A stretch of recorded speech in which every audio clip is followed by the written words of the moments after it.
Oh, good morning. Here we are live at Parkgate for today's Premier League match, Neston against Timperley. Hopefully you can hear me. I'm in the commentary box, Dave Collier, and but I'm also scoring at the same time again, which makes it a bit difficult for me. So I'm going to flit in and out. I will try and score most of the game, but it's Templey who won the toss. Elected to bowl first on an overcast day. There's been a bit of rain this morning. I think we're going to be all right for the rest of the afternoon. The forecast is okay. We would be quite unlucky to get a bit of a shower, but it may be around. But I think we're going to be all right. So, as I say, Timperley won the toss. They've elected to bowl first. So, opening the batting for Neston is David Hurst and Tom Jones. That was the first ball of the innings. Obviously, just going down leg side and maybe coming off Hursty's hip through to the keeper.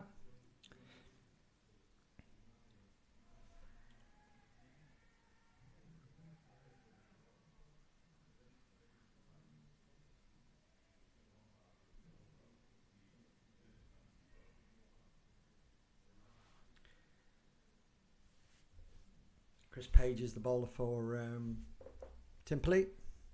Timperley coming to this game, I think they're placed third in the league. I haven't had a chance to check this morning. It's been a bit hectic as always, setting up for these games. But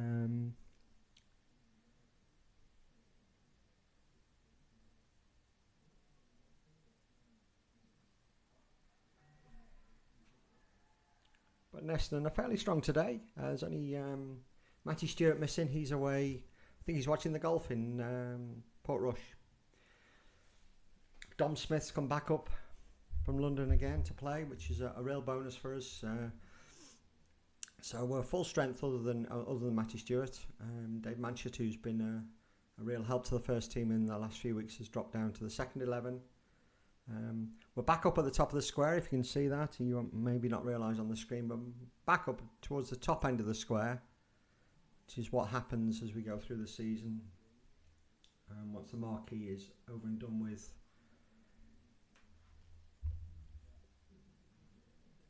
So it's a new greenish looking wicket.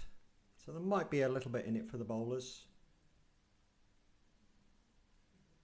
I didn't get a chance to speak to Hersey to see what he would have done had he won the toss. He's last few weeks he's chosen to bat first, so maybe this is what he wanted to do, but we will see.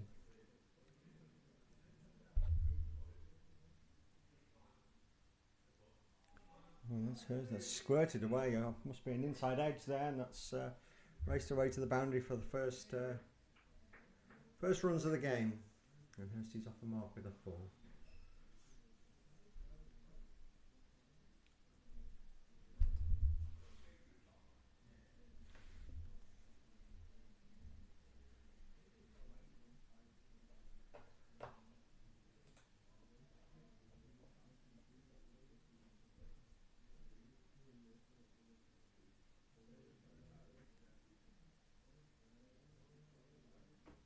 Page in again, 2 slips and a gully. That's come off an outside edge. And that's flown away. It's a short boundary up at the top here, to be fair, and that's the shortest part of it. And he's not really put too much into that, but he's flown away off the bit of a top edge, and that's gone for 6 runs. So an interesting start there. And after 1 over, Neston are 10 for no runs. So potentially, with the short boundary, fast scoring ground maybe, we'll see. Earlier in the season when we were up at this top end of the square, there were hundreds of runs scored. Just excuse me while I'll pop in and out to check with the other scorer as to who the bowler is.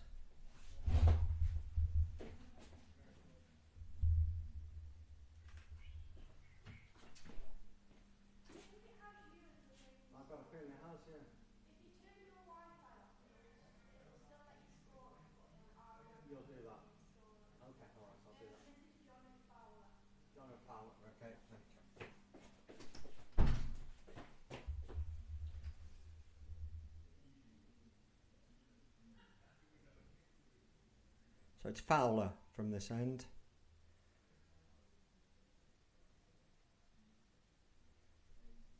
Making a couple of adjustments on the scoring system so that their score is the main score. Bear with me.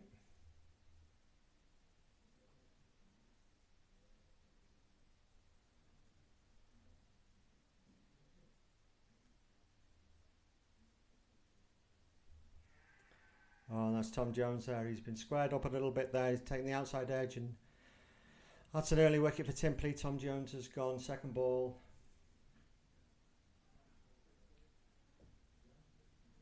Caught behind.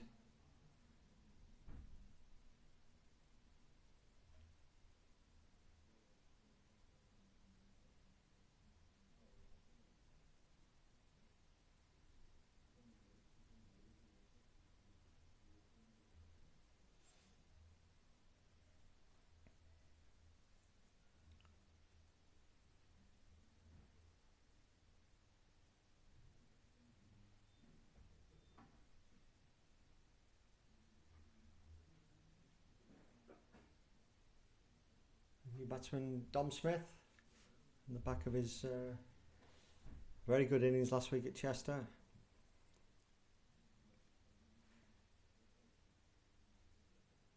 So as the afternoon goes on, we'll also, as always, be keeping in touch with the second 11 game. They're playing away at Timperley. The thirds have made the long journey over to North East Cheshire. That's formerly the Poynton club. And the fours, they're at home on the back pitch here, and they're playing Port Sunlight. So I'll keep an eye on all those games as we go through the afternoon. There is live coverage, I think. Let me just check if there's no sign of the live stream from the Timperley second 11 game. I'll keep an eye on that. That's come off the edge as well. But played down into the slips. No chance of a catch, no run.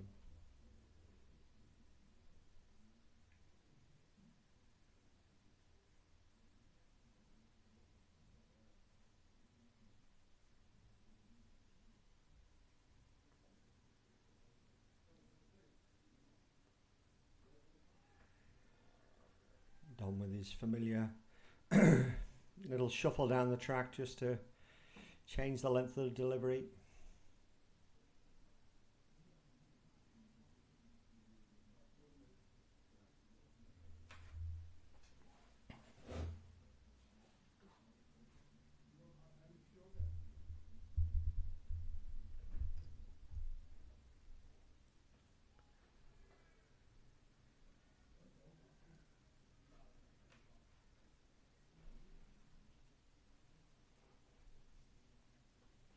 So Fowler's got two slips in the gully as well. Man at point, man at cover, mid off, mid on, mid wicket, and out of my view, I think there's somebody down at long leg.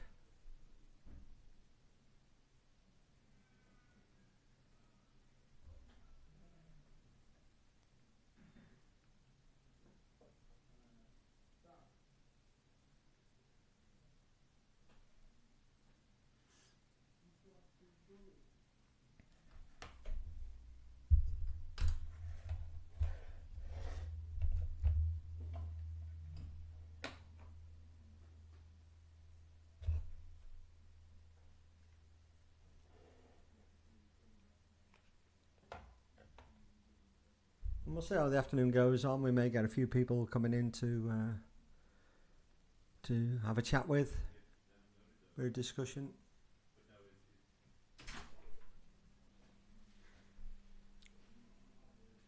He hasn't crossed over main scorer. Okay, that's it.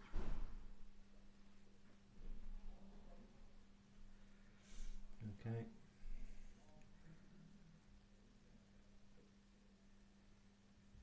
I didn't think.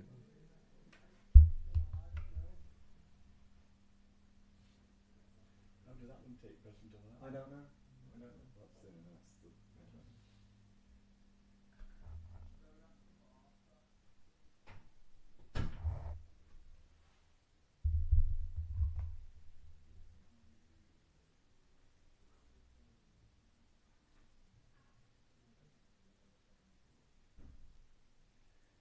That's the That's wide down leg side, and Hursty's trying to pull that one away, but through to the keeper.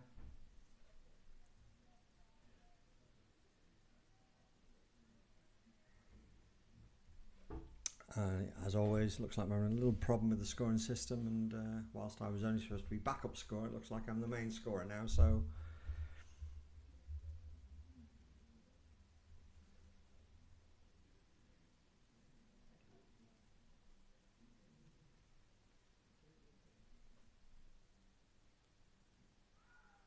shot for LBW there.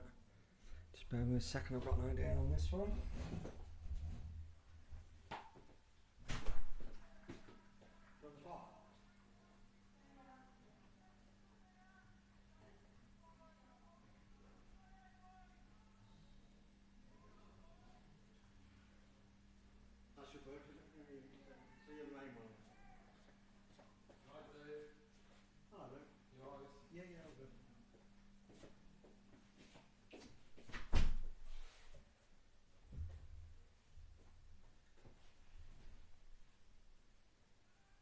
No run there.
Hursty's driven that into the covers, but it's been well picked up. A good low catch there.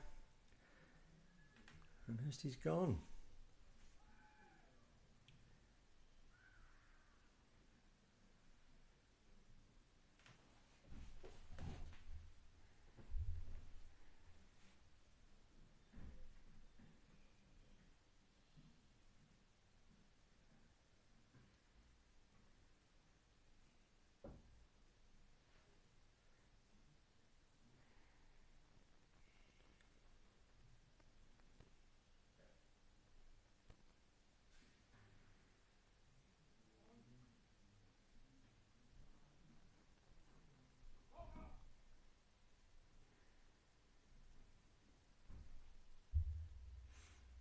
So not the start Neston we're looking for. They're 10 for 2. 3 overs gone. New batsman going in is Matthew Strong.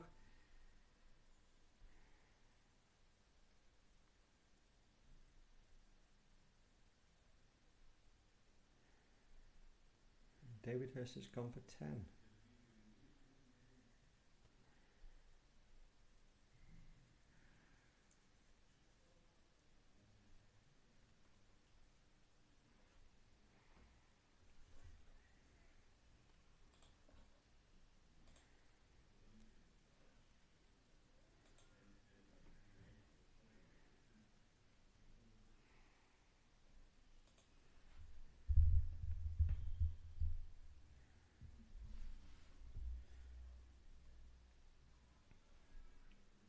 So Fowler in again from the tennis court ends.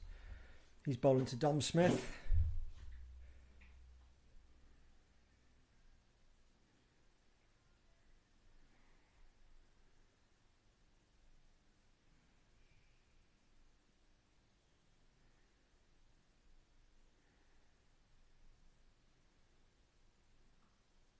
That's a lovely shot. Well cut away just in front of point, and that's going to race down the hill to the boundary for 4 runs to Dom. Really nice shot.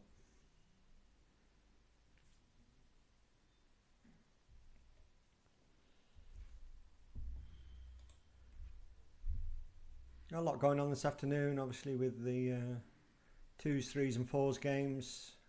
I'll keep you in touch with the rest of the Premier League. And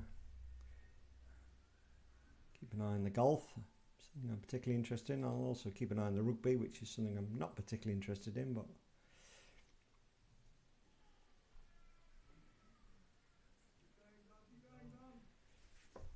the lines are 24-5 up, it would appear.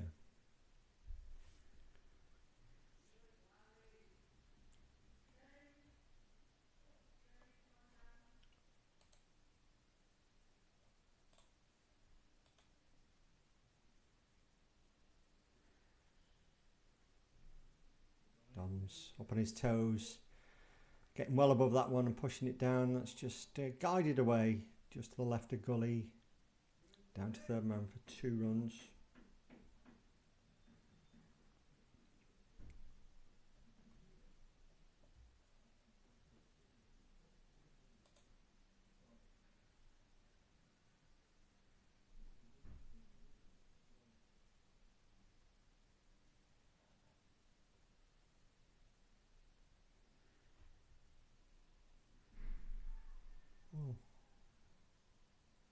Back past the ball. I don't think that was a catch.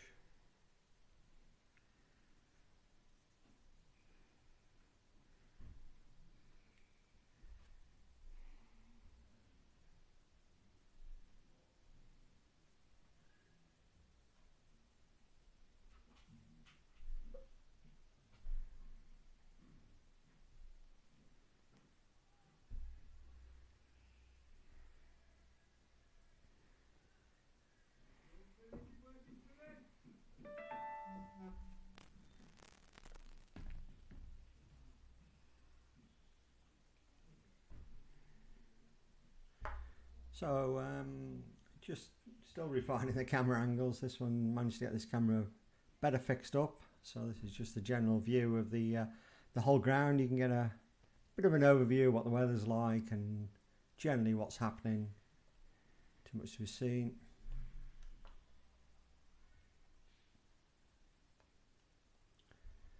Still have the camera for the commentary box.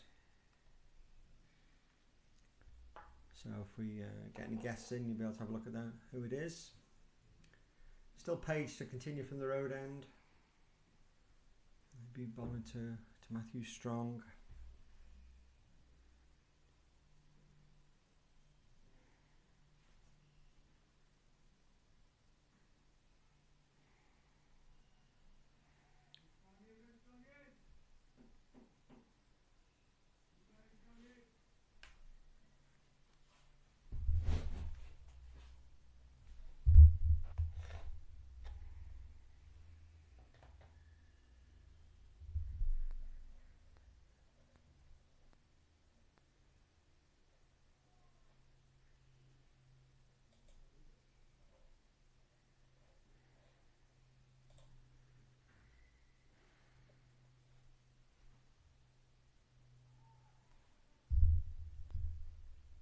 Getting a little fortunate there. Bottom edge. Run away for a single. Strongy's off the mark. Good afternoon, Alan. I hope you got safely home. I assume you got safely home to South Africa. I hope you enjoyed your trip to the UK and up to Scotland in particular. It's great to see you. Great to meet you.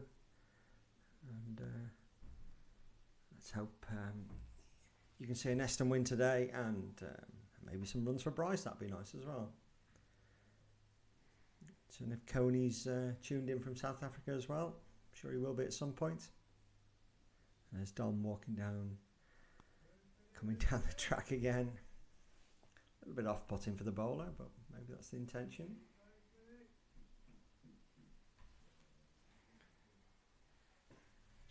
Looking outside, who's padded up? I think Bryce is next in.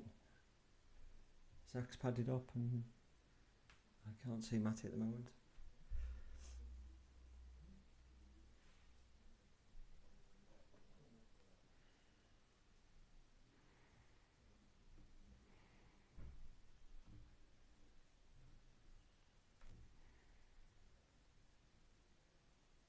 Short. Dom's tried to pull it away, but it's scuttled through for 4 byes. Keeper low to his left hand. Just getting away. 4 byes. Always welcome.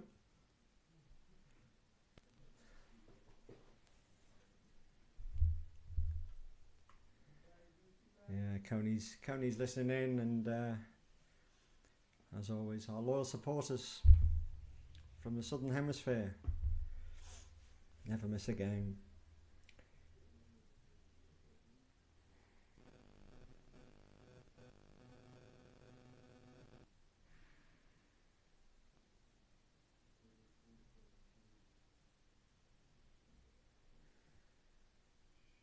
And Pagey comes in off a fair old run, and he's generated a bit of pace there. And that's just lifted a little bit, and Dom's done well to keep his gloves away from that one. It's gone through to the keeper at a fair old pace. So whether Page sort of didn't take too kindly to 4 byes going through. Put a little bit of an effort into that one. I mean, he's coming off a particularly long run up. He's almost down at the side screens there, so...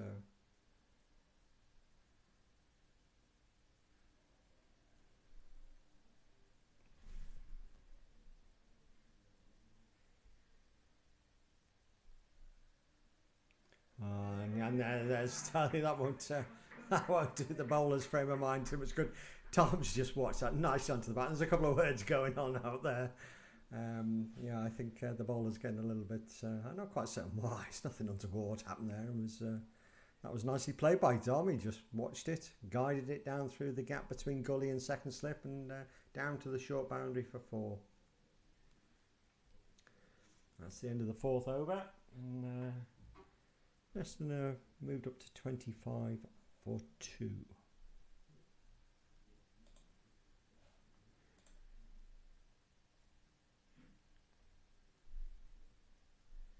Will be foul to continue from the tennis court end.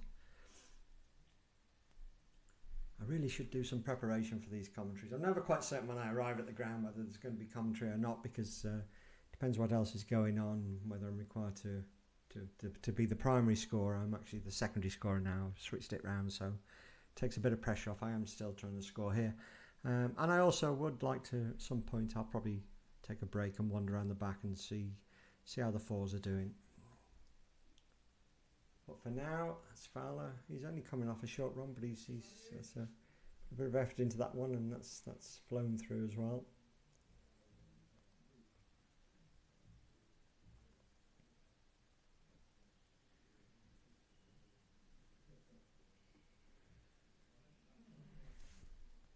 Still no sign of a live stream from Templey. The second 11.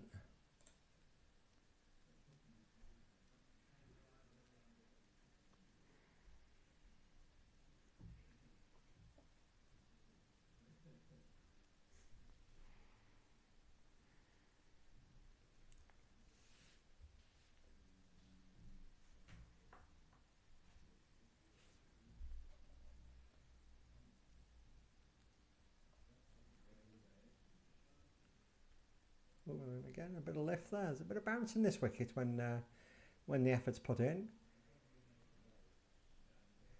In the absence of Matty Stewart, then our seam options are not quite what they are, but I don't know. I'm just wondering whether Zach Rogers is going to be fit enough to bowl. He hasn't bowled for a few weeks after his shoulder injury.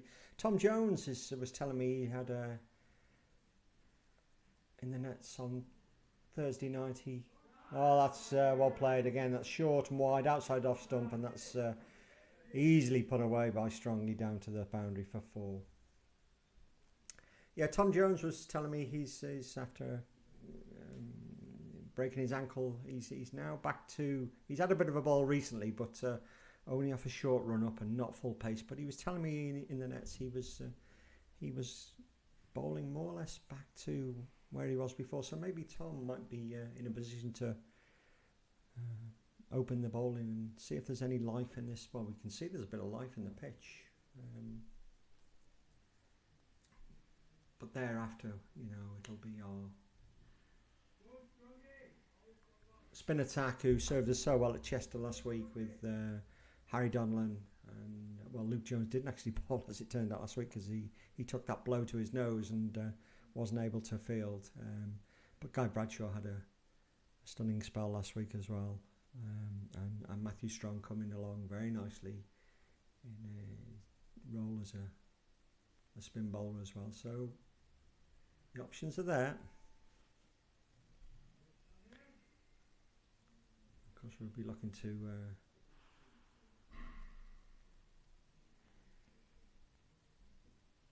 put a decent total up in the first place. Hard to know what a decent total is with this short boundary here. It could be one of those where one or two batsmen just really take advantage, and you never know. Not easy to defend when it is as short as it is in front of the commentary box here.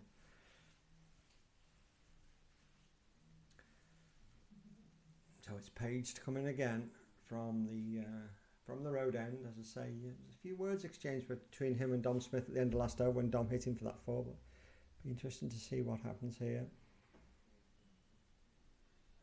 Again, he's short. Dom's just leant back and cracked that through between point and covers up the hill. That's another four for Dom. Lovely shot, well controlled, well over the top of it, played it down.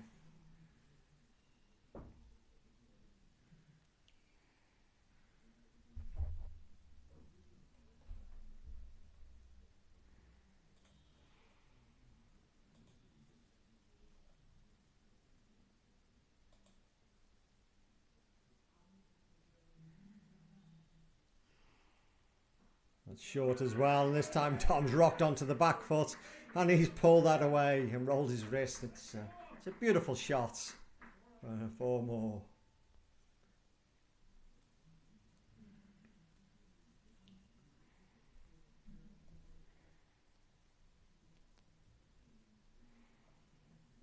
It's a real bonus to have Dom playing this week. I mean, he's for those you don't know, Dom lives in London, and he committed to travelling up and helping us out probably for 10 games, 8, 9, 10 games through the season, and I think he's more or less done that already. And this was a week when he wasn't scheduled to be coming up, but I think having scored some runs last week, and he also skippered really well last week, and after such a good performance, we're very pleased that he's made the journey up. I know Damon and Mads are still here as well, so it's another reason to come up, but I think he's enjoying playing his cricket at Neston this year, and we're very, very pleased to have him on board.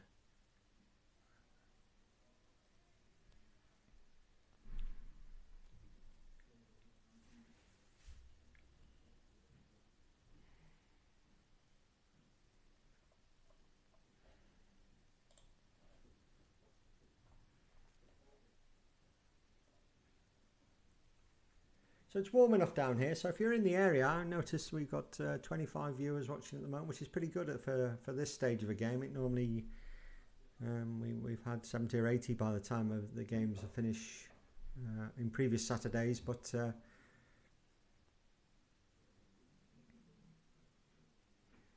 if you are at home in the Neston area, it's warm down, it's overcast. I don't think there's going to be any more rain.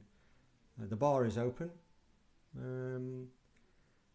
It's a pleasant afternoon to come and watch. I'm not quite certain what's happened here. Bit of a delay.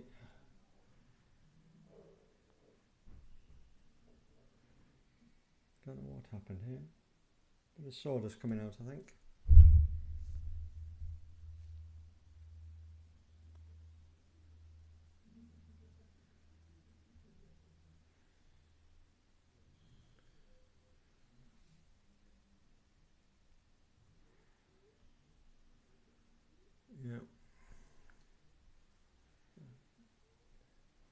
Yeah, some sawdust there. It's usually explains why the bowler has gone for a couple of boundaries in the early in the over. Obviously the footholes.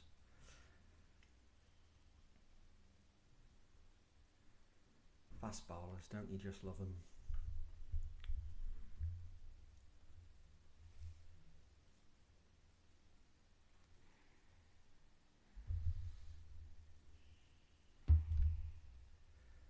Right, let's just see where we're up to with the golf. An eye on Rory. No sign yet. What time's he out? Not out for a while yet, so.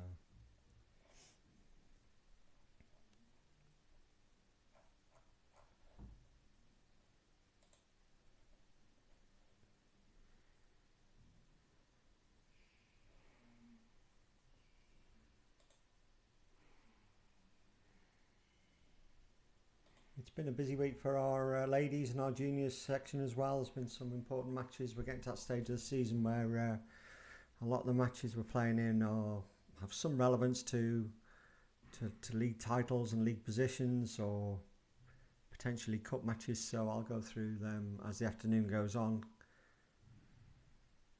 Always keen to promote the juniors and the ladies. Just as important what's going on in front of us at the moment.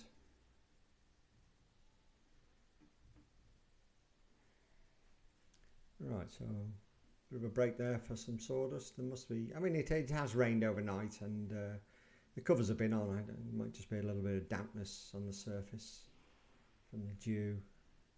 Got Pages in again, and this time Dom's driving but straight at the cover fielder for no run.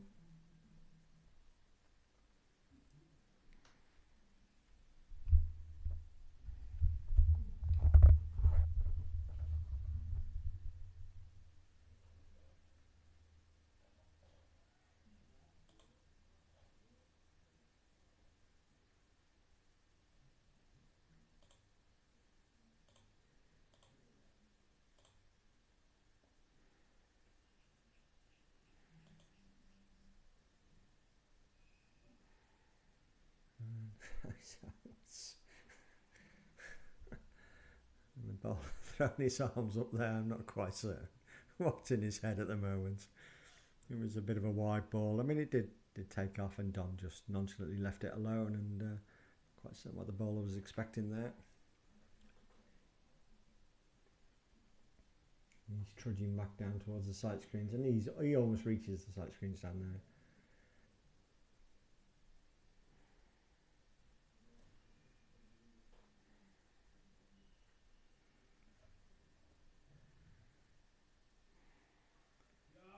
And Thomas picked up the half volley, wide half volley, and Thomas stroked that beautifully through covers for another boundary.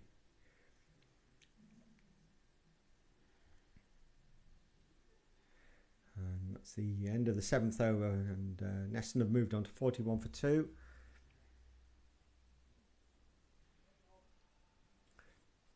And Dom's raced up to 22 off just 20 balls.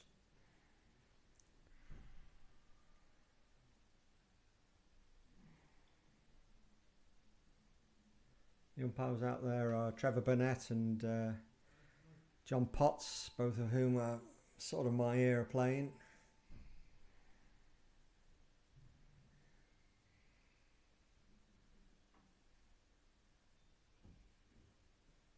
Very experienced local cricketers and umpires.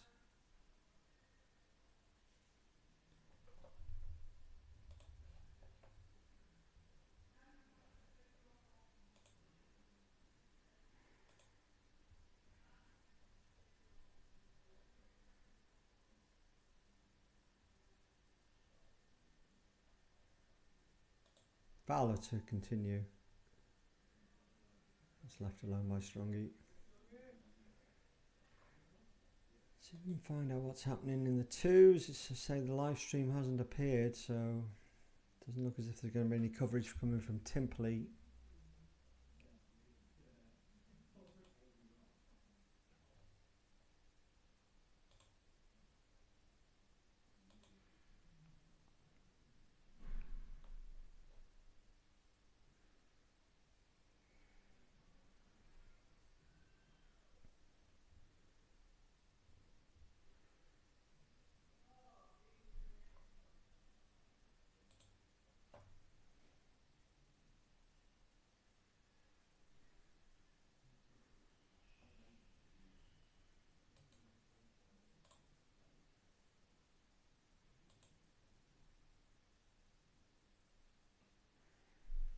It's driven by Strongy straight down to fielder at mid-off, and they're quickly through for a single. That's well run.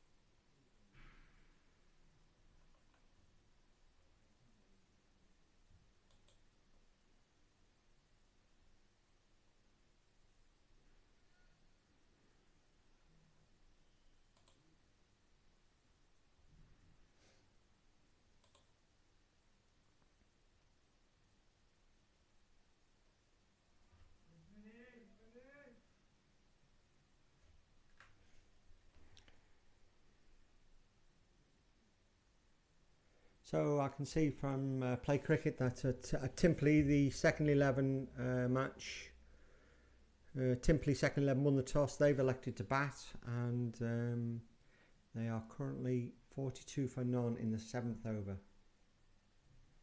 Oh, that one's that's a definite play and a miss from Dom there.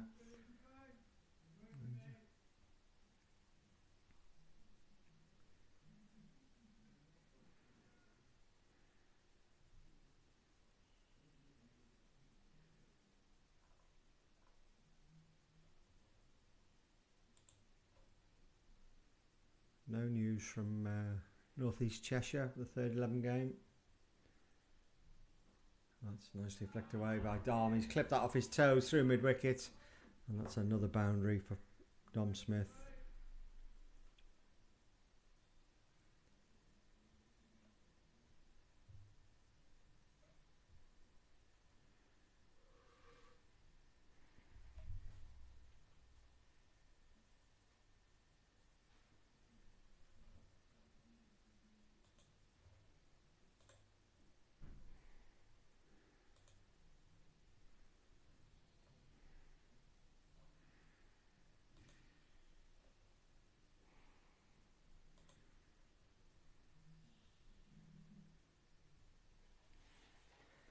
Of course, the fourth 11 game doesn't start till 1 o'clock. They only play 40 overs, so I'll just be getting warmed up and ready to go there.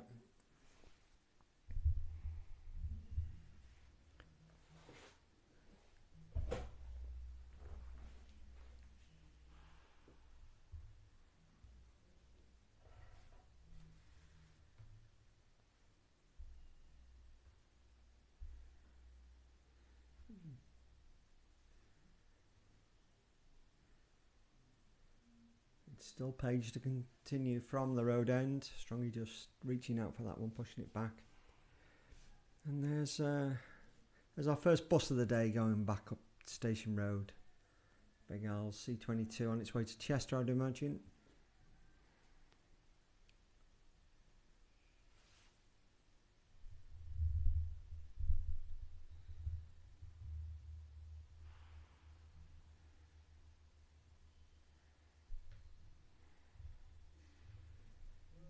There's a man out on the cover boundary, so that's just a single.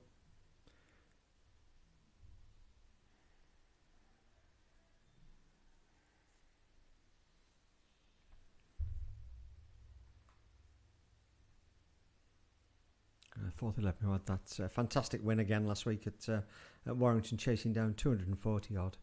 Relatively comfortable in the end. And that was without the batting runs of Graham Rickman, who's still nursing a bit of an injury at the moment, and Dom's clipped that one over mid-on, a turn for 2, but thought better of it even though the fielder slipped. Just 1 to Dom.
And Strongy stroking it out to the cover boundary, which is pretty well guarded.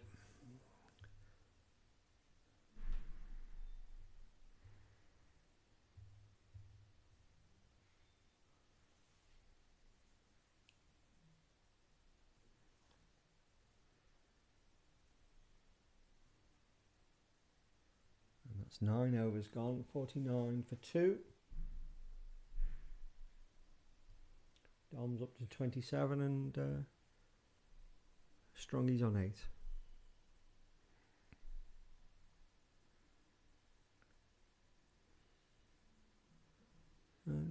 There is a little bit of dampness on the surface. There's a little bit of drying of the ball going on. It's hard to know whether things are going to get better or worse for batting later on. I don't think it is brightening up a bit, but I'm not so certain the sun's going to come out. And if I had to say, I would suggest it will get easier to bat later on.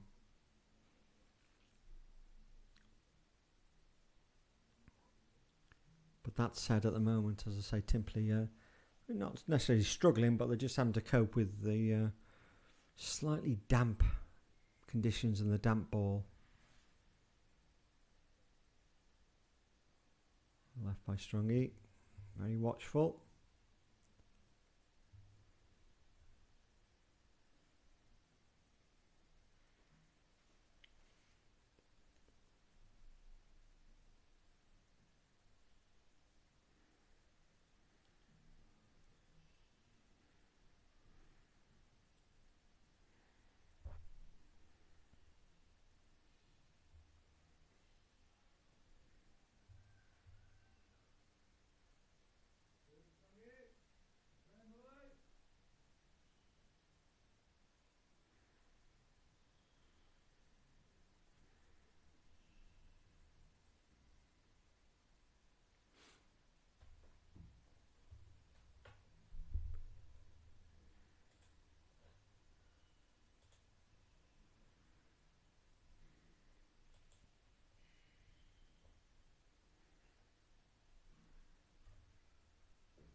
That's a beautiful shot.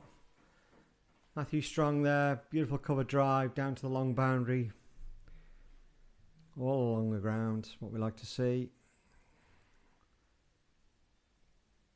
And he's up to 12.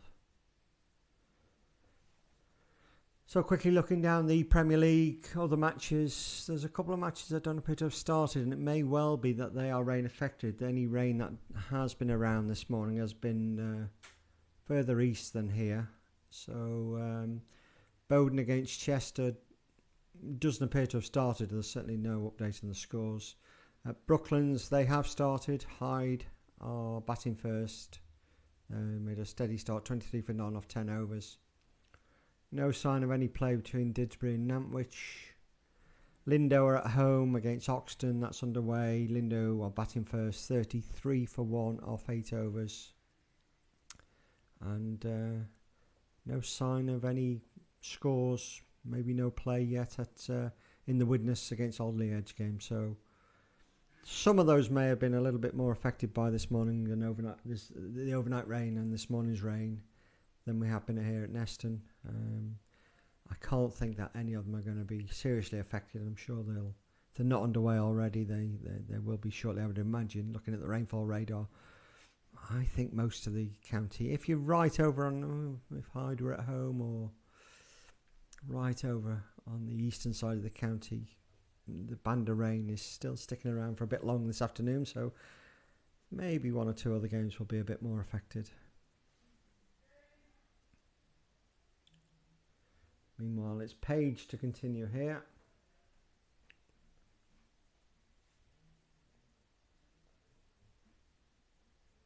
He's picked up the early wicket of David Hurst, but since then he's the one who's been a bit frustrated with proceedings.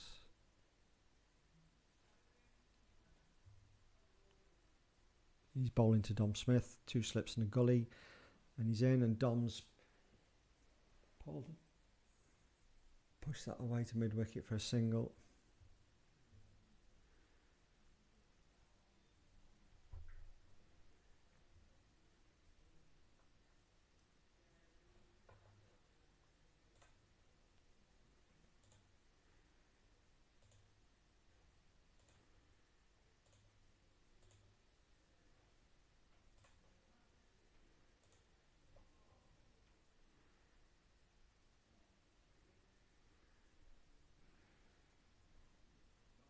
Oh, that's misfield at cover that's gone through, and it's an easy single.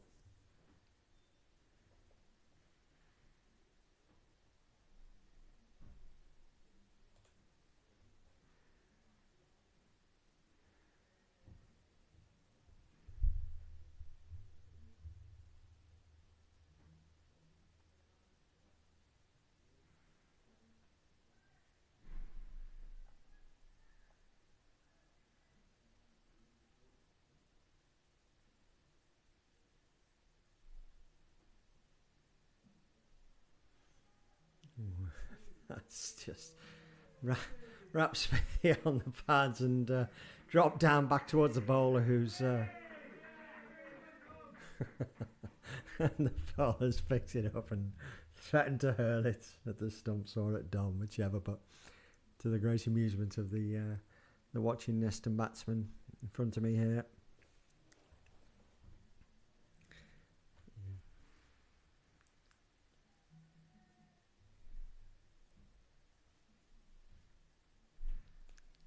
Let's see if Page puts a little bit more effort into this one, maybe. Let's have a look. That's a good ball. It's well pitched up, and Dom's just defending it out to mid-on.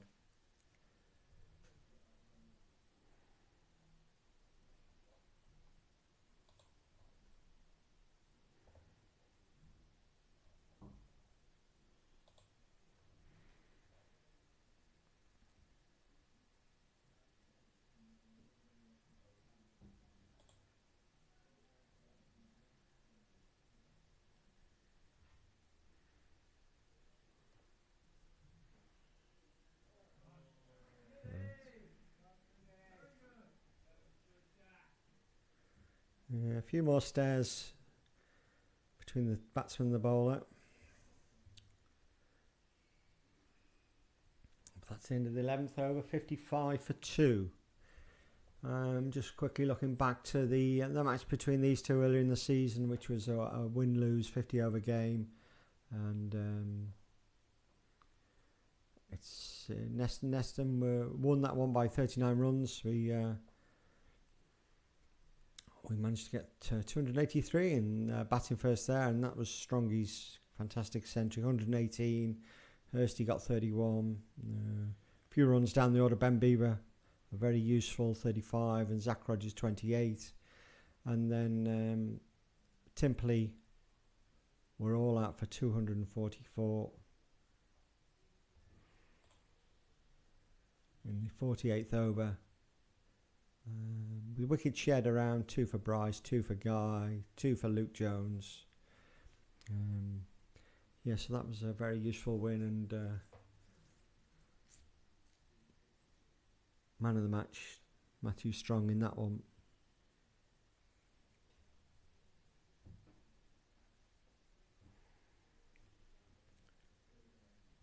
Meanwhile, it's Fowler to continue from the 10's court end. That's flown down the leg side. That's pretty well taken by the keeper diving away to his left.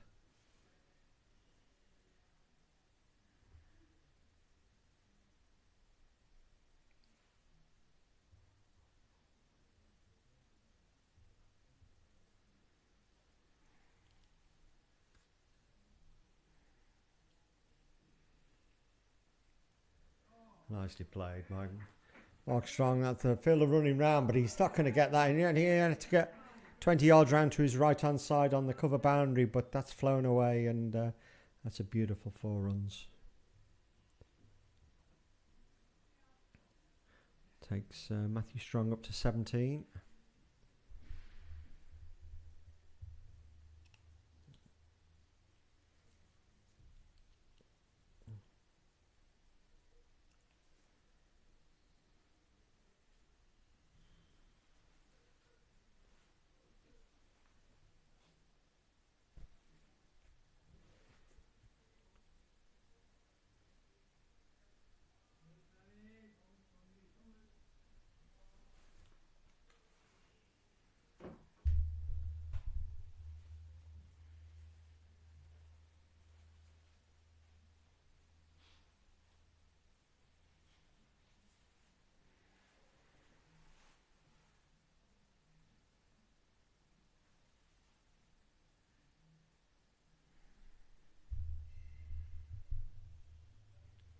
Solid, Matthew.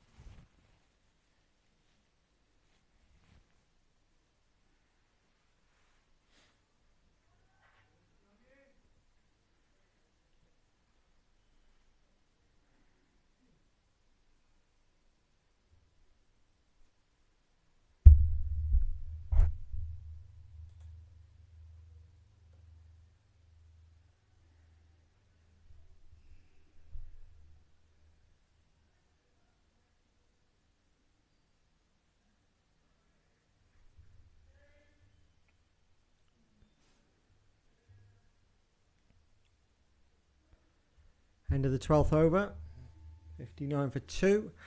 Just quickly looking at the line score, and Australia have come back into that one, 27-19, but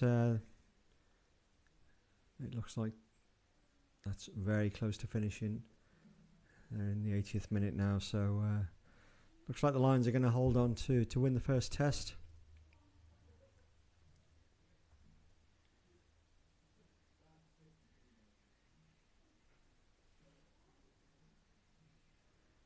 And still Page to continue from the road end.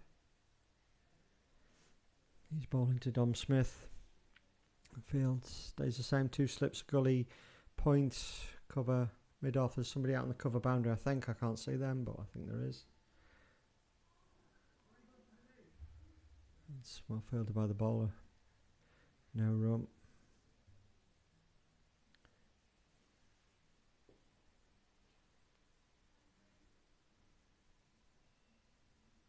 Just the 2 on the leg side that I can see. One at square leg and mid on.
And as I feared, over in the eastern side of the county, there is some rain because the threes have now gone off for rain at North East Cheshire.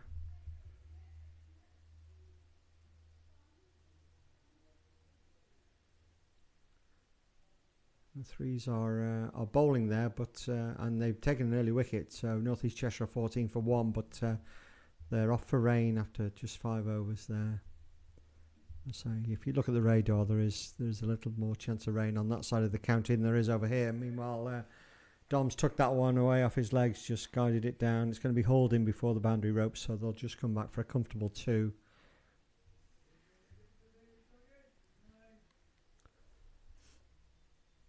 And news from the back pitch is that the 4s will be bowling first. I don't know who won the toss there, but the 4s will be bowling.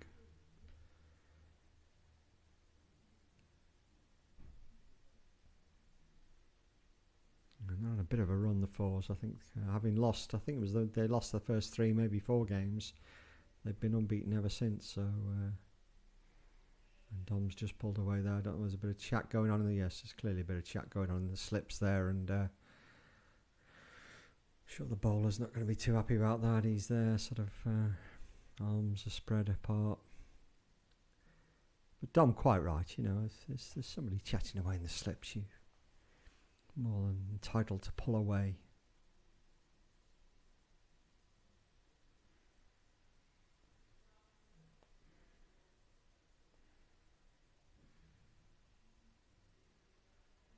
So Page makes his way all the way back down to the sight screens, and he comes in.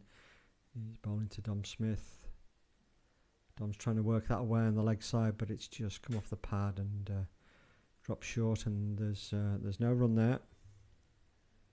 And completes the 13th over, and Neston up to 61 for 2. So after a bit of a disastrous start with 2 wickets falling in the first 2 overs, these two are putting together a nice little partnership.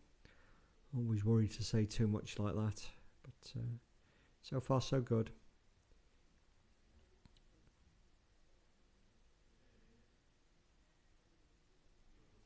Looks like it's Fowler who's going to continue from the tennis court end.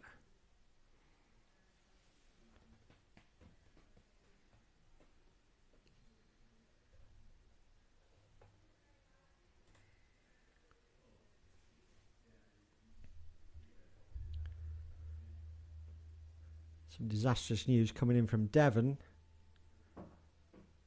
Graham Swain tells me they're holidaying down there at the moment in Devon, so obviously no cakes today. Well, let's just say no cakes from the Lee Swains. I mean, anybody else is more than welcome to bring some goodies into the commentary box. More than welcome at any stage whatsoever. I hope everything's going well down in Devon as well. I've missed you at golf on Thursday. And that's Strongy tucking that one away. It's just gone out of my view, but I assume the fielders run round and field it, and they scamper back for 2 runs.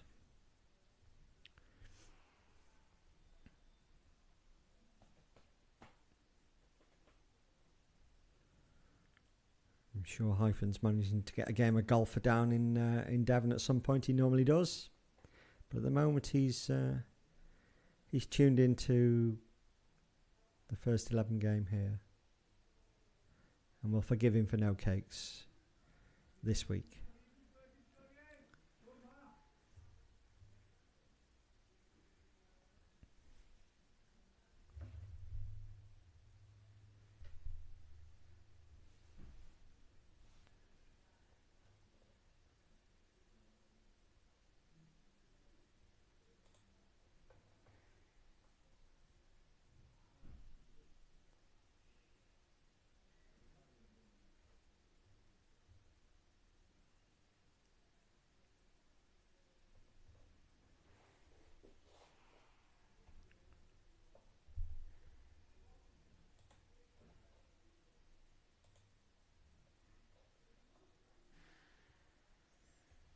At Timperley, the Templey 2s have moved on to 83 for none off 13 overs. So, ooh, and that's a well bowled here. That one's just lifted slightly. Gone past the outside edge. That's very well bowled.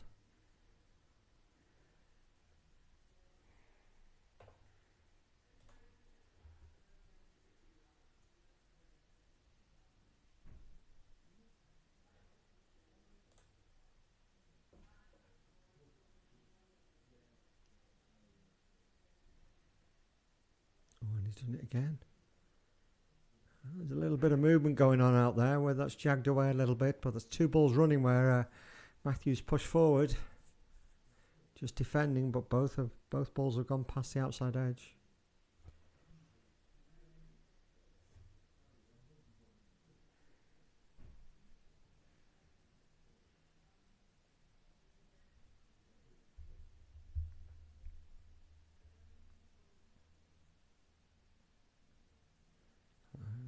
This time it's finds the middle of the bat, but only out to the cover fielder who makes a nice stop. That's the end of another over.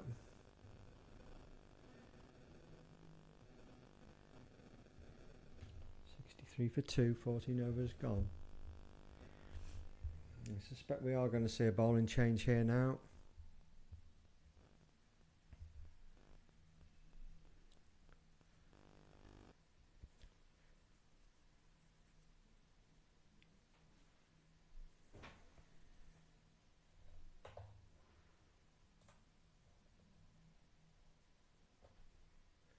It's going to be Brown to come on from the Station Road end. A bit of a crowd gathering at that end. And it is starting to brighten up a bit. Still overcast. I don't know whether you can pick that up from the wide view of the ground. A few supporters gathering down at the Station Road end.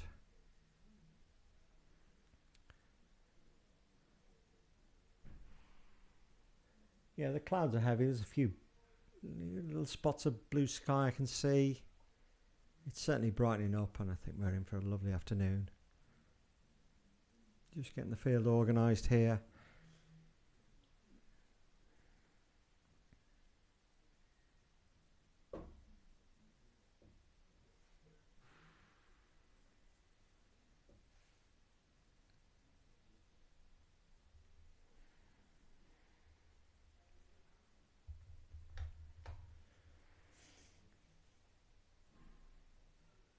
There's Brown to come in. He's got just the one slip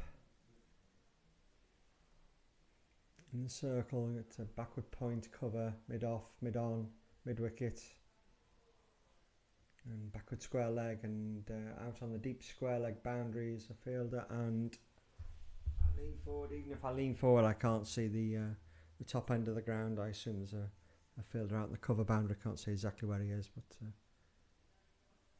That one's short. Dom's put that away, and it's the square leg fielder who's going to run round. He's going to cut that off with a sliding stop, but they're going to get back for a comfortable 2 runs.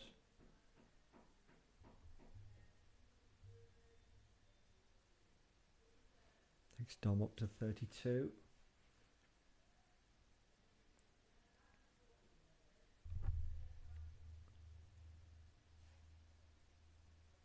Solidly forward by Dom there.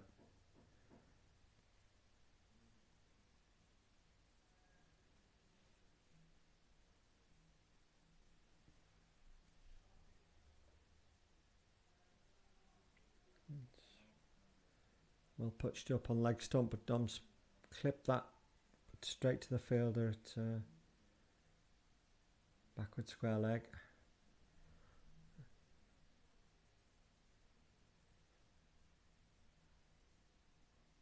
And again, it's well pitched up, and Dom's just not timed that, dug it out and squirted away into mid wicket, no run.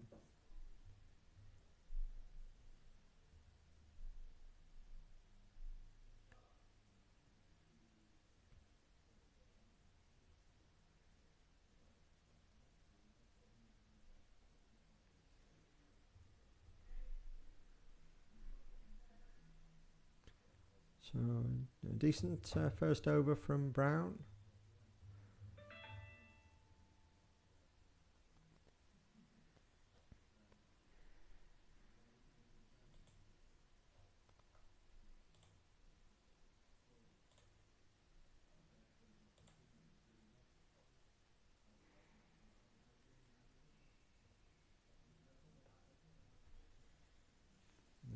We might be seeing a change of bowling at the tennis court end as well, I think.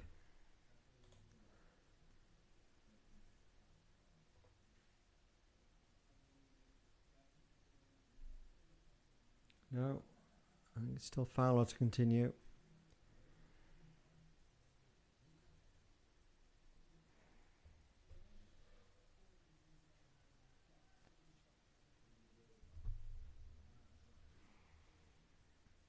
And Strongy facing Fowler. He's in for his 8th over, and Strongy's just guided that one away. And that's just run away down to the long leg boundary for 4 runs to Matthew Strong.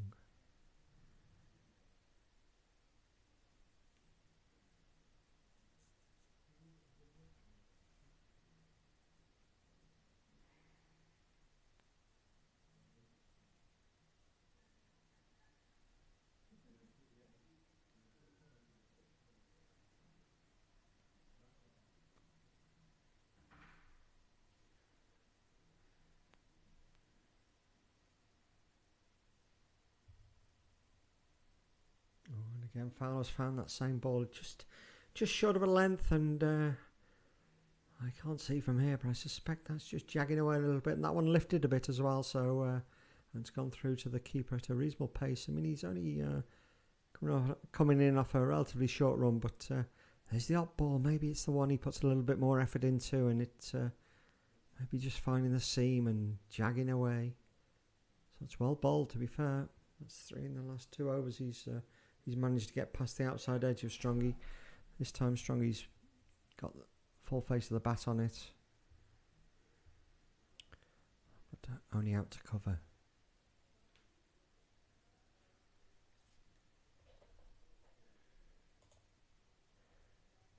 Yeah, and the Lions, yep, they've held on for, well, I think it's a relatively comfortable one. 27-19 in the end. They were ahead for most of the game, so good start for the Lions.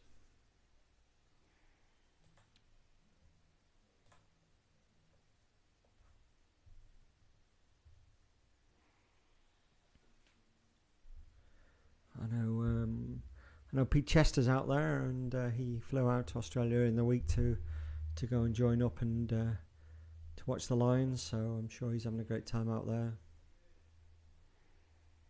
Strongy's had a good go at that one, but it's gone like a rocket, but straight at the fielder on the cover boundary, so just a single.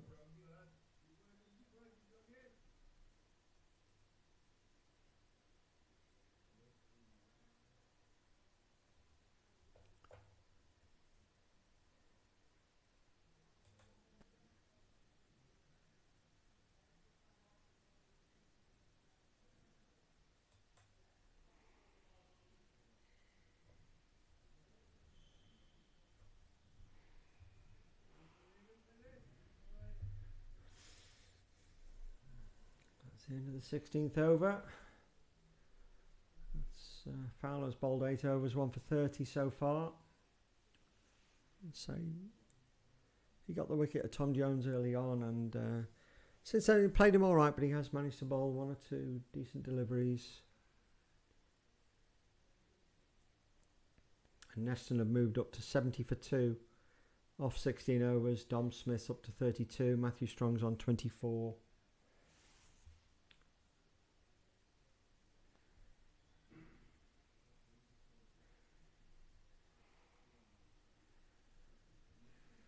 Brown to come in for his 2nd over.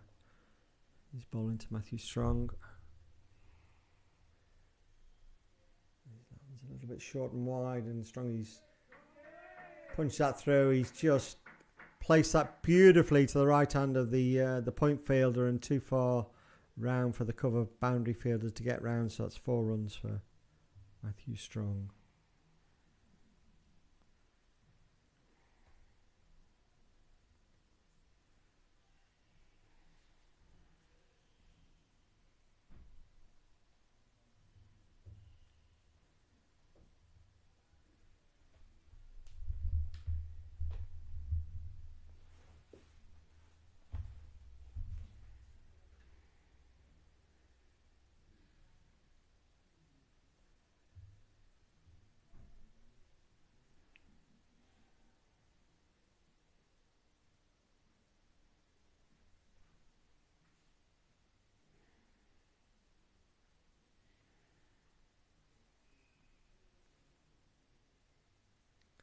well find the cover fielder. Just the one.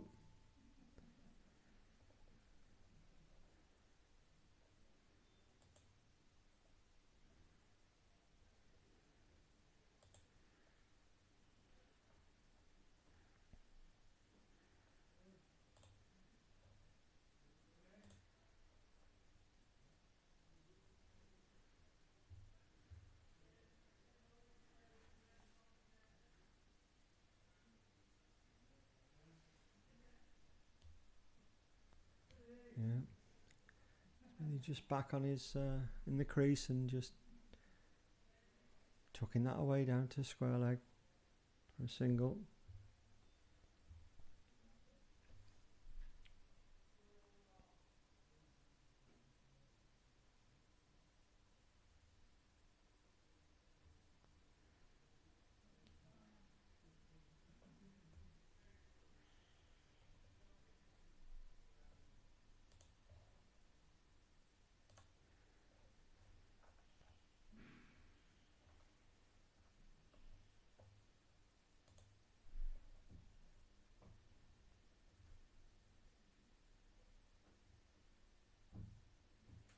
So Fowler coming in to start his 9th over.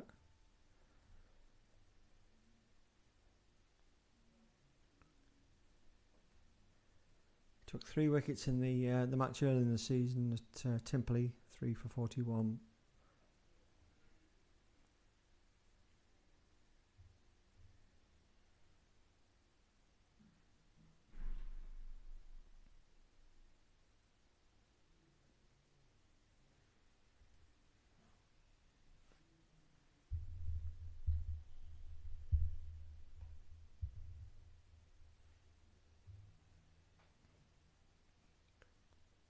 Nice looking shot from Dom, but straight to the cover fielder. I apologise, I'm not too familiar with the Timperley side, so I'm not quite certain what the strength of their bowling is. The 2 bowlers who've opened up here, Page and Fowler, also opened up at Timperley, and Nathan Brown was second change or third change actually in the earlier game. So we'll see who comes on.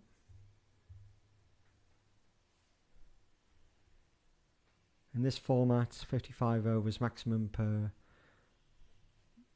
innings, and each bowler can bowl 17 overs maximum.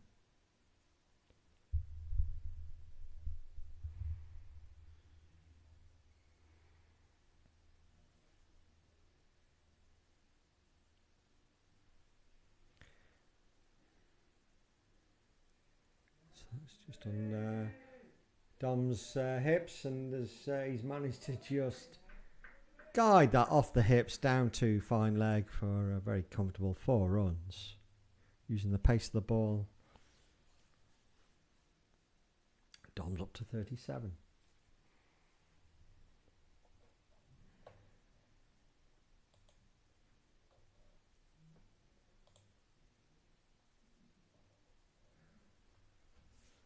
And at Templey, the Templey 2s, they've got the 100 up, 105 for none off 16 overs, so they're going along very nicely.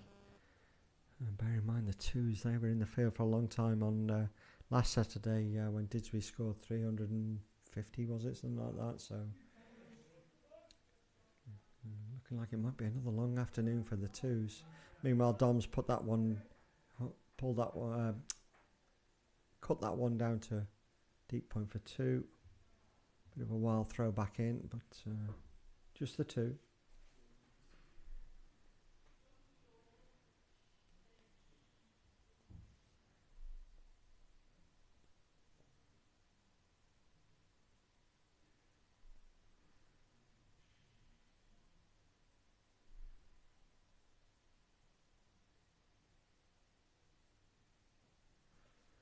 Dom's clipped that one as well off leg stump, and he's hit that one square.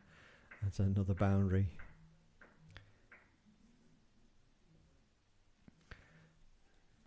That's the end of Fowler's 9th over. Scores 86 for 2 after 18. Dom's up to 43, and Matthew is 29 not out.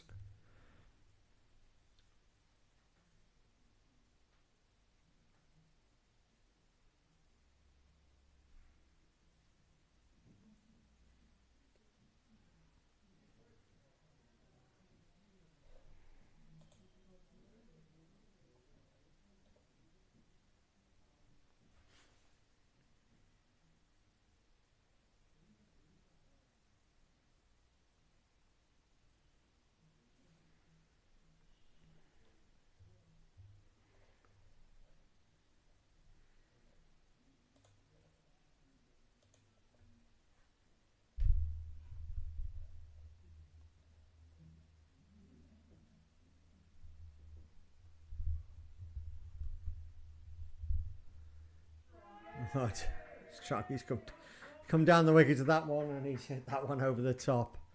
Very nicely played.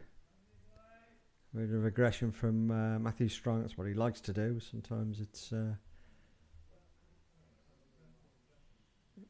can be his downfall, but he's hit that one very nicely.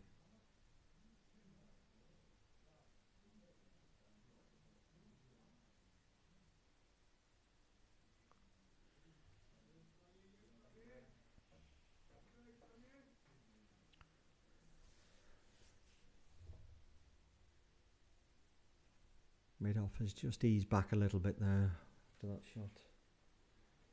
This time Strong's on the back foot and just punching it through the covers to that man out on the boundary. He's up, the boundary fielder there is up on the area where the marquee was 2 weeks ago, and it's remarkable. You can't see it, you won't be able to see it on the camera. It's remarkable to see how well that area is recovered. Better than I can ever remember, to be honest. You would hardly notice that we had that huge marquee there for a week and a half. Full credit to the ground staff as always.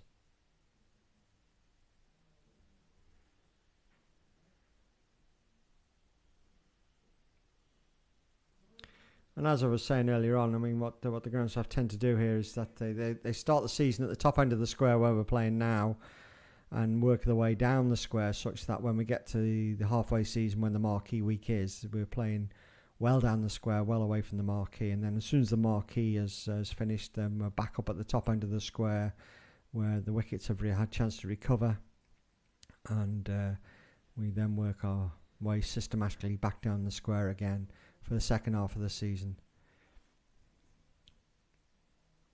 So this is interesting. So Fowler is off at the tennis court end, and it looks like Page is going to have a second spell this time from this end.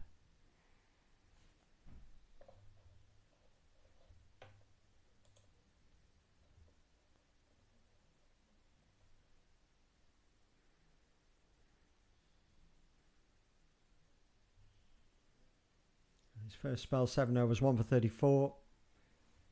And now he's going to try his hand coming from the tennis courts. Didn't quite look as long a run up this time round. In fact, it's nowhere near as long a run up, I don't think.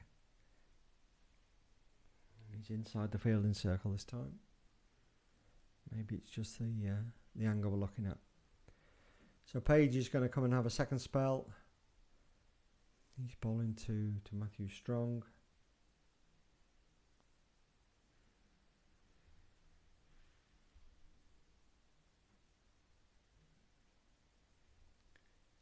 He drives him out to the cover boundary, straight at the fielder again for the single.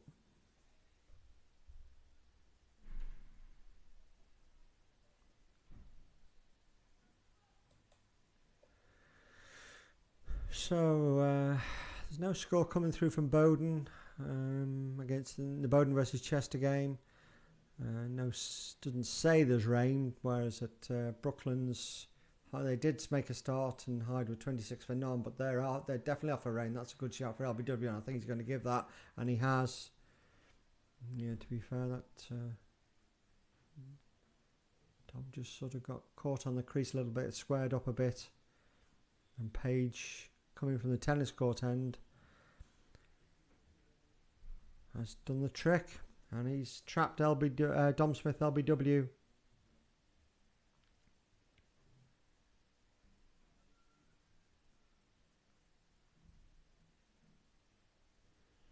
And Neston lose their third wicket. Dom Smith is out LBW.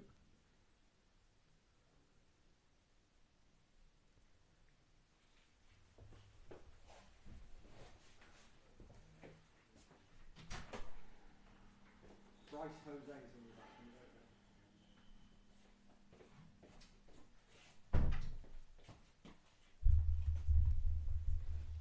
So a good knock from Dom there. He's out for 43.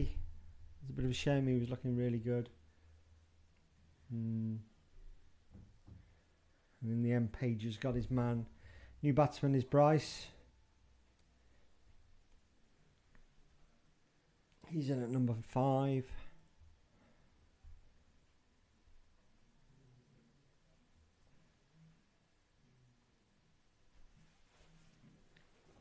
So a little bit of cheer for Page there. Sure he's feeling a bit happier now. He's got his man. Going back to the scores, as I was saying, at Brooklands against Hyde, there was a start. Hyde made 26 for none off 11 overs, but they're off for rain. Didsbury, there's been no play yet, by the looks of it. Lindo made a start, 39 for 1 off 9, but they're off for rain.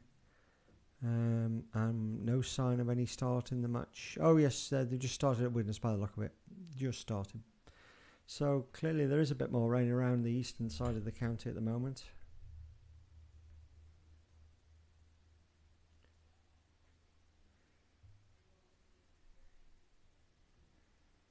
And here we're 92 for 3. We're in the 20th over.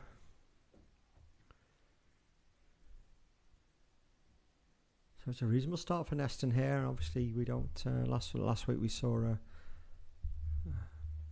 cluster of wickets falling before that great partnership with Guy Bradshaw, Ben Beaver got us up to a very good total at Chester.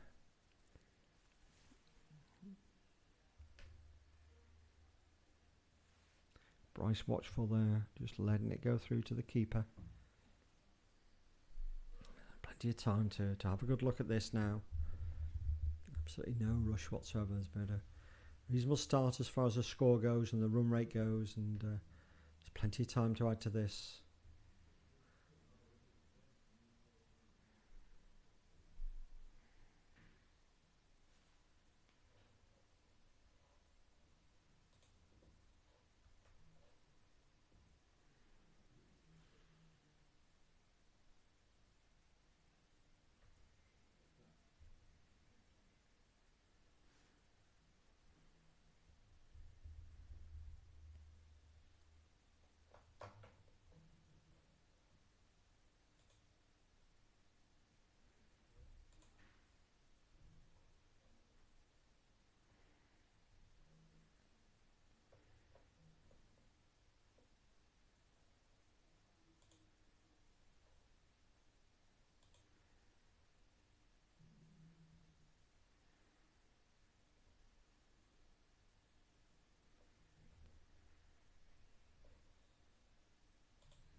So that's a good return for Page. He's picked up a wicket. He's picked up the wicket of Dom Smith.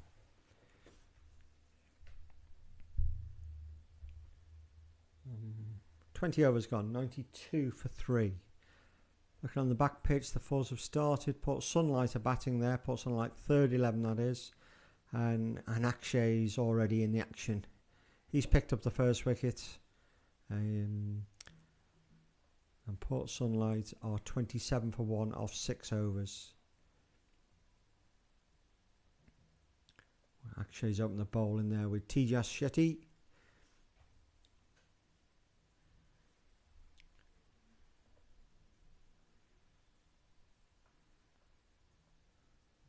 Always nice to know Akshay's in my fancy league. I think he's in most people's fancy league side, if truth be known, but I've also made him captain, so that's how we can pick up a few more wickets, get a few runs later.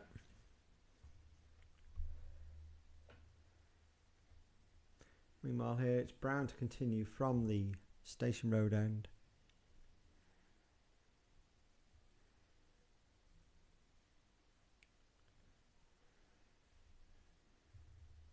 Strongly happy to just defend that one.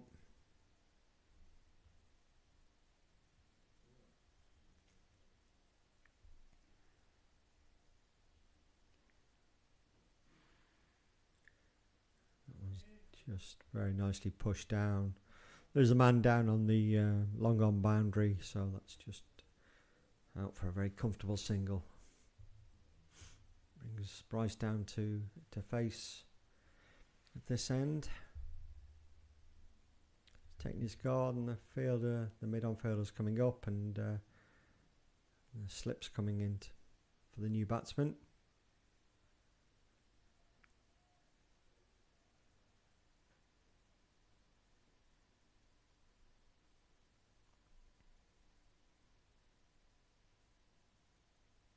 Oh my word, that one's taken off a little bit. I'm not certain if he's got an edge on that. I think it's going to be a bye. So he's managed to get that one to jump the bowler. It's gone past Bryce's bat by a long way, and the keeper could only get a glove on it, knock it down, and they've run through for a single. Matthew again, just onto the back foot and dropping it down into the leg side. No run.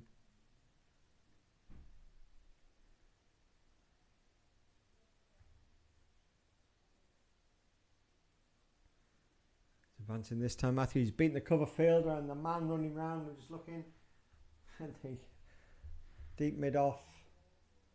Managed to get a hand on it, and it looked as if it was going to go for 4. It went out of my view, and the lads outside the commentary box here could clearly see what was going on, and they were all shouting 4, and sure enough it's been a signal for Matthew up to 40.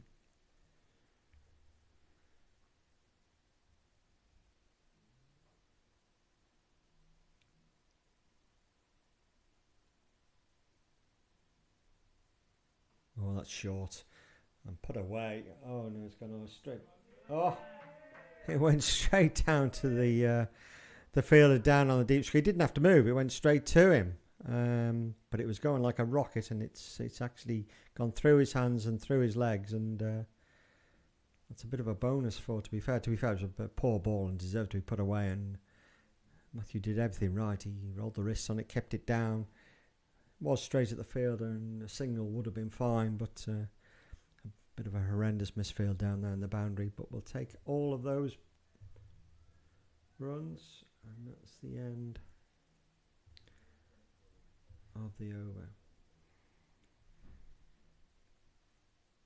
21 overs gone, 102 for 3. Matthew Strong's 44 not out. Bryce is yet to get off the mark, and it's Page to come in again. Boyd bite that wicket in the last over of Dom Smith. Bryce solidly forward, knocks it back up to mid off.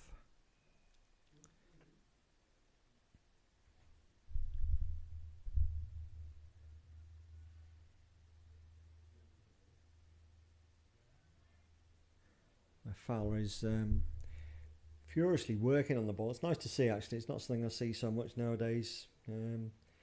Great deal of effort going into the ball, but Fowler as a medium pace swing bowler, obviously he knows the benefits of doing it, and that one has swung away and gone wide, taken through the keeper, left alone by Bryce. And the ball's going to come back around to Fowler, who, yeah, I don't certainly he's necessarily the designated ball shiner, but as I say, as an opening bowler, he realises the value. It's, as I say, it's not something I see too many youngsters doing, even at this level.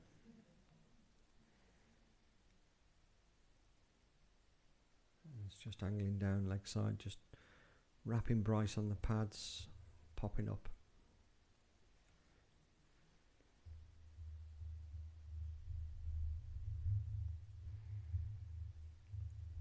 So that's the 100 up for Neston, and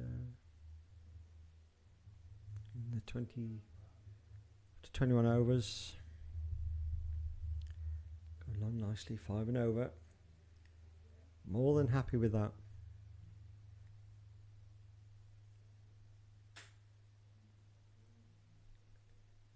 Bryce had a little bit of just playing away from his body a little bit there, and again. Page with the customary sort of slightly exasperated sort of arms spread away. I'm not quite certain. It was a decent ball. It was a bit wide. Bryce had a bit of a go at it. It went through to the keeper. Nothing hugely dramatic there.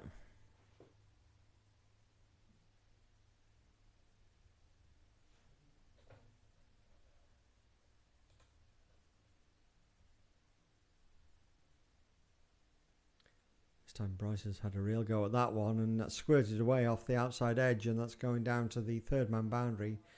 little bit fortunate there, Bryce. He didn't quite get that, but it's safely avoided any close infielders and ran away like a rocket down to the third man boundary for 4 runs. And Bryce is up and running.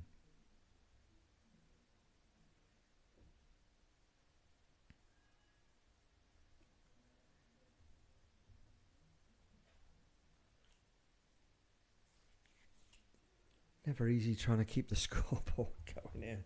Every over I more or less get to the end of the over and I have to add a little dot in somewhere because I've missed something. But I'm not the primary scorer, so it doesn't matter too much. That's Bryce swivelling round and knocking that one down on the leg side for the single. And that is the end of the over. I can tell because the umpires are walking in, but not according to me, so I'll add another dot. 22 overs gone, 107 for 3. I may be missing the odd ball, but I've got all the runs in the right places. So far, so good. Young Emily is the scorer for Templey. She's sat just outside indoors in the tea room, so we are liaising, but I think she's very experienced and isn't going to miss anything, so I'm a bit of a double check here, but Brown to continue from the road end. He's into his 5th over.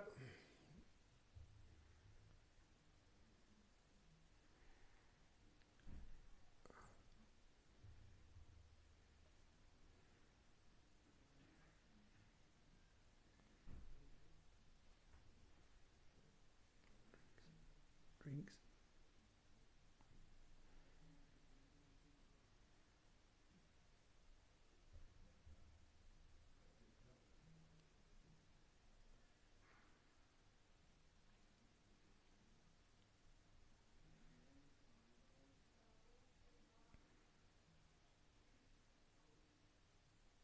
Bryce is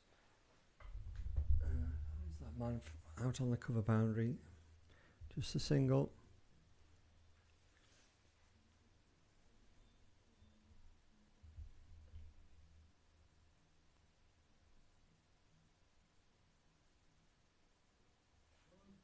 Very solid from Matthew.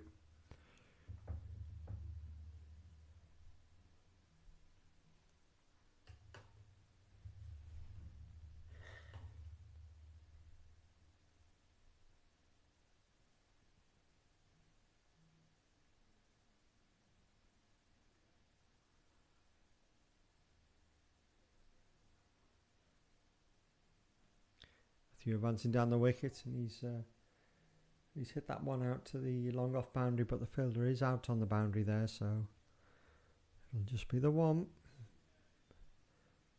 That is the end of the over.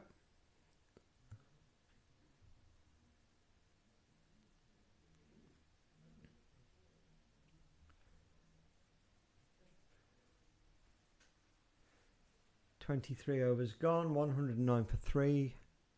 Matthew's up to 45. Bryce is on 6. It's Page to continue from the tennis court end, and it is continuing to get a little bit brighter. Thankfully not too warm in the commentary box yet, but if that sun does break through, I suspect it's going to get very hot.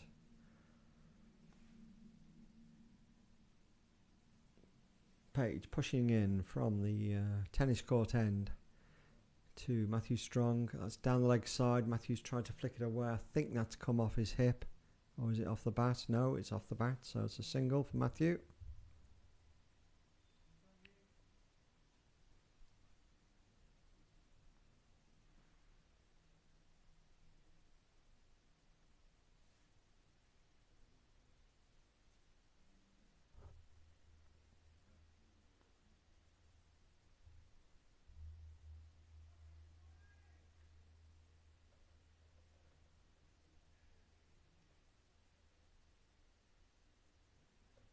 Bryce watchful there, just allowing it to go through to the keeper.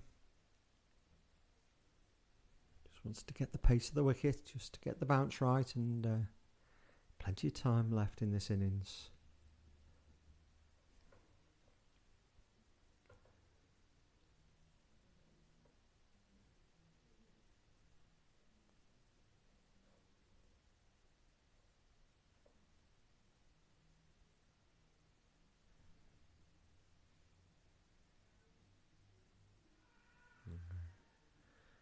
high, that one. Maybe a little inside edge as well.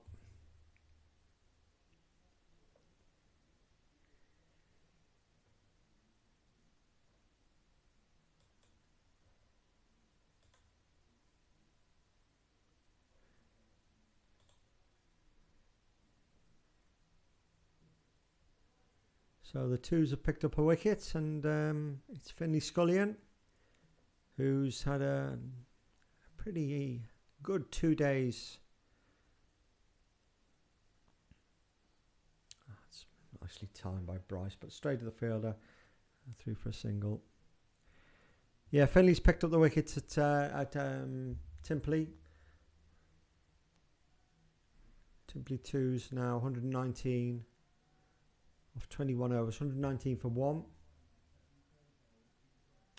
Finlay, who passed his driving test yesterday, and also heard that he's been nominated for Cheshire Coach of the Year award coming up shortly. He's invited to a big dinner as one of the nominees. So well done to Finlay. That's for his work with the ladies, where he's the head coach and does a great job with them. Very popular. Manages the side and does all the coaching, and I know the ladies really appreciate everything he does for them, and he's deservedly been nominated for that annual Coach of the Year award. So fingers crossed for Finlay there. So a very good couple of days for him, and passing his driving test first time. There'll be no stopping him now. I mean, Strongy again, just push that one down. Just a single. And now Finlay's picked up a wicket at Timperley. 24 overs gone here, 112 for 3.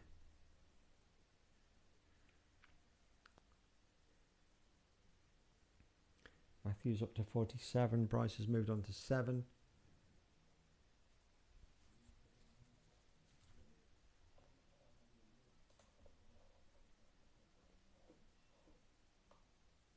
Signing them back on at North East Cheshire in the third 11 game, where they came off for rain. And at the fourth 11, update that.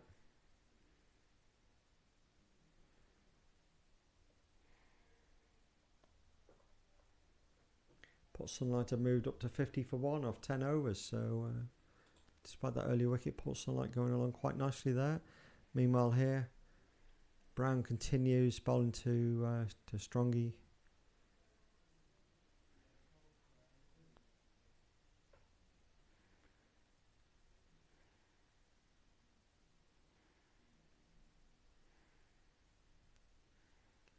Strongy's down the wicket here, and it's great to see. That's the shot of the day so far, and that takes him through to his 50. Really top knock there, and that shot really epitomises everything we would like to see from Matthew Strong. He dominates bowlers, and that one he's got into a great position. But more importantly in all, for me, he's been content to hit it all the way along the ground. Absolutely risk-free cricket, and he's picked up 4 runs. Take him through to a fantastic 50 not out, following on from his 100 he got against Templey at their place early in the season.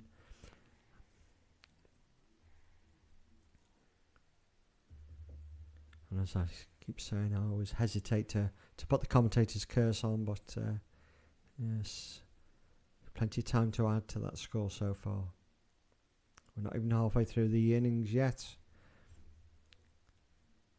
Dare I say, Strongy looks fairly determined to see this one and bat all the way through. He's come down the wicket there and decided that the one's not for hitting, so he just drops the bat on it. Really good cricket. There's another bus going up there. I don't know which one that is. Is that another C22 or 487?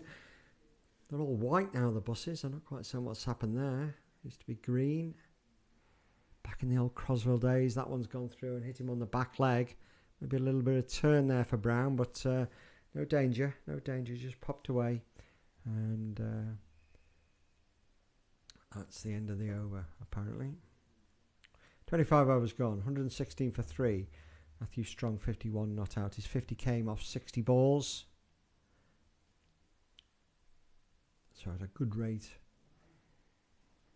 He's going along very nicely. Meanwhile, Bryce is going to get a change of gloves here, is he? Or no, he's just taking his jumper off. So a bit of a consultation here, trying to work out where the field's going to go. I think it is Page to continue. But he's busy setting his field there. You can see him. Let's just see if we can... I'm not quite certain whether you can see what the field's looking like. But you can see maybe there that it's brightening up. A little bit more blue coming through. The clouds are getting thinner. It's definitely brighter. And it's pretty sticky out there. I think it's not too bad in the commentary box at the moment. If it stays like this, I'll be more than happy. I suspect it won't. I think it's going to get very hot. And I think absolutely no sign of any rain that is affecting the rest of the county, or certainly the eastern part of the county. Of course, Parkgate has its own little microclimate here, and it can be raining elsewhere in Cheshire, we know that. And glorious here, that's down just a bit leg-sided, and that's just away for a leg bye.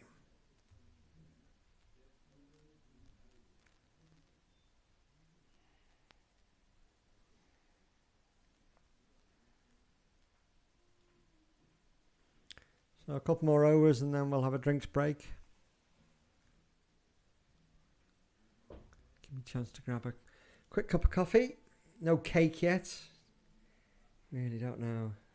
I don't seem to have any problem in the Test Match Special box. Inundated with cakes, but nothing yet here.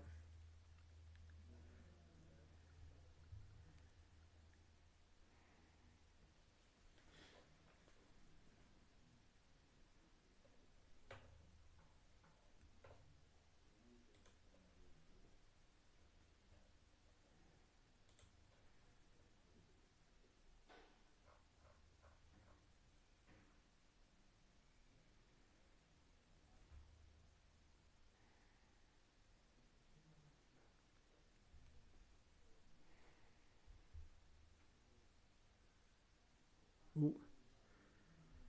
Just popped a little bit and Strongly just taking his glove off the bat there, but he's played it very nicely.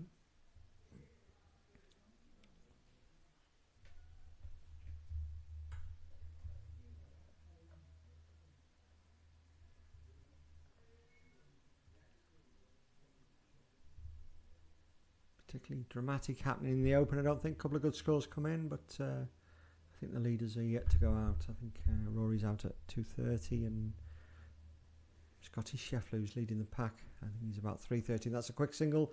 Fowler's going to hurl at the stumps there, but Strongy's too quick for him there, and they're through for a very hurried single, but perfectly safe. Well run.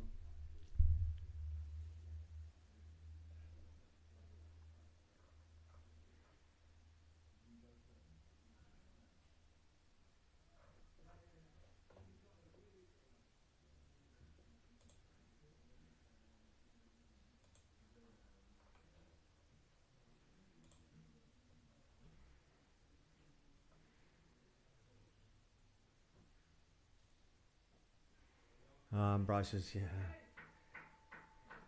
driven that slightly uppish, but no great problem. Nowhere near field and away for 4 runs down to the long on boundary. Well played by Bryce.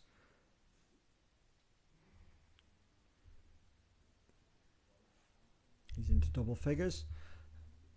They've started to Bowden are batting 27 for 1 off 10, but they're off for rain again now, so there is still that rain hanging around. Hyde, it looks like they're back on there because at Brooklands where Hyde are 30 for none off 15. No sign of any play yet in the Didsbury versus Nantwich game. I think Lindo have got back on at Lindo against Oxton, 45 for 1.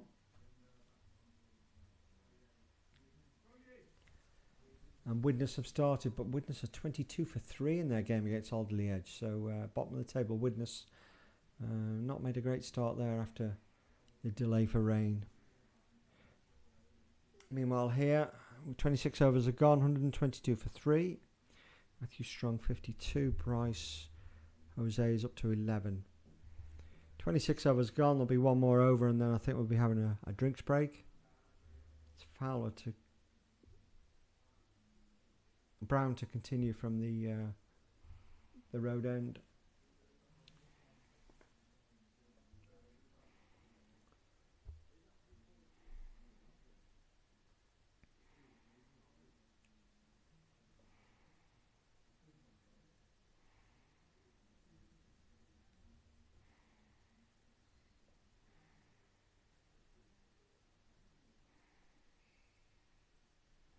That's short and chopped away out to that fielder up on the cover boundary just for the single.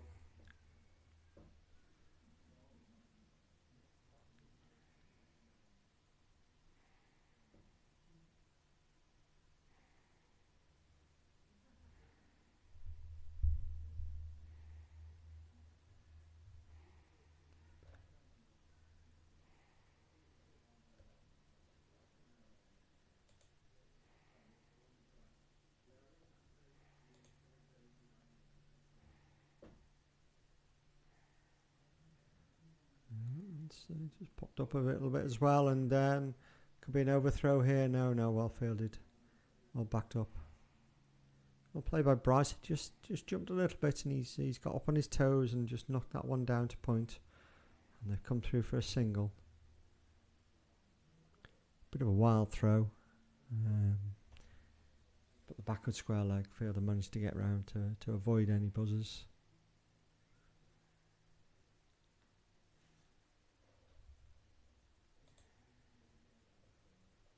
Realised there's been a change of bowler here.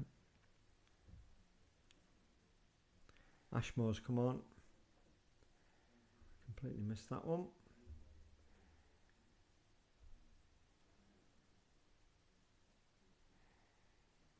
Left arm around the wicket.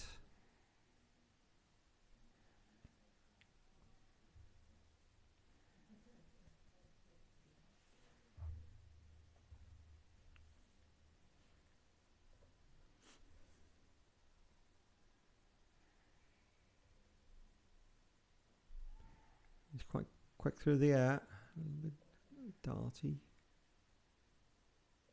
He did bowl in the in the game early in the season. He bowled 5 overs for 39 runs. But that's the end of the 27th over, and that's drinks.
Okay, so drinks break there. 125 for 3 off 27 overs.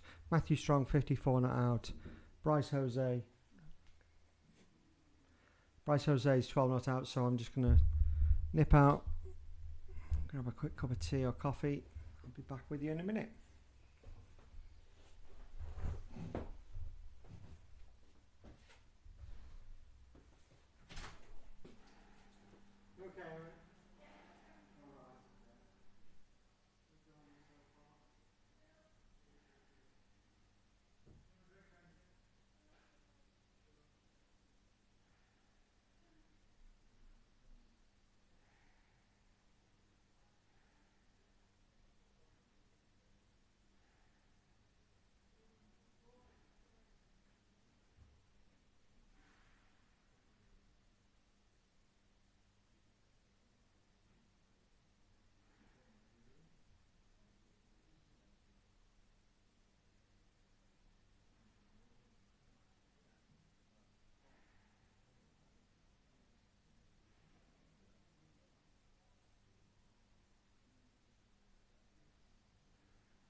Right, so I've just managed to grab a quick drink and half a sandwich, and you missed one over, and then Matthew hit the first ball of Ashmore's over very nicely through mid-wicket. A bit of a long hop, to be fair, but beautifully put away.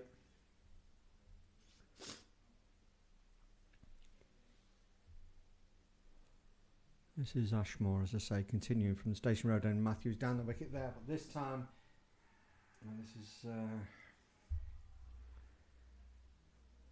he's clothed that one down to the long on fielder, looking to go over the top, and he's gone for 59. A very good 59, to be fair.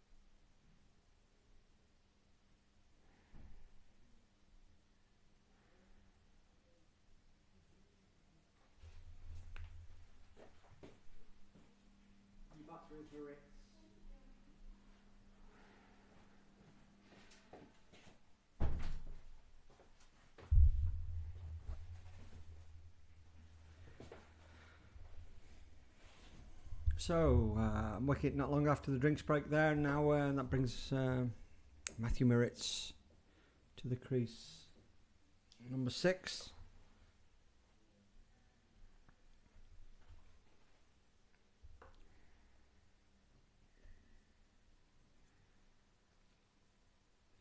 I think Templey be really pleased to see the back of Matthew Strong there. As I say, he scored 100 early in the season. He scored 59 today. It's put Neston in a reasonable position, but this isn't dissimilar to last week when we lost a flurry of wickets around this stage and made life a little bit difficult for ourselves unnecessarily. But two very experienced and good batsmen, South African duo out there at the moment. So hopefully these two can build and build a good partnership. And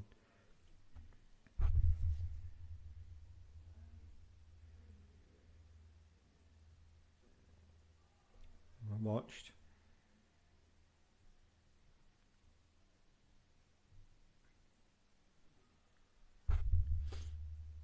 So 29 overs gone, 130 now for 4 wickets.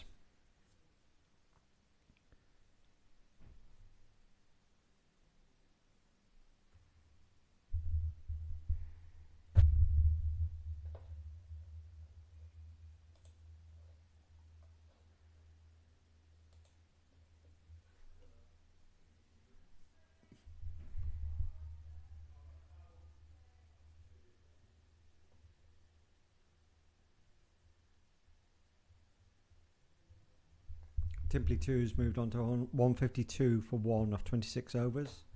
So they're looking at a pretty big score there.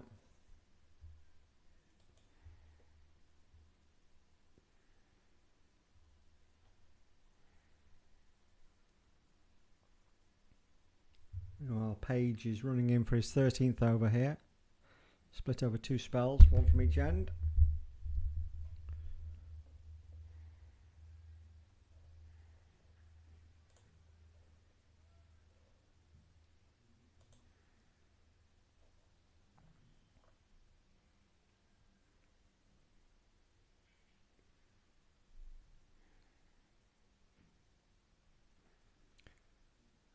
Bryce just doesn't quite time that one. Straight to the fielder.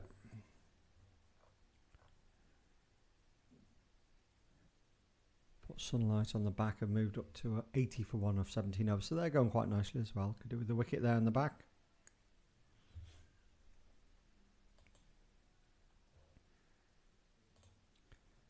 And just as I speak, there's been another wicket at Timperley.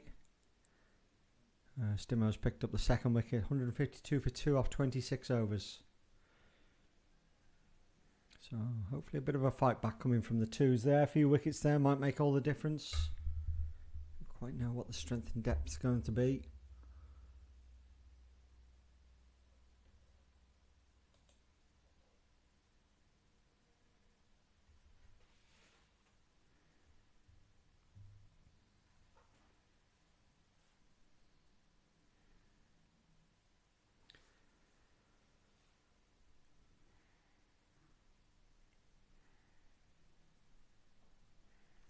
Bryce has he's fetched that one around a little bit, and he's not quite where he wanted it to go, but it's found its way past the diving fielder for 4 runs.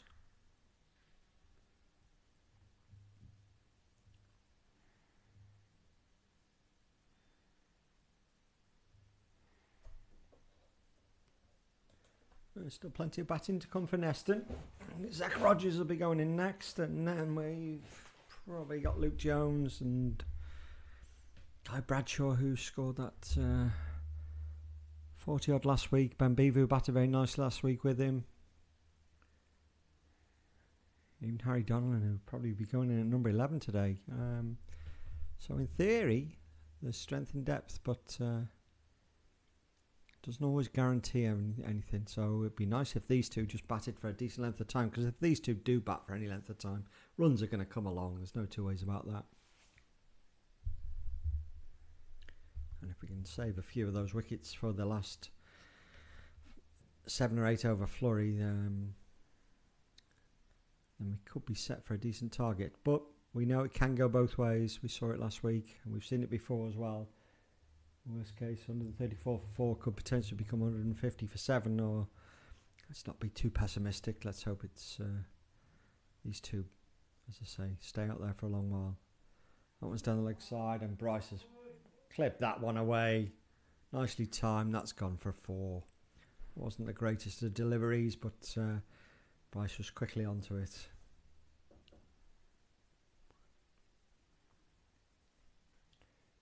And 30 overs complete. 138 for 4. Bryce is up to 20. Matthew still to get off the mark. Page has bowled 13 overs, 2 for 57 so far.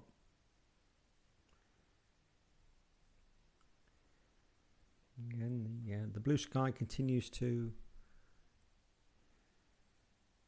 grow in size a little bit. The clouds, there's a few grey ones coming over the Welsh Hills, but all very sedate and high. No chance of any rain. Sadly, there's a bit of rain forecast for tomorrow. We have a big under-9 festival tomorrow. Our under-9s, I keep going on about them, how what a fantastic setup we have with the under-9s.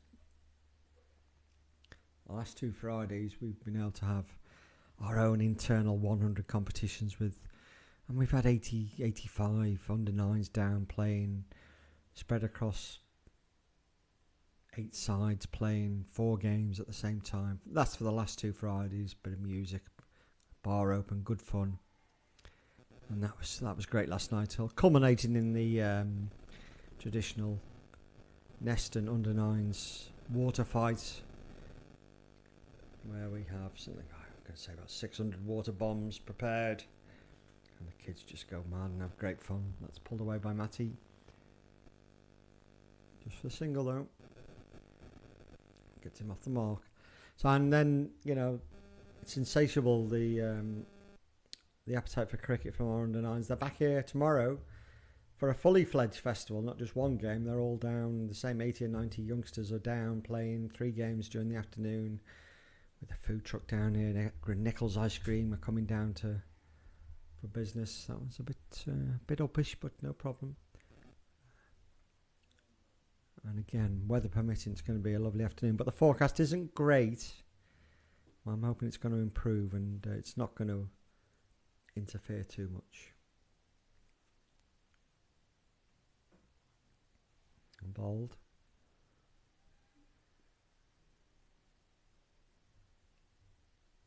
Well, Ashmore. He's into his 3rd over. 1 for 8 so far.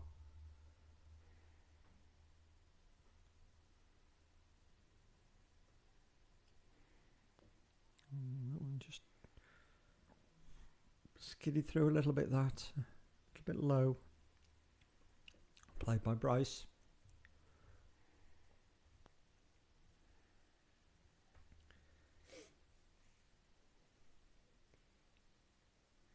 So the 3 big junior games on just last night, to be honest, and here at Neston, our under 13 Shark side beat Upton to effectively seal the Wirral Junior Cricket League under 13 Championship. It's not mathematically certain yet, but there's one game to go, and that one game is between our own 2 sides, the Sharks and the Barracudas, and the Sharks are almost over the line there, so I fully anticipate the Sharks winning the under 13 Championship.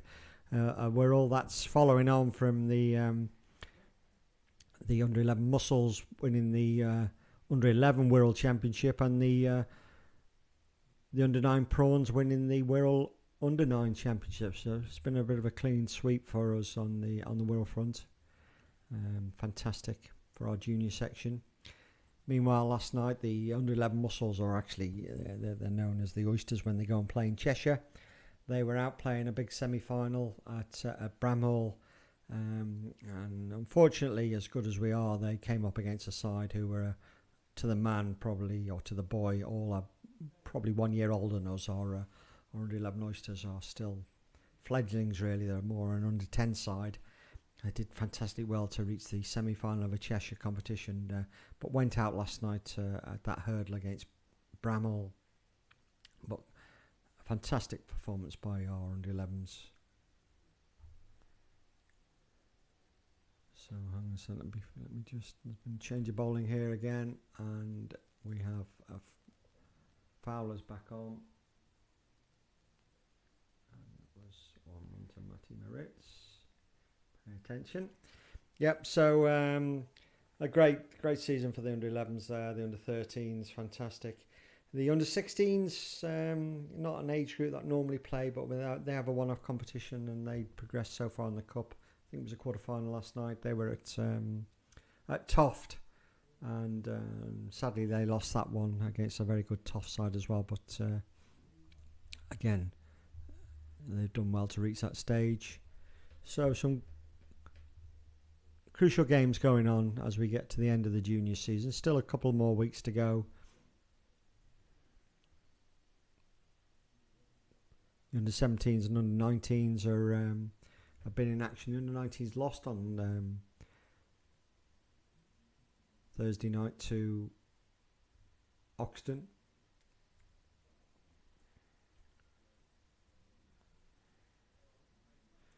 And the ladies had a game in the week, and they won their game this week, so they're rolling along very nicely as well.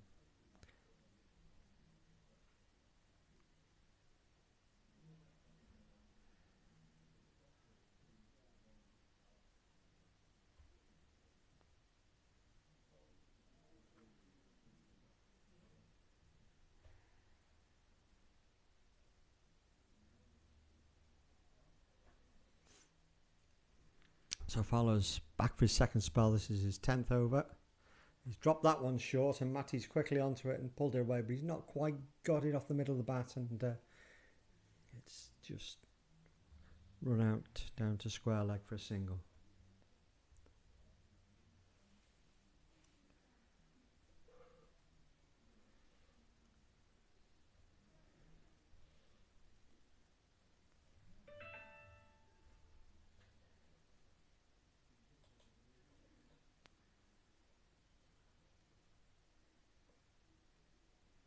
Oh, that one's bounced. He's just got a couple to do something foul, and that one bounced and carefully watched by Bryce, and getting a high elbow and getting his wrist above the ball, knocking it down. So safely negotiated. 142 for 4, 32 overs gone. Bryce has moved up to 21.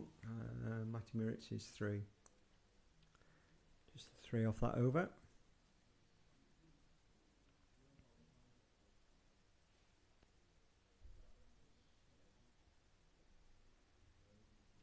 Ashmore to continue with his left arm around the wicket from the Station Road end.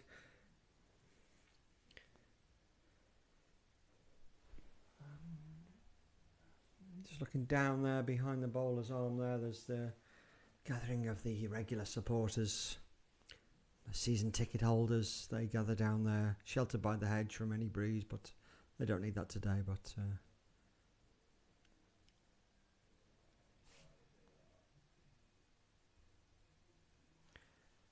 like the Western Terrace down there.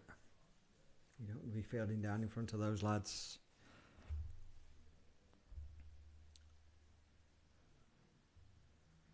No sign of the ladies this afternoon. Wag's corner is empty at the moment. Early days yet, I suppose, but at some point, particularly with the sun coming out, I'm sure the easy chairs, the umbrellas, the bottles of wine, the ladies will be down there later, I'm sure.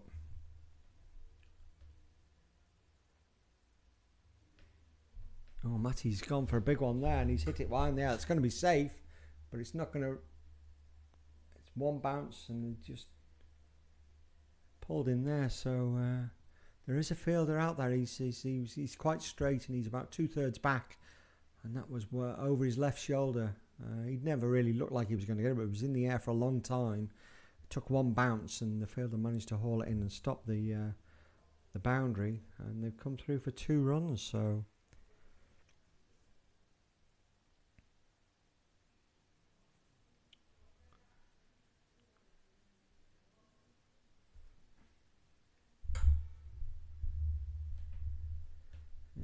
quite convincing from Matty there, but so he's got away with that one.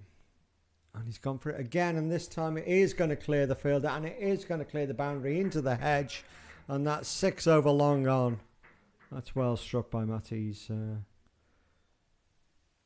confident enough to take on that fielder, who isn't right back on the rope. He's down there at... well, he's gone back on the rope now, but he was about 10 yards in from the boundary for those 2 deliveries. And he's back out there now, and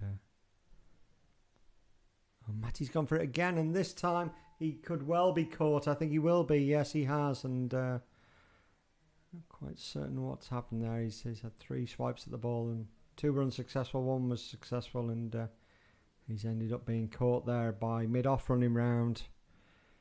Bit of a front edge, leading edge.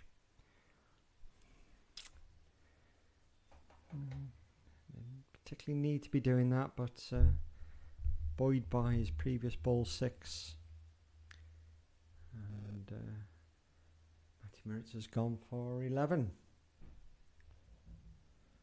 And that's...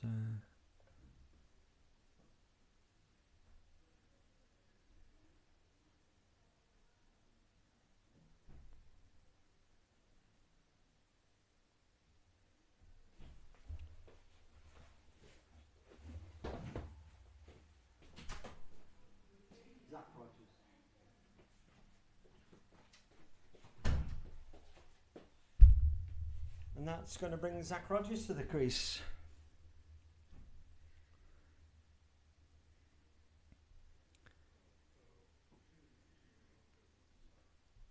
So it's delicately poised now, this game. Templey will be quite happy that they've picked up those 2 wickets since drinks. And at 150 for 5, Neston just have to be a little bit cautious about how we go forward from here. Bryce is still there, 21 not out. Zach Rogers, as I say, he's the new batsman.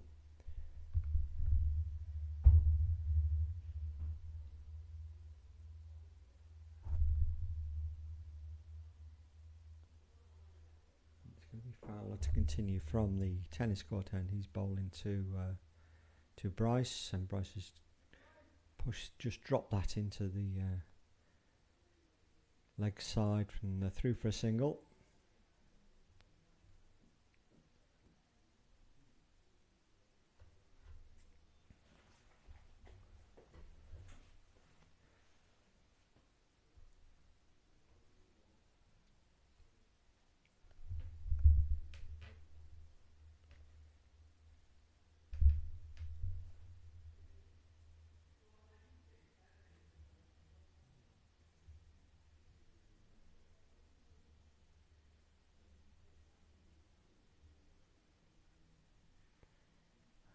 bus. This one going down towards Parkgate Front. I'm sure Parkgate Front's going to be very busy today. It's a pleasant enough afternoon. Ice cream shop's going to be very busy. I have to have a break myself and wander down there. If no cake's going to be forthcoming, it might have to be an ice cream.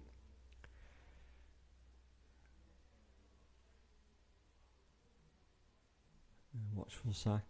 Let's that one go. Be nice to see Zach spend a little bit of time at the crease. He's gone through a little bit of a sticky patch on a Saturday. He's found ways of getting himself out a little bit early in his innings. Just needs to occupy the crease a bit. Maybe getting caught on the back foot a little bit too much, but well, know what he's capable of, and there he is. It's probably a little bit close to be cutting away at that stage of the innings.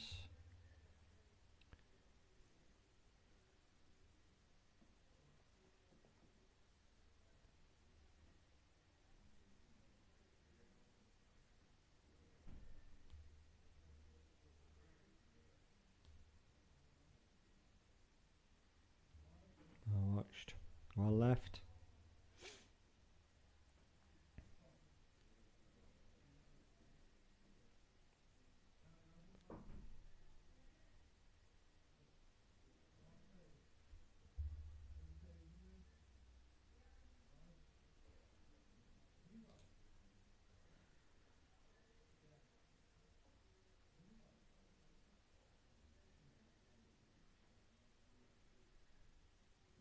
Oh, that's surely, oh, he's going to give that. Yeah, Zach's caught at the crease there. And he's gone LBW.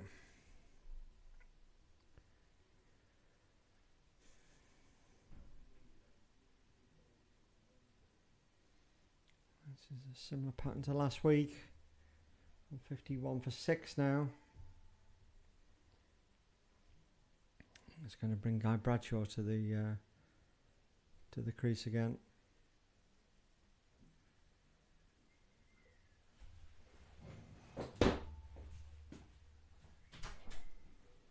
Guy Bradshaw.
So this game's turned a little bit since drinks break. 3 wickets have gone down,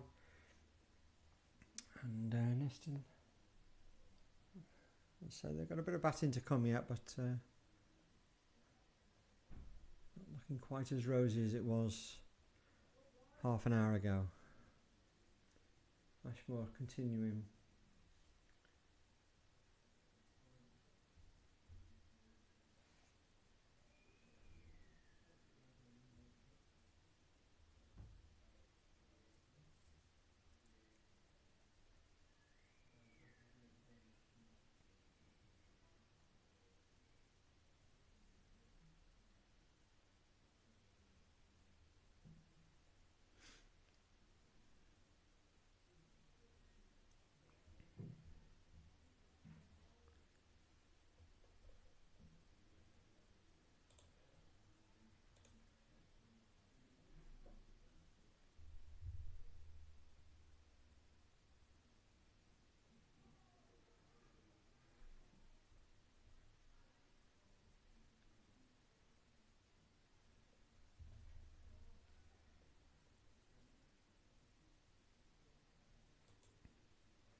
Guy off the mark.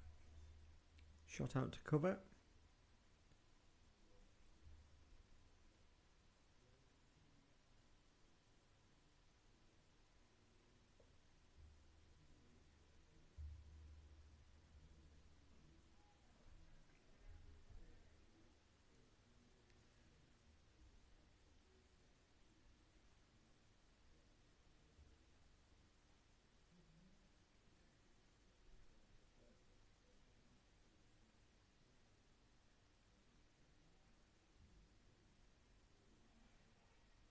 This is good bowling.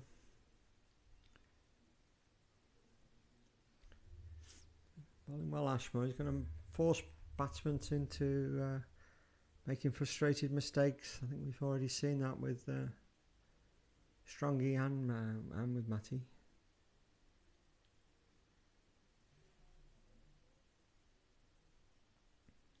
So 35 overs gone. 153 for 6. Bryce is 23 not out, and Guy's just got that one single.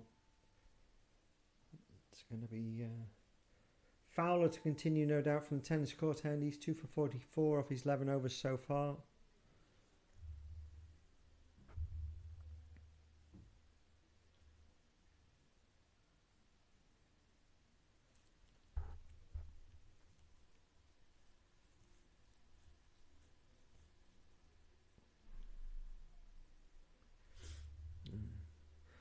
It's Fowler in to Bryce, who's just solidly forward, knocking it straight back to the bowler.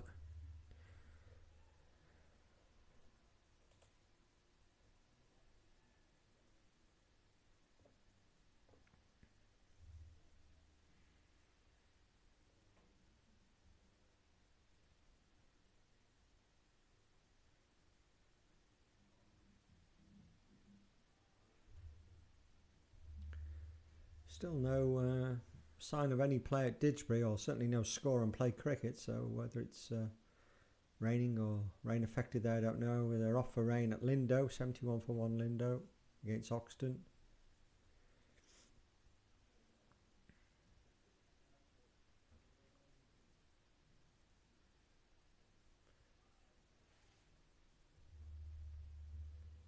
And Widnes in the spot above, 74 for 5 off 17 overs, Widnes.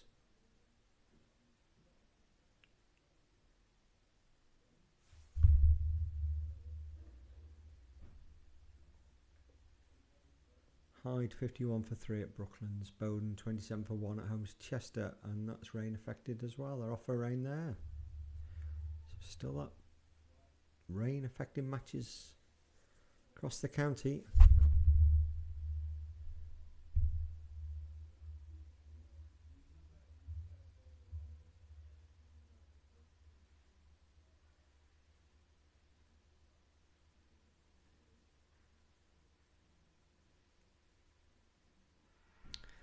Big shot there. I think that was angling down the leg side. Guy pushing forward, looking to play it out on the leg side.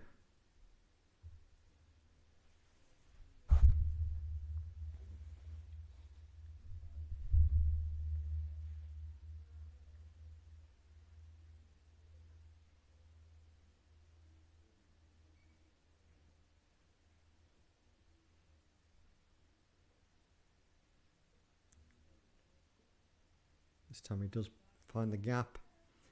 Slight misfield there, and they're going to be able to come back for 2 there. So the fielder attacked it aggressively, and in doing so he slipped through his hands and allowed them to get 2 instead of the 1. That's the end of the over. That's 155 for 6. 36 overs go. 19 overs to go. It's running out of battery.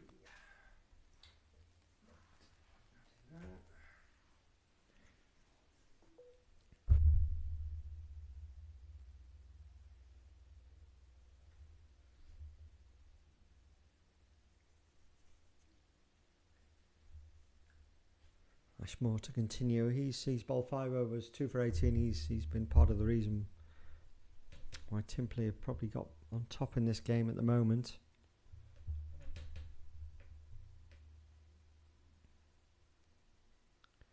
Bowling to Bryce. Bryce pushing tentatively forward, and that one was in the air for a little bit, but soft hands enough that it wasn't going to go straight back to the bowler.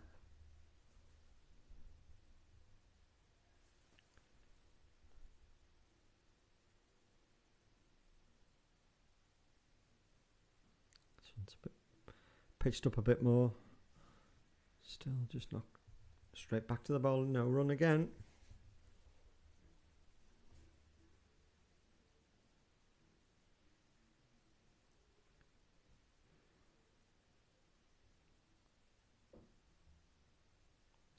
Changing the field, and somebody is going to come into that shortish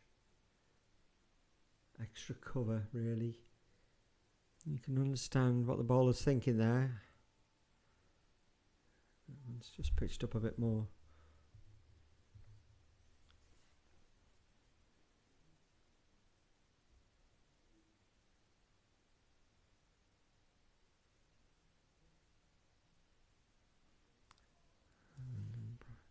Bryce looking to come down the wicket a bit and be a bit aggressive. He sort of turned that one into a bit of a Yorker. So I just need some patience here now. And there's no problem in recognising the bowler's bowling well. Plenty of time left.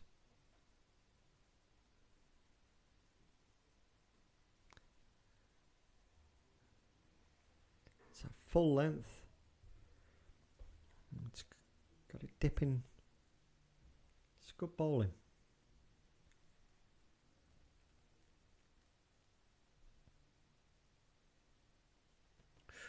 Yeah, that one's back on that length where it just pops a little bit, but Bryce was watchful.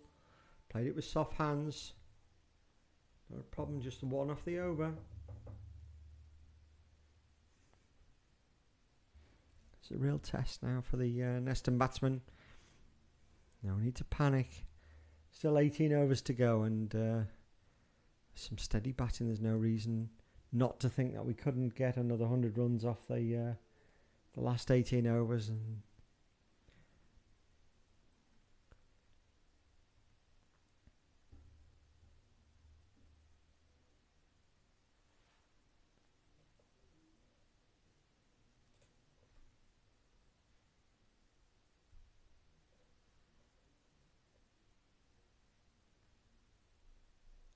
Fowler is into his 13th over now. He's 2 for 46. Again, he's found that spot where it just jumps a little bit. Nothing too untoward, but just enough to make it a little bit uncomfortable for the batsman. I have to be very watchful there, and it's through to the keeper. There's one slip in there.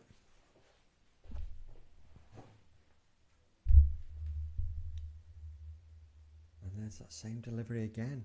We've seen it a few times. Credit to the bowler again. So there might just be a little bit of life in the pitch, and hopefully it'll be there when Neston bowl.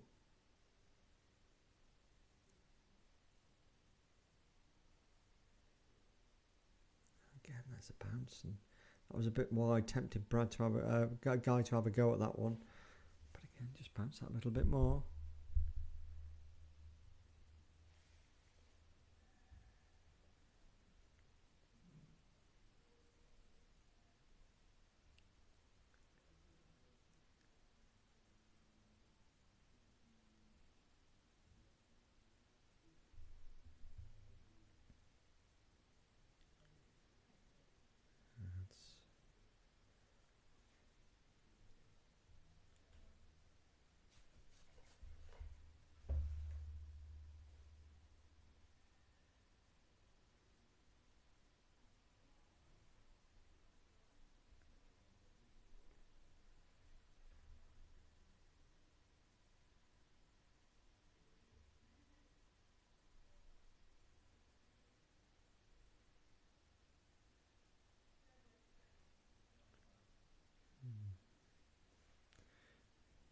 Just quite got to grips with the bounce yet. Kept maybe a little bit low.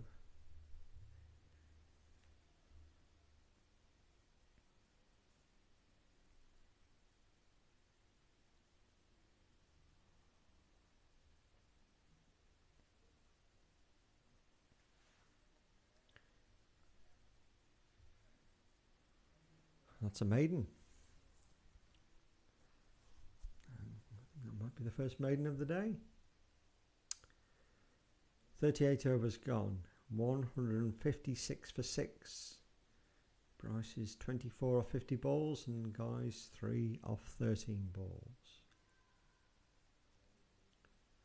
It'll be Ashmore to continue, no doubt.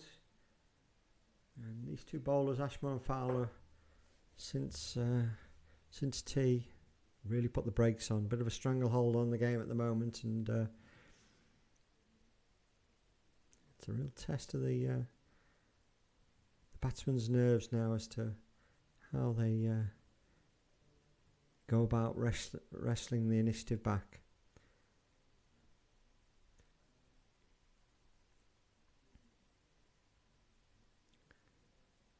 Oh, and that's...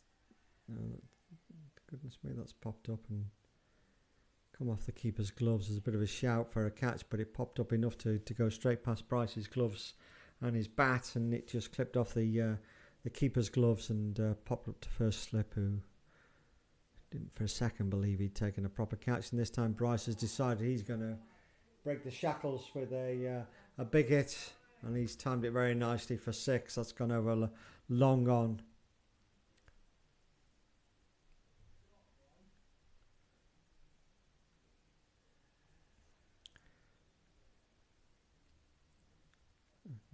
Just have sneaked into the road as well.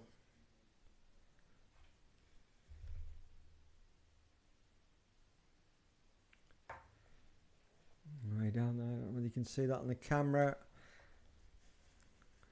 Spectators and players jumping over the and Strongy's down there. It's all under control. I think they've got it. It's in the road. No passing cars hit, which has been known.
It's a reasonable over, except for that one ball that went for 6. So a little bit of chess going on out there.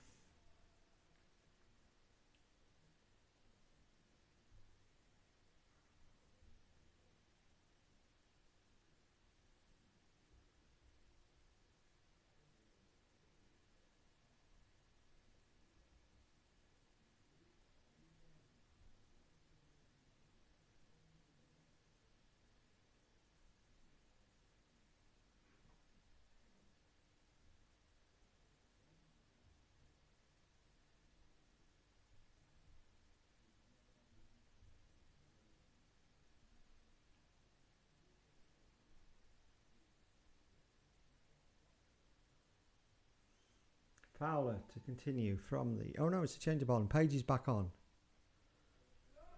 Page is back on. It was a bit of a surprise for me, that, but and his first ball's gone for 4.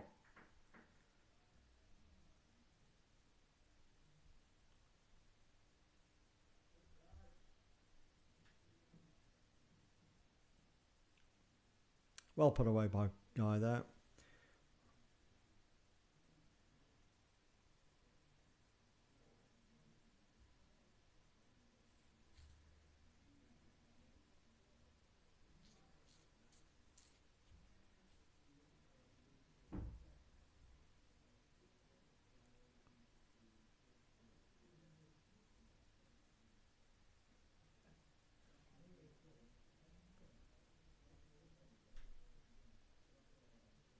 This is Page's third spell. He's into his 14th over. He's 2 for 61.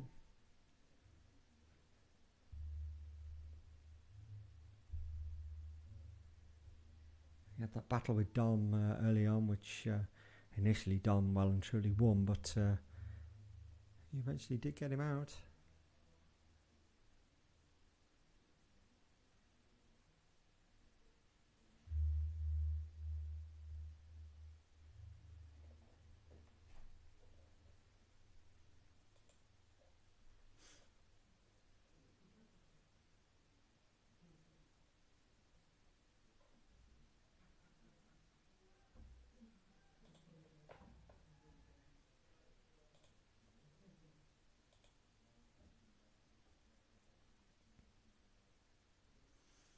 Templey 2 is up to 201 off 35 overs now, so they're looking at a big score. That one's drifting down leg sides, come off the pads, and they're going to go through for a leg bye.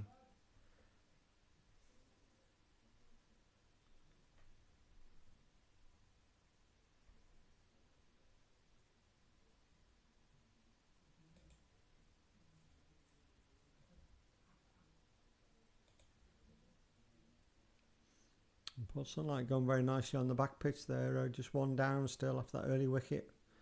144 for 1 off 27 overs, so looks like the fours are going to have to do it with the bat again. More than capable, but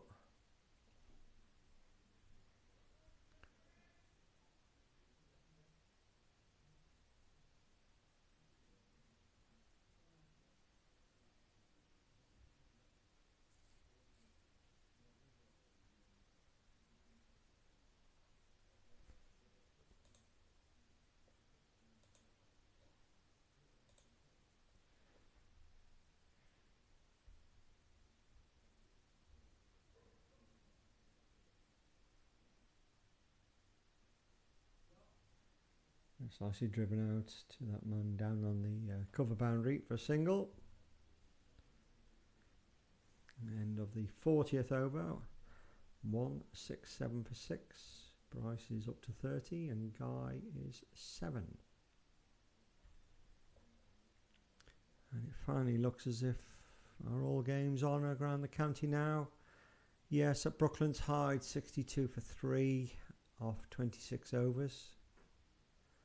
And no, still no sign of any play at Didsbury. It might just be that the score's not coming through, but nothing on the Play Cricket site. I might nip over to their YouTube site, see if they've been covered over there. Lindo 80 for 1 off 18 overs against Oxton. And Widnes are now 96 for 6 off 22, so slowly but surely edging upwards, Widnes. See if we can find anything about Didsbury.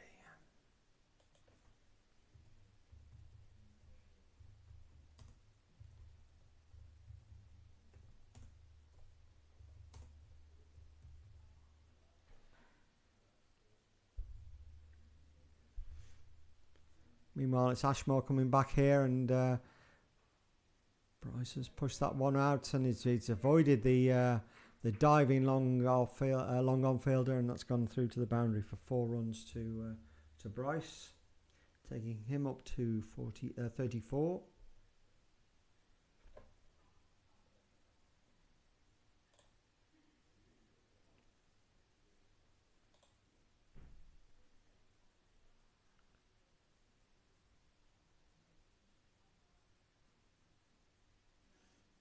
Bryce is back on the back foot and pushing that way. He's looking for 2. The fielder's coming in very strong. He's going to have to go quickly here, and he's just home.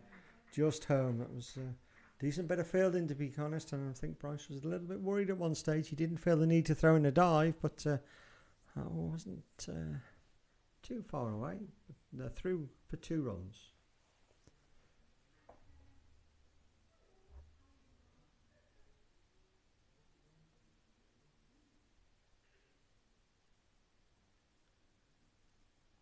And again, just dropped into the leg side and bit of a hurl at the stumps, which goes through, and thankfully there's somebody backing up to stop the overthrows.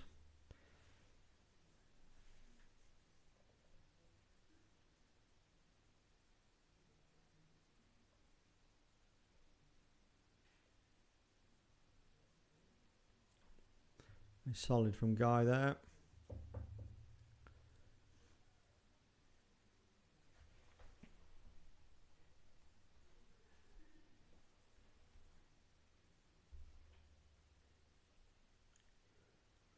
Full toss, but just hit straight at the cover fielder.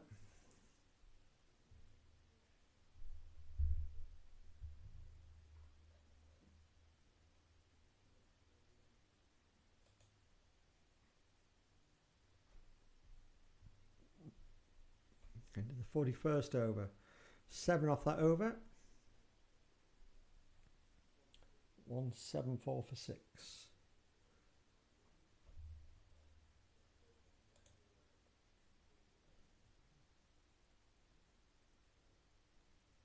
So these two just calming the ship and slowly building a partnership. Long way to go yet. 14 overs remaining.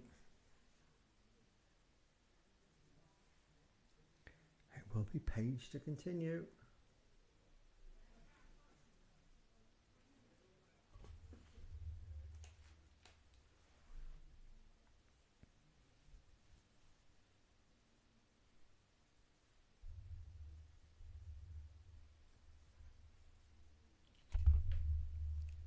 Just a reminder to anybody who may be listening or know anybody who one of our past players, we're having a past players lunch on the Saturday of the 9th of August to coincide with the First 11's home game against Widnes. And we're hoping to get as many of our fabulous past players down here. So if you've played for Neston at any stage over the last, well, ever, we'd love to come and see you. I think we've got 70 or 80 people coming at the moment, and Bryce has really hoisted that one. That's gone all the way for another 6. That's a good, powerful hit. Just stepped away a little bit, gave himself a room to free up his arms, and he's middled that one. Page has gone for a 6 there. Yes, the past players lunch. We're starting about 1 o'clock in the afternoon. There's some nice food laid on. And we've had a good response from as many past players as we've been able to track down, but there may be others out there that we don't have contact details. So if you know anyone out there who's been involved in Neston, doesn't have to be a player, you know, with spectators or scorers or just generally people who've been involved with Neston Cricket Club over the years, and there's plenty of you. It'd be lovely to see you on that afternoon. You can contact myself for the details. Just spread the word around. There will be people we miss because we don't have contact details. But there will be a lot of old faces there, and I'm sure there's lots of tales of good and bad times gone by. That's a lovely shot from Guy. He's hit that through extra cover, and that's going to beat the fielder, and that's gone away for 4. I'm going to mark that one down as shot of the day so far. Lovely shot from Guy.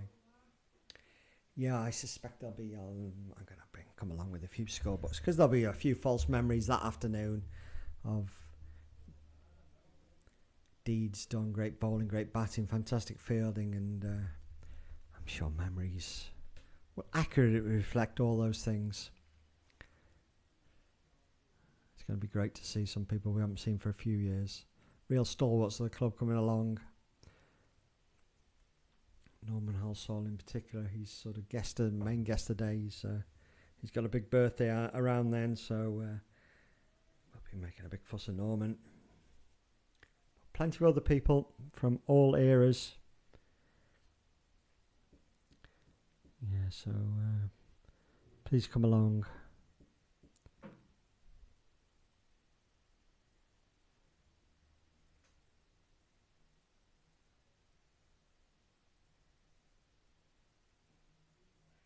Just hit to mid-on, no single there.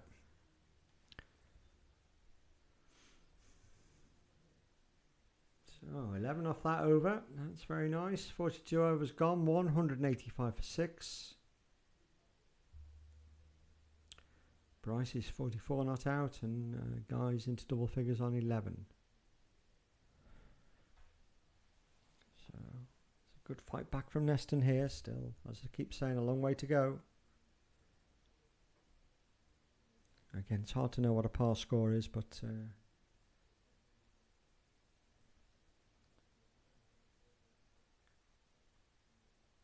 too optimistic to be looking at 240, 250.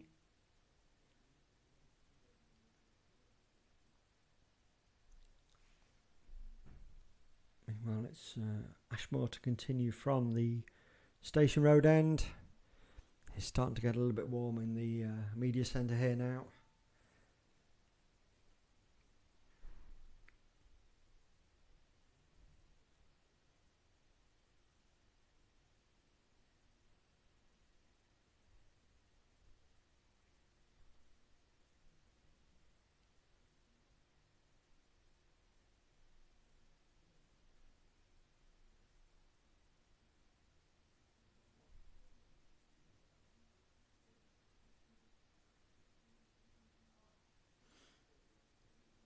Just a single.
Guys rock back there and doesn't beat the fielder at point. He runs around and picks it up. First bounce. A little bit unlucky, just another yard. Fine, it would have come away for 4.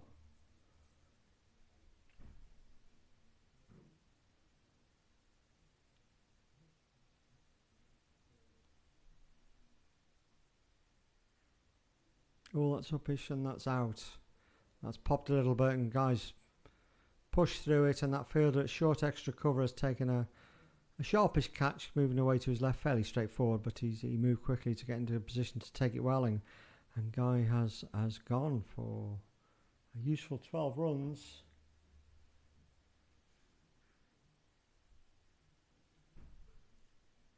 Just when things were starting to really look positive for Neston.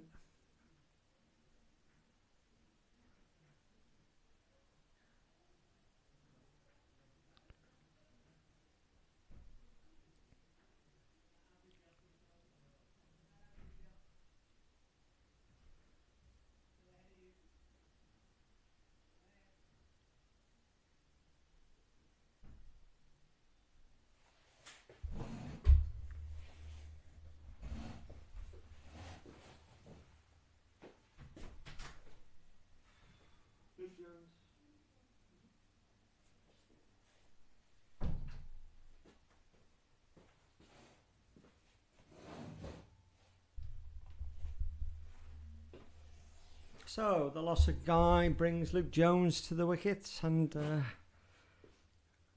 good to see him wearing a helmet. He took that blow while into his nose last week at Chester while sweeping the slow bowler top edged into his nose, no helmet on, and cost him the rest of the game. He had to sit out the field and didn't get a chance to bowl. So he's safely helmeted up this week.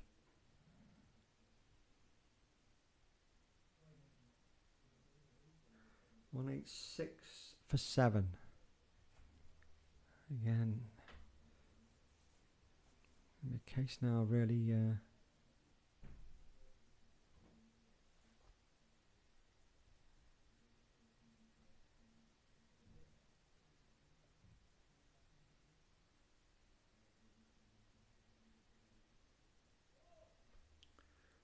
so there's another change of bowling at the tennis court end, and Page is going to be replaced by the new bowler Galley.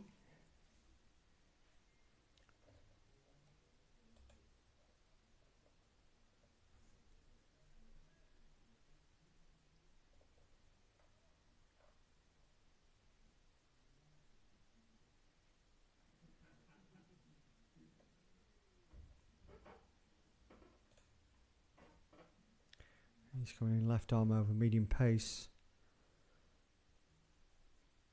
into Bryce, who just pushes him out to mid-off.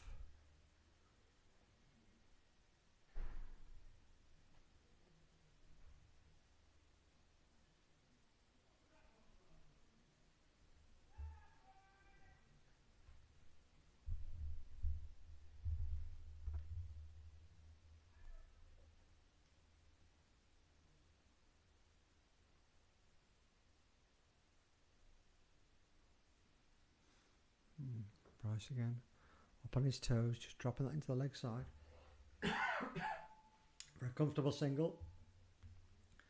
Brings Luke Jones on to strike.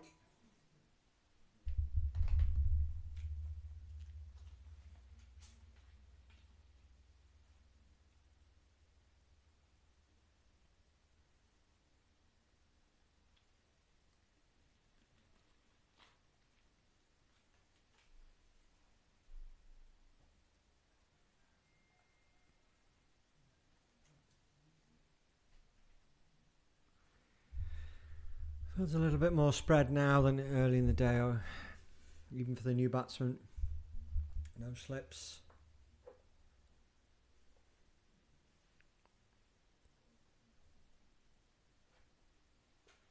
There's a man down at third man. There's a man out in the boundary at the cover boundary. There's a point in there. Extra cover, mid-off, mid-on, just inside the ring, mid-wicket, deep square leg and a deep fine leg.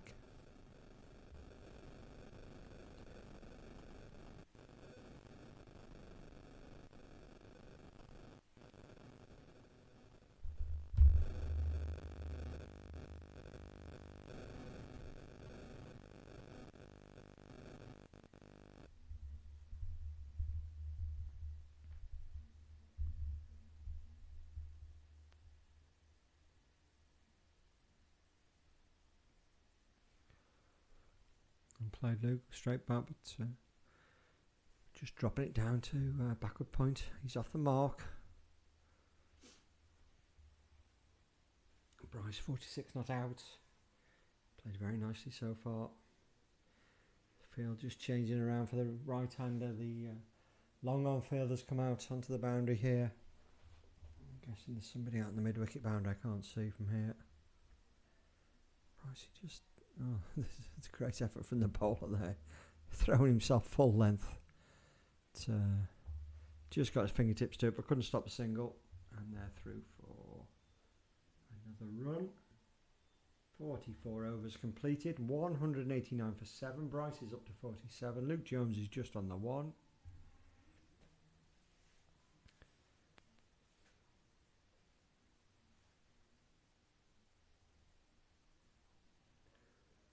Into the last 11 overs of the game, so I think it's important that Neston do bat through.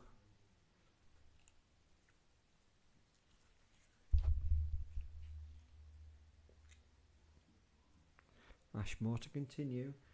He's bowled his 9 overs for just 32 runs, picked up 3 wickets. He's coming in left arm around the wicket too, Bryce. Bryce is pushing forward and sensibly just pushing it down to the long on fielder for the single. Fielder's looking whether he should be coming up. Yes, he is coming up into the ring for Luke Jones. A couple of fielders switch over for the left-hander. Gone in at backward point. Cover, there is a slip in there.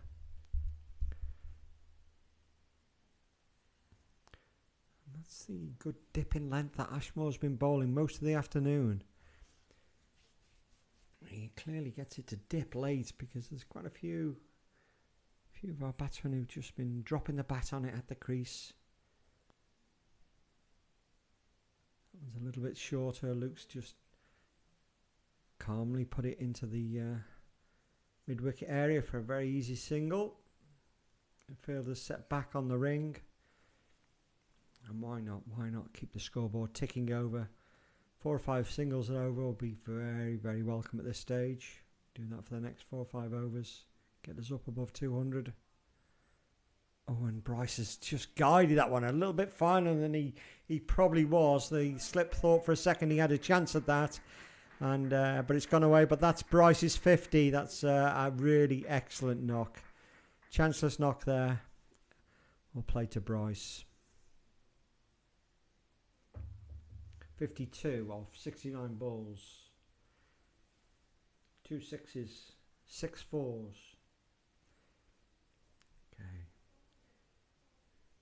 So settling Bryce, we just need to keep going. Just waiting there for the fielder to get back into position. Ashmore in, left arm around the wicket. Oh, Bryce has gone for a big heave there. I'm not quite certain there's any need for that. I'm not certain where he's got. I think that's missed everything.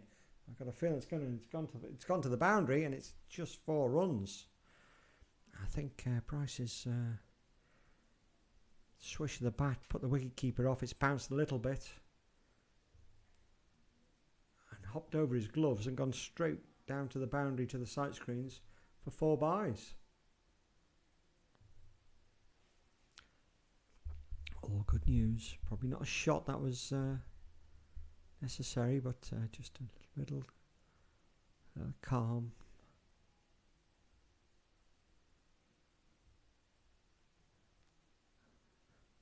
A little bit quicker and flatter from Ashmore there, but Bryce is onto it and watched onto the bat, and he's just turned it round the corner, and there's no fielder there, so slips run round, and in doing so they've managed to get through for a comfortable 2. So a decent over there with 12 coming off it in total, 4 of which were byes. Bryce bringing up his 50, he's 54 not out. Luke Jones is 2 not out, and we are 201. That's a 200 up, 201 off 45 overs. So a real crucial 10 overs coming in here. I mean, you're dead. I was reluctant to say what could and couldn't happen. I mean, let's start with the negative. We could be 220 all out, but with these 2 batsmen, I mean.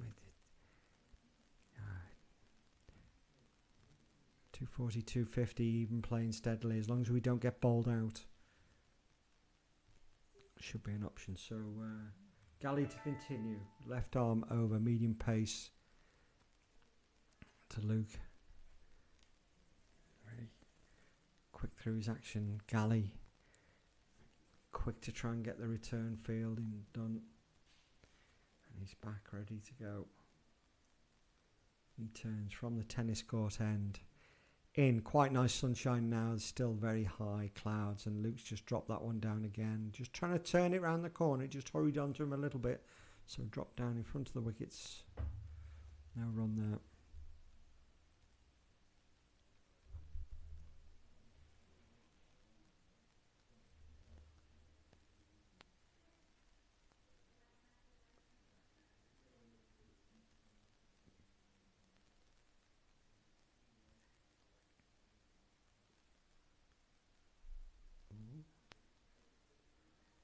Playing a miss, that ball went past the outside edge, but then died to the keeper.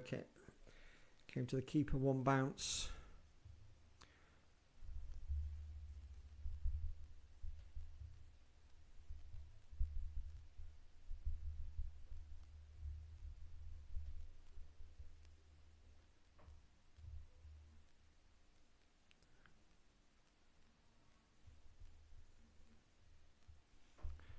Luke's just getting used to the pace of the pitch.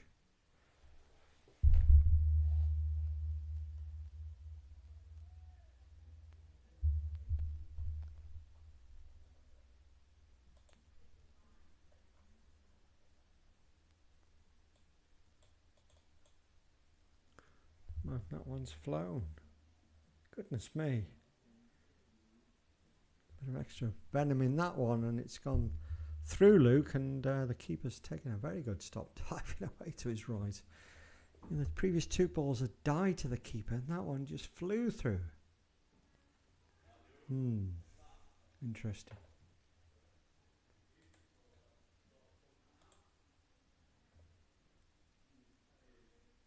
And that's another one that's died and kept low, and it's keeper's really struggling there, and that's gone away for 4 byes. This is a really strange over.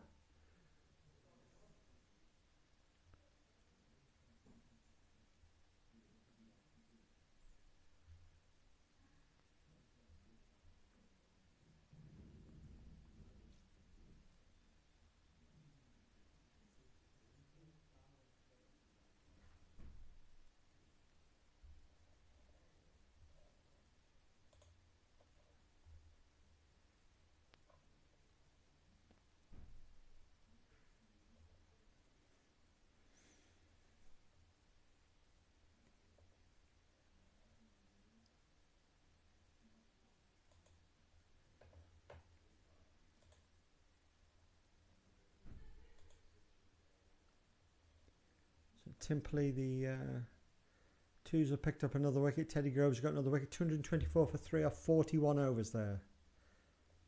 Second 11. And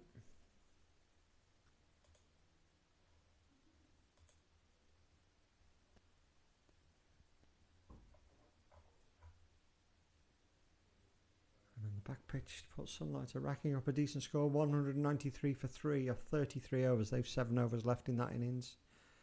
And Bryce has just picked that one up. I think their line was just down leg side a little bit, and Bryce has taken the opportunity to just clobber that one over mid-wicket down to the Old Quay car park for 4 runs.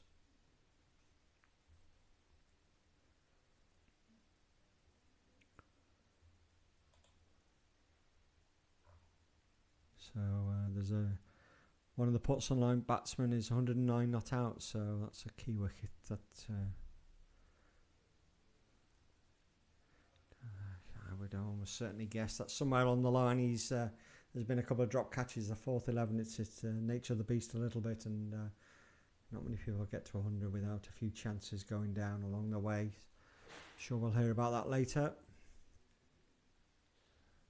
Bryce, yeah, Ashmore there sort of adjusting his line outside off stump, so Bryce just calmly guides it to backward point for a single.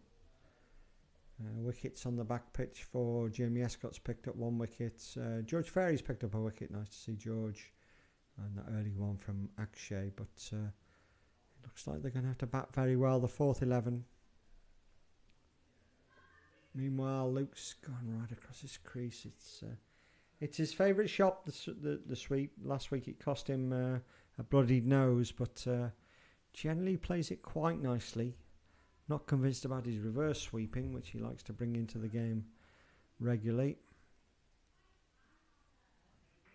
I like it when he plays in front of the wickets and limits his sweeping to those balls on or outside leg stump. But he's picked up a single there. He's up to 3. Bryce now. The fielder at deep square leg has moved round to deep mid-wicket or cow corner. But Bryce is very sensible batting there. The 2 fielders straight are both right out in the boundary, and at this stage Bryce quite rightly is not even contemplating taking them on. We know he's more than capable of doing that, but for now he's going to pick off the singles, and that's always a frustrating thing for the bowlers.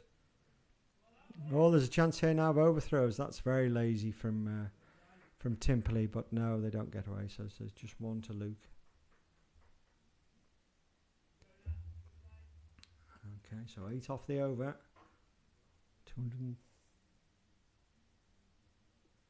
13 for 7. 47 overs gone.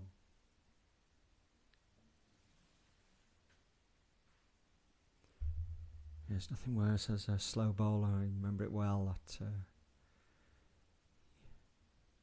you'd bring your mid on and mid off up. That was always my game. Get them to hit straight and strengthen that field. But if you brought the mid on and mid off up, and then the batsman was good enough, hit over the top, so you put them out, and then they quite calmly take 4 or 5 singles off you down to them without taking a risk. And very frustrating for a bowler. It's the batsmen that just feel they can hit sixes every ball. I used to like bowling against, because sooner or later they'd make a mistake. Like, oh, that one's really taken off as well. He's real variation in everything Gully's done. And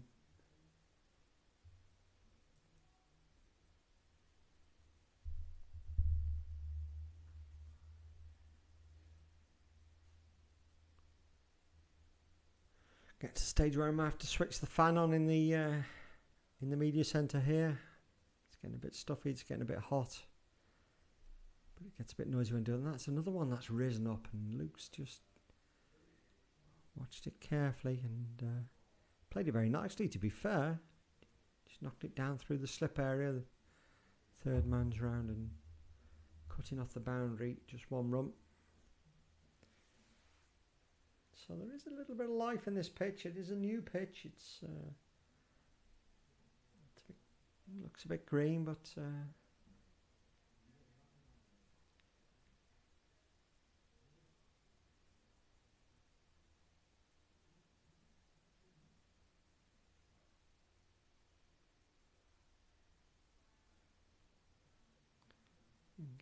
maybe getting a little bit carried away with a bit of bounce he's getting. That one's a bit short, and it just sort of sat up.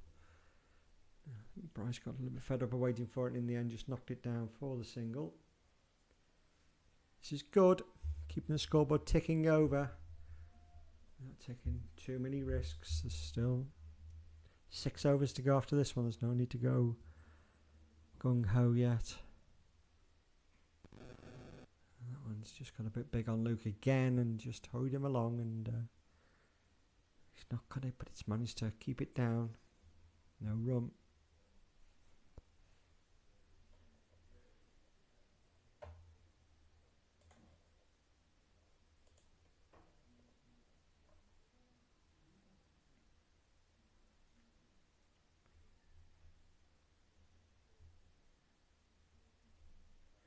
Bowden now 55 for 5 off 24 overs against Chester Boughton Hall.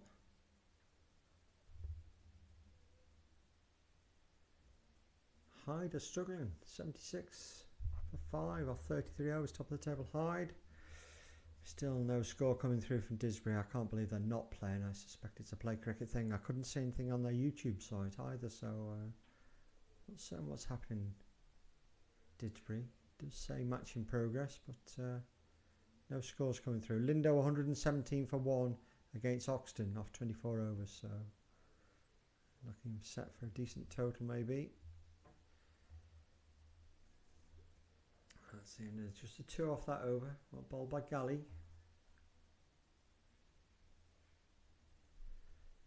Widnes 134 for 7 off 30, so they're just getting up to somewhere near a bit of a total. Whether it's enough against Alderley Edge remains to be seen. Let's go and see.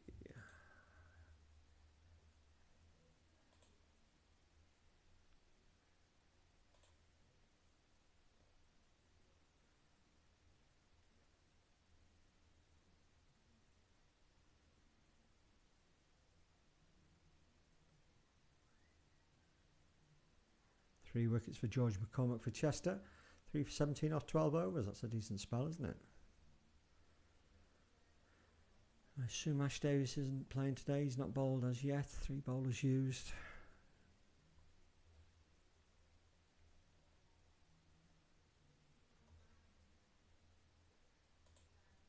Meanwhile, Ashmore to continue.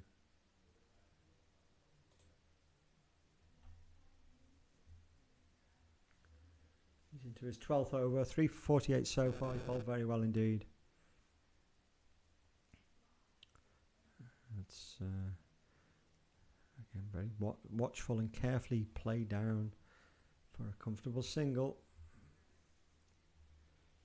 I think that's I'm not saying it's the right thing, but I fully expect that Luke will be eyeing up the short boundary to his leg side, and if he gets the slightest opportunity to play it, well, unless these his accident playing the sweep last week has put him off a little bit, but I fully expect Luke to be targeting the short boundary pretty soon from this end.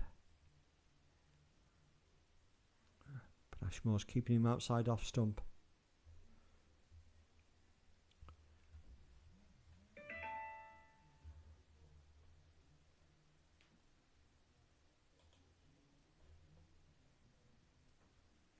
Another wicket for Teddy Groves at Timperley for the twos. Timperley 241 for 4 of 44, so maybe a bit of a slight fight back there. Not looking as bad as it could have been. Good to see Teddy in the wickets. Certainly an exciting prospect with both bat and ball. Bryce's advantage down the wicket there. He's hit that through, straight through Ashmore's legs. Couldn't get down to it quick enough, and that's gone through dead straight to the sight screens for 4 runs to Bryce. Takes him up to 66. That's his 8th 4. He's had 2 sixes. He had 79 balls, and he's on 66. So it's a very typical Bryce innings without too many risks this time, though. And very solid there. Oh, and that could be a single, and that's poor fielding. The fielder went with that just tried to put his boot on it rather than get down to it, and he's missed it completely, and he's given away a run there. So we'll take that. That's a bonus. So 7 off that over. Bryce up to 67. Luke Jones is on 6. 49 overs gone. 5 overs to go. 222 for 7. So I talked about 240, 250, and nothing guaranteed yet, but 6 overs to go. Even if it's a runner ball, it takes us above 250, provided we don't get bowled out, and maybe another couple of overs before these two decide to really target the boundaries. I certainly don't want to turn into a disastrous, not disastrous, but we don't want to turn it to 230 all out or anything like that. But let's be optimistic. Let's talk 250. So Galley to continue. That's nice, well bowled, nice and straight.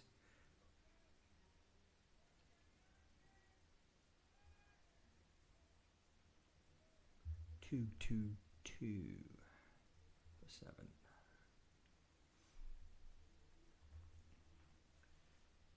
Galley's only gone for 5. It seems more, but quite a few. There were 2 lots of 4 byes, were there, something like that. But oh, that's a full toss, and Bryce has probably missed out on that one. He wasn't expecting that, and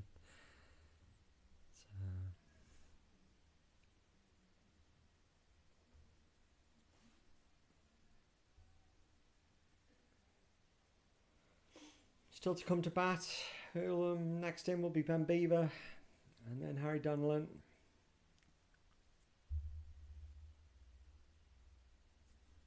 And again, calmly played for the single by Bryce.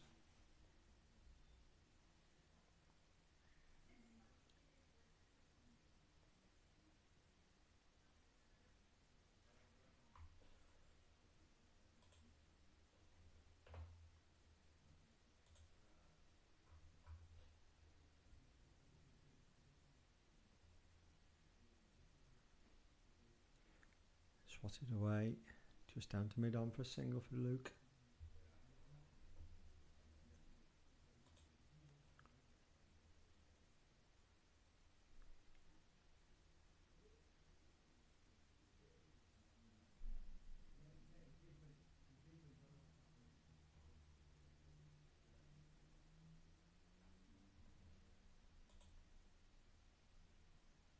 The full toss, but this time Bryce content to just flick it out onto out to square leg for the single.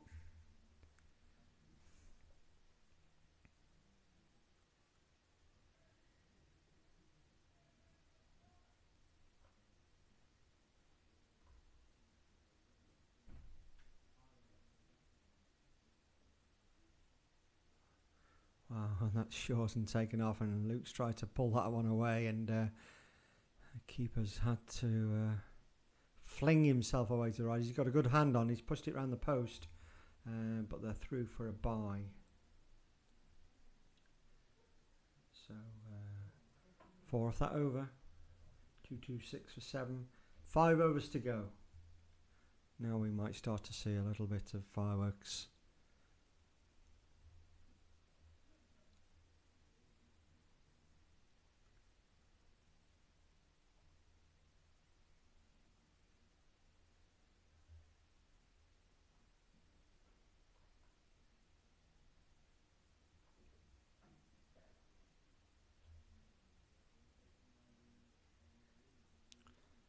Looks like Rory McIlroy's up and running. He's picked up a couple of shots on his first 3 holes. Nice to see. The leaders will be going out shortly. Scotty Scheffler, Matthew Fitzpatrick, they'll be out in 15 minutes time. Interesting British Open over at Royal Portrush. That's where Matthew Stewart is, and I suspect that's where Ash Davis is. Quite fancy it myself, to be honest.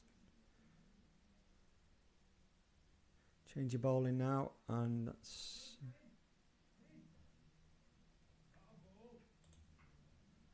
Fowler's back on for his 3rd or if not 4th spell. This time from the road end. He's into his 14th over. 2 for 46 so far.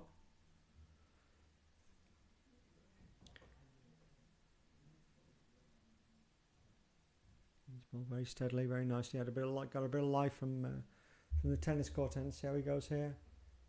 I think that's a full toss. Luke can only hit it out to mid-off for a single.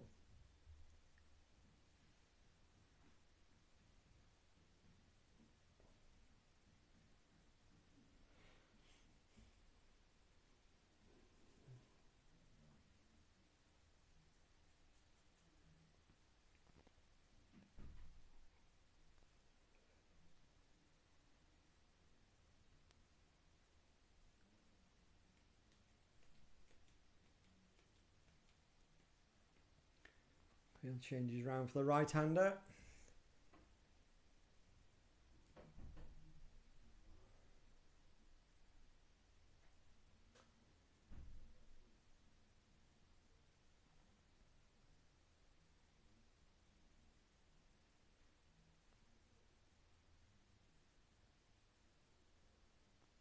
Bowled and well played. Bryce content to push it into the gaps. Keep the scoreboard ticking over. He's up to 70. Brings Luke onto strike. Field moves around again for the left hand. Fowler looks a little bit weary if truth be known. That's a weary ball down leg side. Luke's moved across and it's through for a dot ball.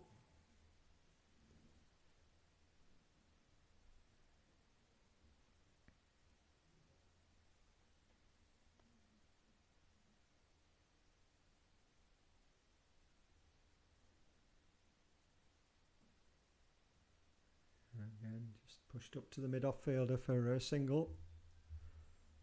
That's fine, scoreboard's ticking over.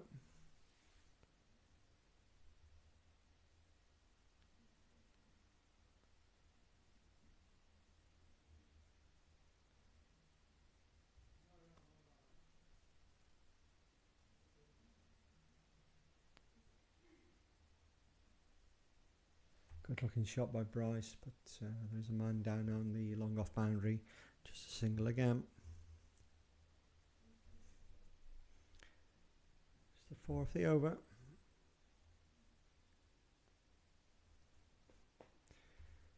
A drink going out for Luke.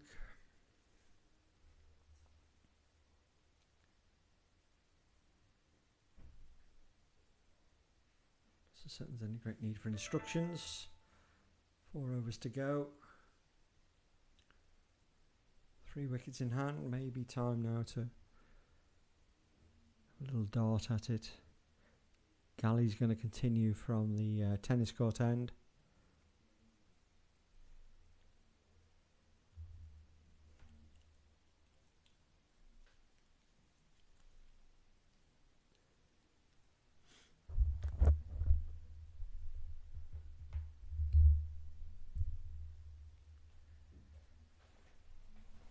Never a problem sat in the media centre here. You know, it's only at the same level as the players sat outside until Matty Moritz comes and sits out in front with his floppy hat.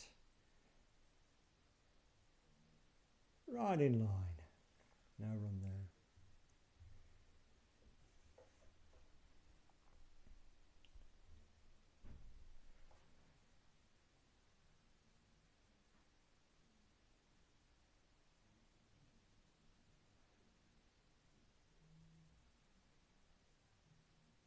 Galley in, left arm over, squirted away by Bryce, but there's a fielder there just at a short, very fine third man, deep slip, really. No run.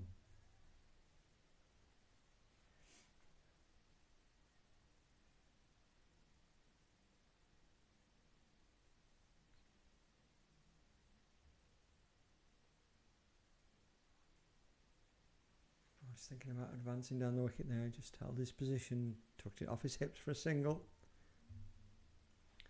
Plenty of traffic heading down to Parkgate, you can see it now. I'm sure the front is getting very busy down there. The Old Key car park is filled up. Big queues at the ice cream shop and the fish and chip shop further down. I would imagine people enjoying the very pleasant weather today now. A bit sticky, but it's warm. There's no wind. Let's come off Luke's pads for a leg bye.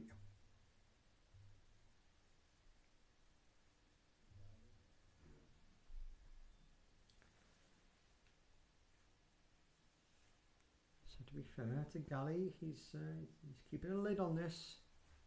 He's only gone for action 9 runs off the bat. There's been a few extras coming off him, but he's into his 5th over now, and he's bowling from the end where the short boundary could be targeted. But he's got a nice length there. He's forced Bryce to push it off, and oh well, blimey, that's raced away for 4. I looked down to the deep cover fielder there. I thought he was just going to amble around and pick that up, but he was ambling because he knew he couldn't get there, and the ball's raced away down the boundary square for 4 runs. A very welcome boundary. Takes Bryce up to 76. 236 for 7. We're in the 52nd over. 3 overs after this.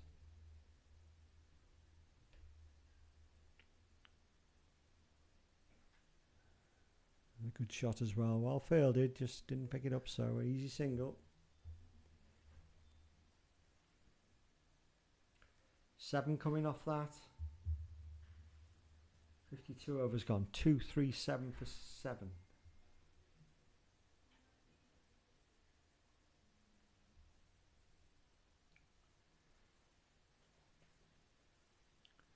Three overs to go. What are we saying? 20 off those 3 takes us up to 257. It's going to be a very defendable target, I would have thought, if we bowl well.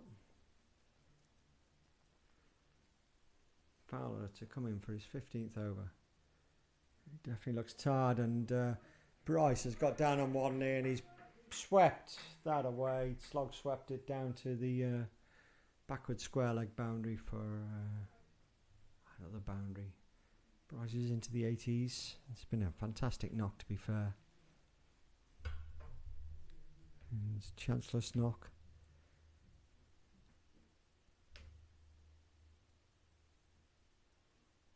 He's of course in my fancy league side. This is good to see.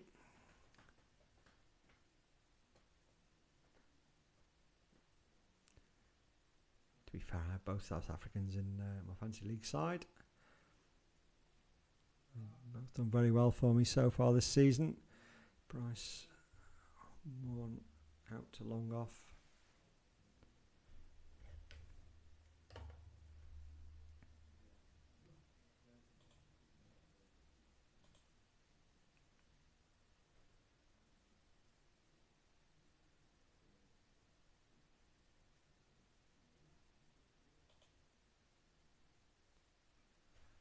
Because targeted to that leg side boundary, I can't see up there. It's fielder out there, so there's only 1 run.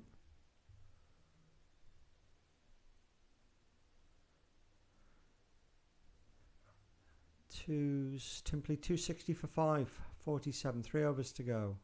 260 for 5. Tom Edgerton's picked up the 5th wicket. That's well played, but well fielded. Luke's going to... Oh, my goodness me, Luke would have been out there. Luke would have been out there, but it's gone all the way through for 2 runs. And look at this, what's happening here? As he just bowled the ball in. Bryce was very astute there. He watched the field, and the fielder just casually threw it back towards the bowler from the boundary, from the overthrows, and they've come through for 3. That was excellent from Bryce. Very, very on the ball.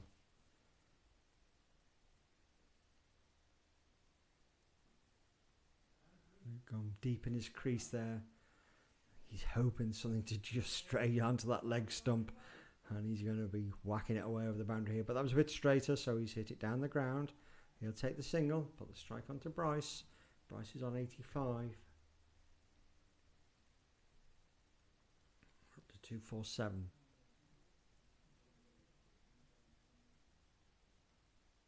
Yeah, okay. Nicely played.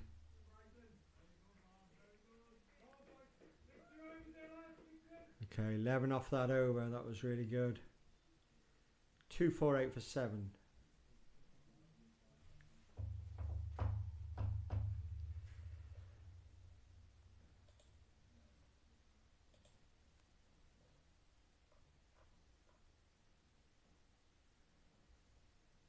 Put Sunlight 244 for 6. 1 over to go on the back.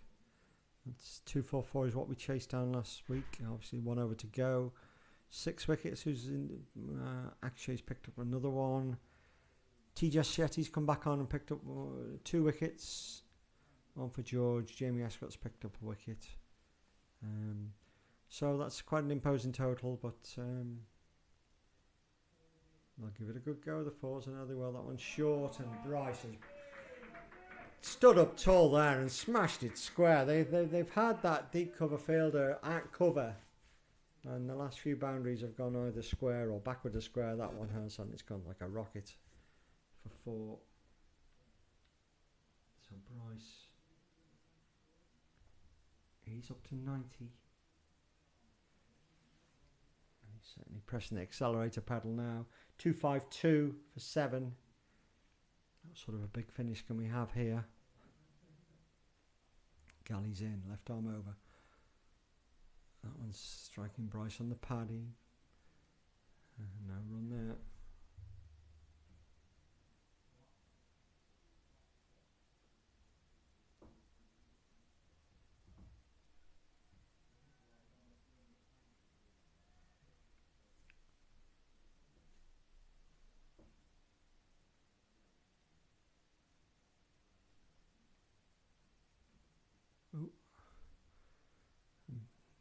Bit of a false start off the ball. I think Bryce was getting pestered by either a wasp or maybe a lot of horseflies around this year. Midges will be out later, but the horseflies have been a real nuisance this year. It was well bowled by Galley. It's been a decent spell from him. He's still only gone for 18, and he's into his 6th over, and he's bowling at the tail end of the innings. So there's been a few extras come off him, but off the bat, just the 18. He's in again. Left arm. Oh, and he's bowled a bouncer there, and a decent one as well. Bryce has no choice but to just duck out of that one, sway out the way. To be fair, that's well bowled. If he tries it again, I think Bryce might be onto it a bit quicker.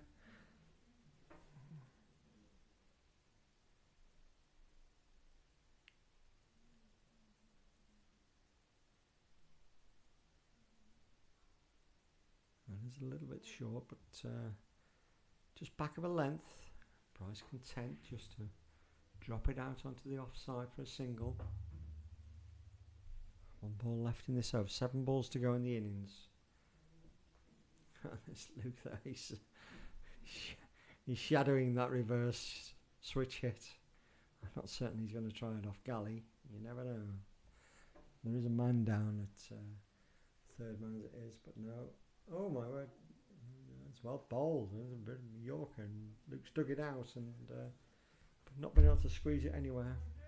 And it's gone through for a single. So that's a pretty good over, just 5 coming off that over. 2-5-3 for 7, 1 over to go. And it will be Fowler to finish off the innings. He's had a bit of a marathon spell, spread over 3. Is it 3 spells he's had? Ball from both ends. He does look a little bit weary, there's no doubt about that, but Bryce on 91.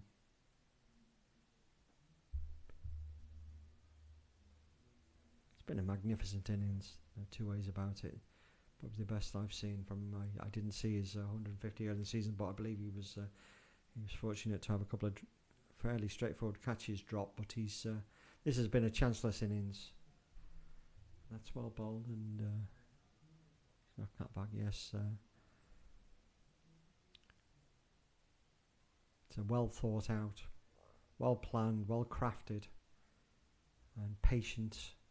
Well, I say patient, I mean he scored 91 off 101 balls, so it's a pretty good slap, and he's come down the wicket there and he's smashed that sort of 10 yards wide of the long on fielder, but it's only 2 bounces across the boundary for 4.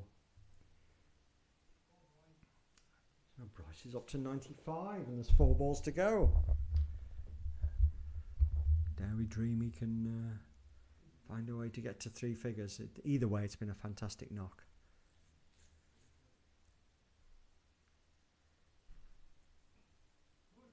And that has gone like a rocket dead straight as well. That takes him up to 99.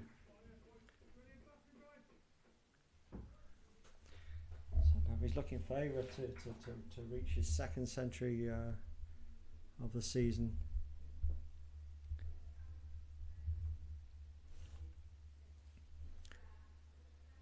Fowler's in. Come on, Bryce. Oh, and he's tried to swipe that one away. It's gone through to the keeper. 2 balls to go. And the lads outside here are all just ready to see these 3 figures in if it comes. Come on, Bryce.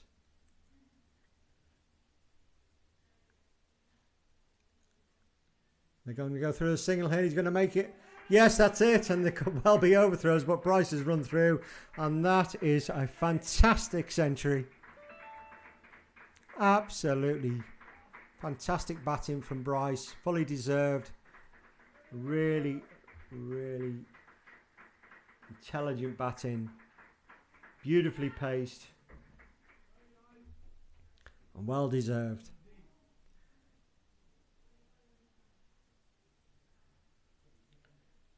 100 off 105 balls, 13 fours, 2 sixes. Top batting.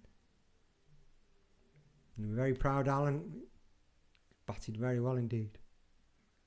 And Luke now just finishing off. That's hit the stumps. So it's maybe stopped it going to the boundary. So we're going to finish with a single to Luke.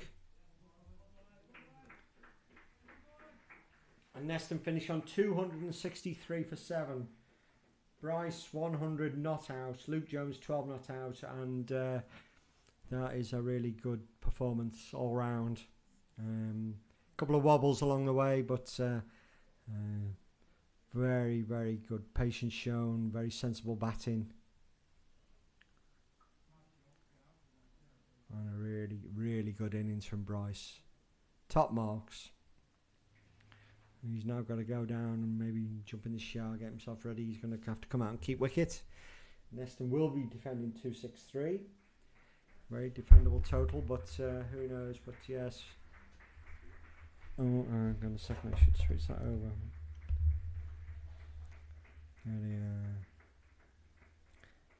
Very well played. Some good bowling from the Templey side as well.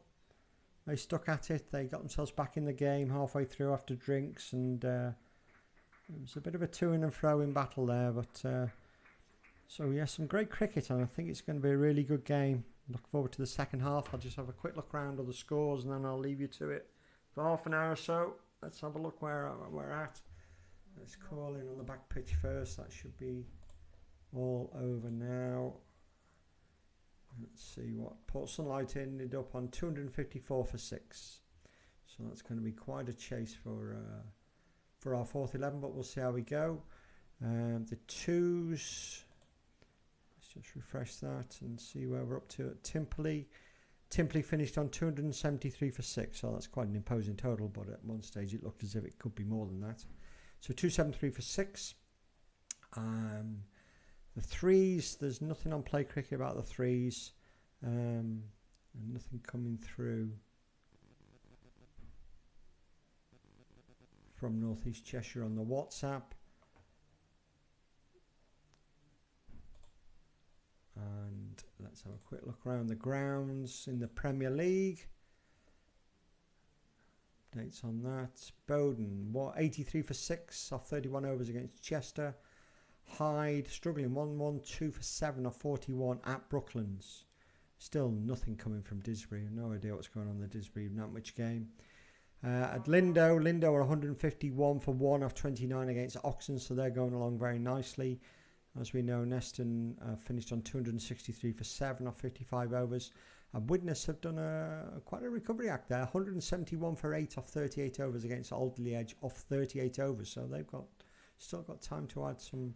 That game may be reduced. They were delayed starts. Some of these games may be delayed, reduced overs matches. I'm not quite certain. So I think that's about it for me. I'm going to get myself a drink and something to eat. I'll be back for the second half, all being well. And I'm sure this is going to be a pretty good game.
Okay, welcome back for the Timperley innings.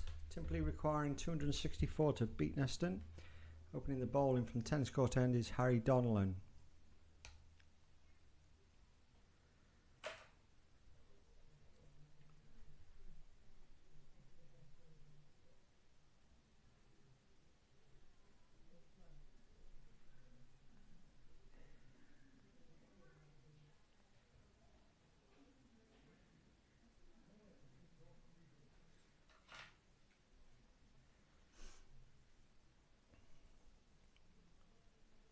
So we've opened from the right end here. It means the last, if it goes to 55 overs, the last over will be from this end, the short boundary. But it's a good over. That's a maiden to start with by Harry.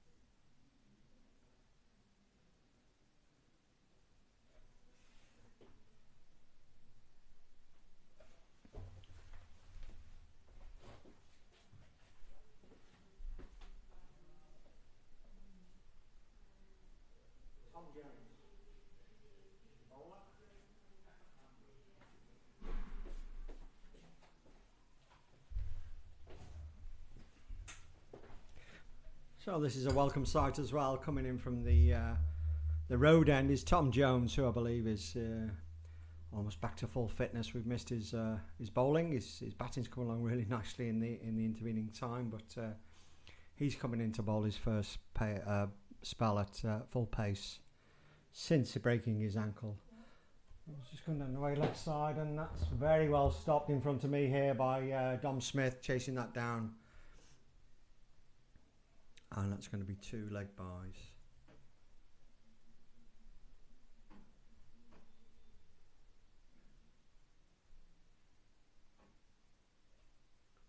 So I'm sure Tom will take a little bit of time just to get back into it.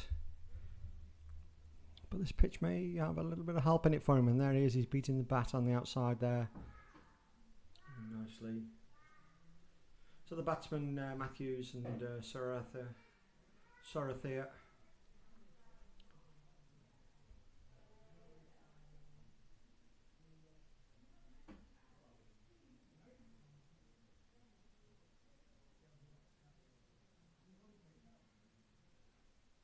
Oh, more ball again.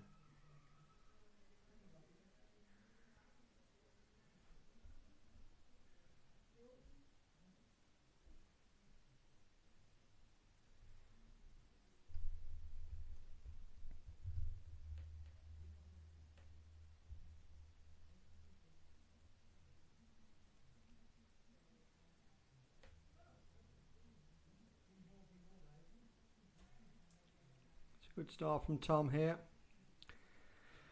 Just some news. We were wondering what was happening with the third 11. Apparently that game has been cancelled because of the weather. Abandoned. Only 5 overs bowled, I think. So the third 11 has sadly had a wasted journey all the way over to Stockport, and they're on the way back from their game, which is a real shame. Sort of does explain. That's a wide. Does explain some of the delayed starts also over on the eastern side of the county that we've been seeing.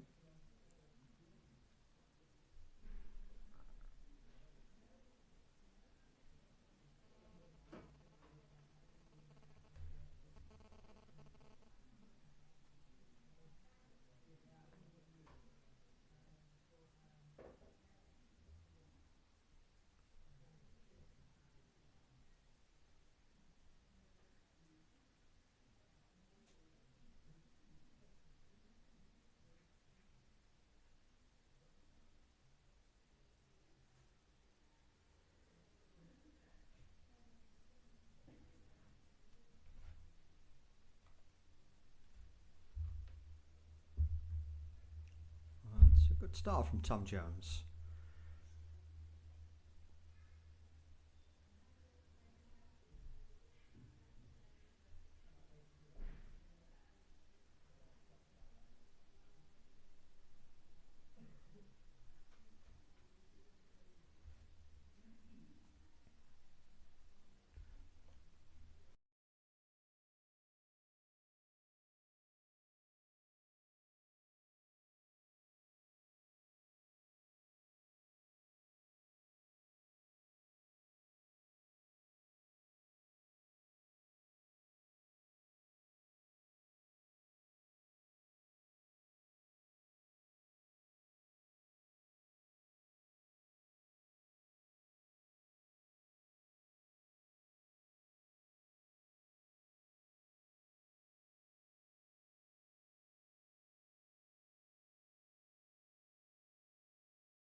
Okay, sorry for the radio silence while I just finish my my tea and a cup of coffee. Tom Jones coming in from the road end is looking very fluent, to be honest.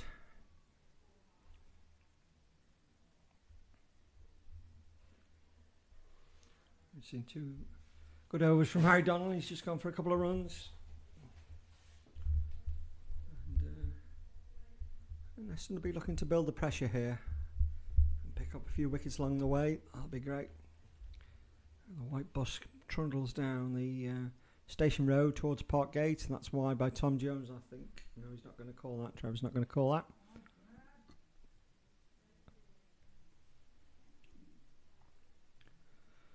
So we have 2 slips. We have a leg slip, which is a bit of a Neston thing at the moment.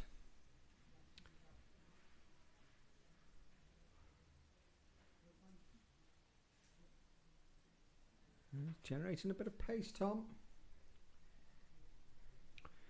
Yes, 2 slips. There's a man at point, guys at point.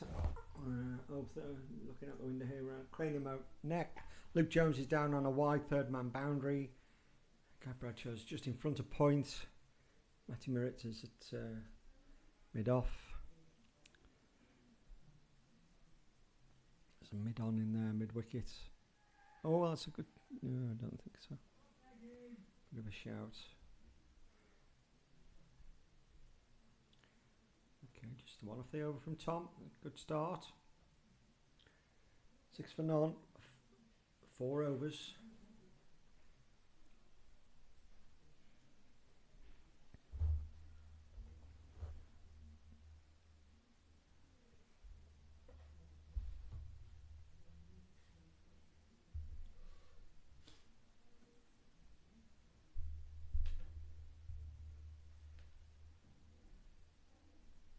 So speaking to the umpires at tea time, they said there was a little bit of life in the pitch, bit of swing, bit of seam, bit of bounce.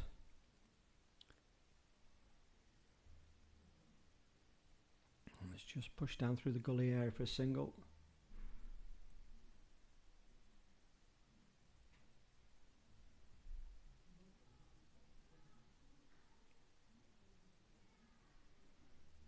He's got the 2 slips in there.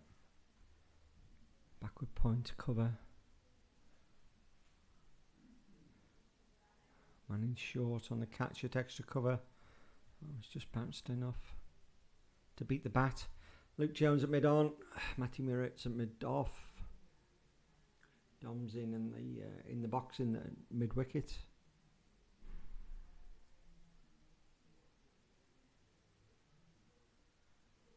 One's a bit short, and Matthews has just stepped back, give himself a little room, chopped that away down the hill. Chased down there by Ben Beaver. 2 runs.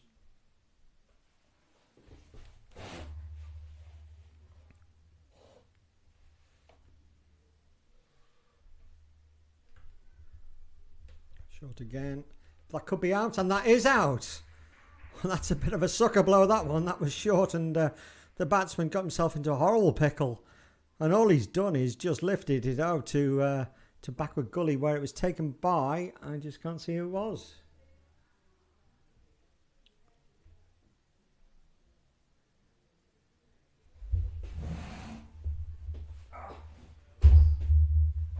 Who was it, Spangy? Who caught it?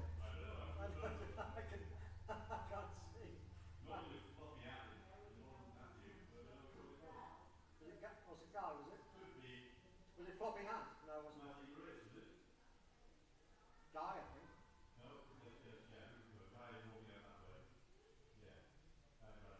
Guy Bradshaw,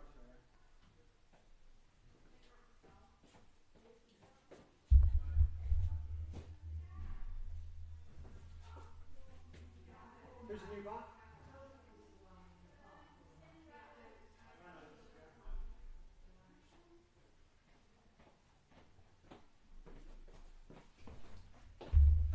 So Guy Bradshaw taking the catch there. That's a real bonus for Neston there. So Matthews has gone. He's been caught by Guy Bradshaw at backward point.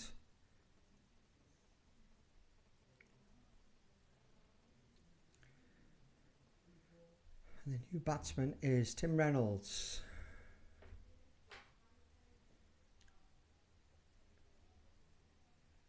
It's a great start for Neston. Exactly what they wanted.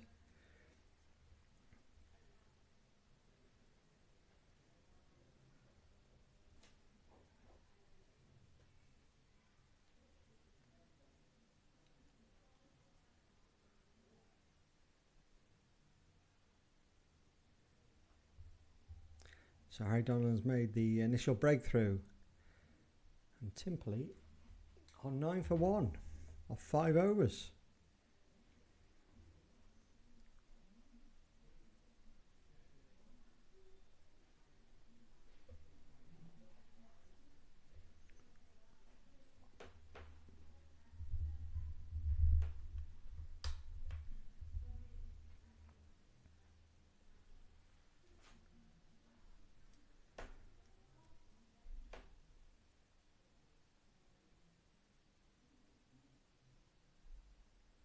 Tom Jones in from the Station Road end.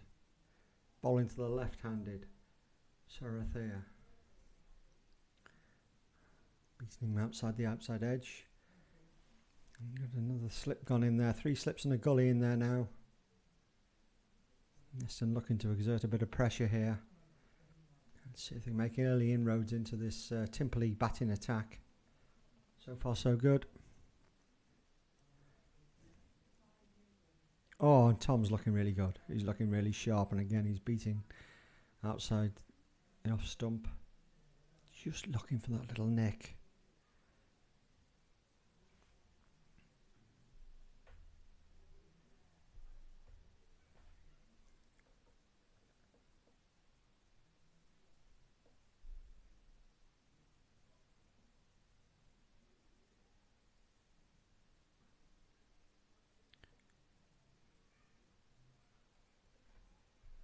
Decent crowd building up as per normal outside the outside bar and the picnic area.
Oh my word, let's turn Sarathea back around, and he's edged that down to third man. So just that single off that over, that was a really good over from Tom Jones. He's looking almost back to full fitness, which is great news.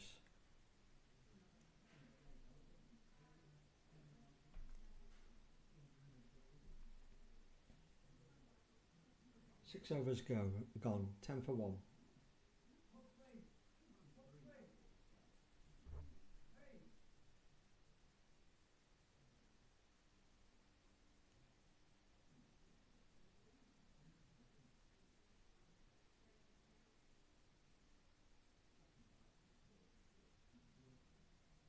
Harry Donald coming from the tennis court end.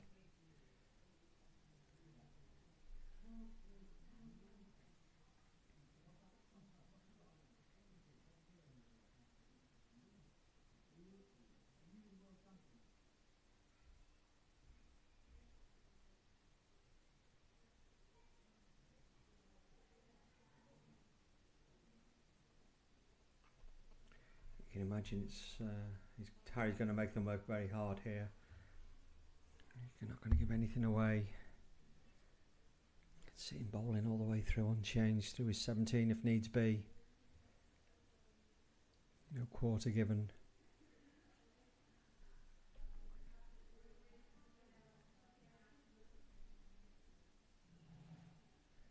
He likes to get the pressure on the batsman, let them make mistakes.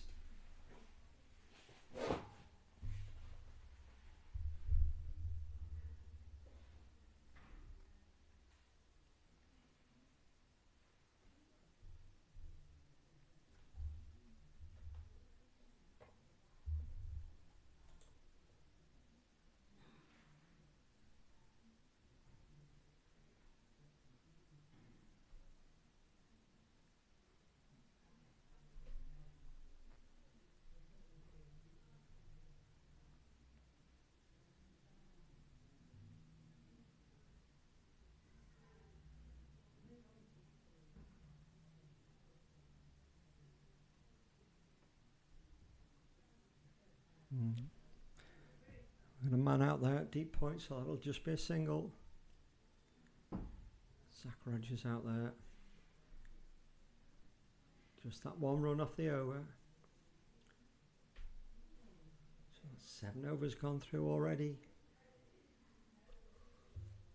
Templey 11 for 1.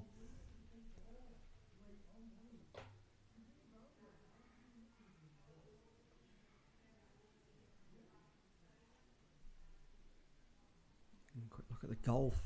Looks like Rory McIlroy's making a bit of a charge. He's 6 under now after 8 holes of the third round. Scotty Scheffler still out in the lead. It's going to be interesting. Look forward to a good day there tomorrow. Tom Jones. Yeah.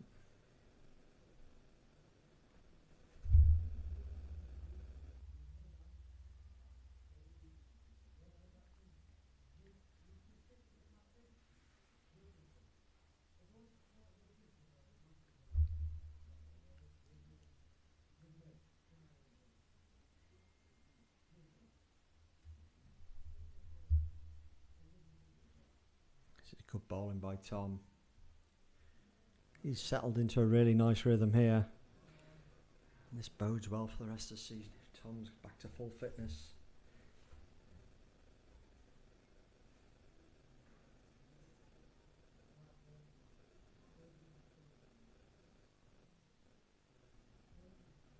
Tom's coming in. Slips go down. Dom Smith, David Hurst. Oh, and that's just edge and just short of Matthew Strong.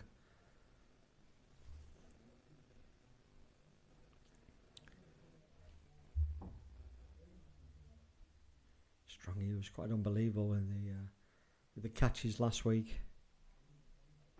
That one just not quite carrying, and he's talking about stepping up a couple of paces now. Well, maybe he's gone up. Oh, yes, he has. He's gone up a pace and a half there.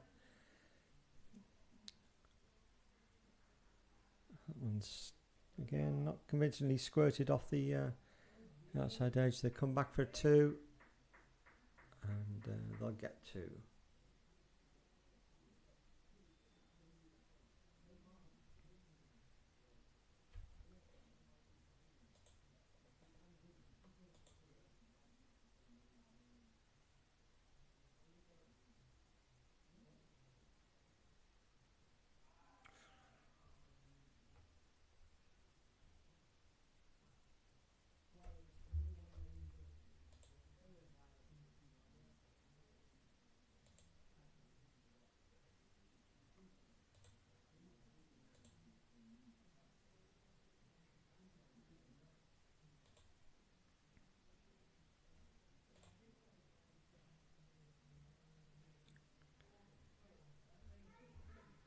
So look at out from Tom, just a 2 off it.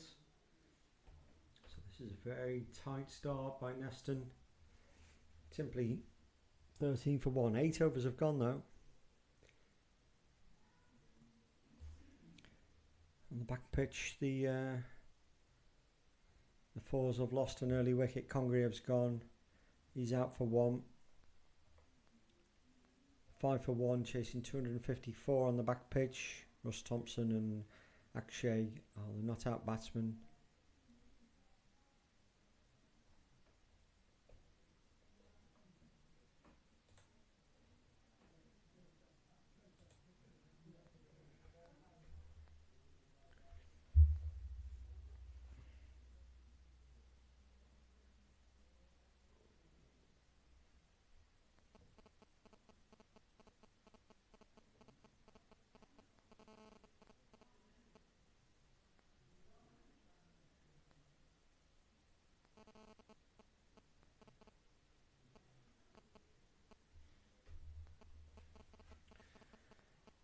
Don't know if I find out half-time score's not quite half-time. I don't think. Oh, it is innings break at Brooklands.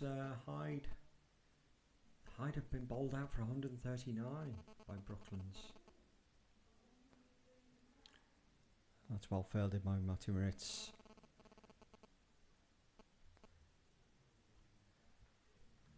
Didsby Nantwich. No sign of anything. No scores. No nothing. Whether they're playing at all or maybe they've been washed out. That's gone high and that's gone miles. He's taking a chance. He's put that over the top and into the tennis courts. That's 6 to Tim Reynolds.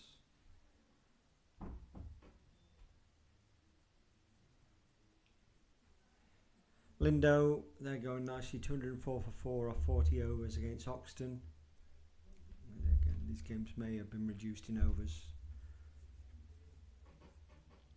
And Widnes got up to 216. They were all out 216, so that's a pretty good effort from them. They were struggling early on in the afternoon. And Aldley Edge will be hoping to chase those down.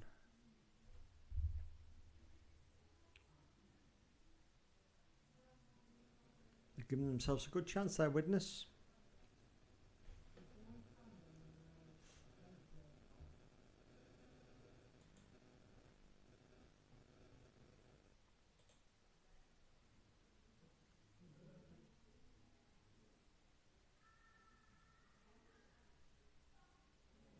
Oof, Reynolds down the wicket there again.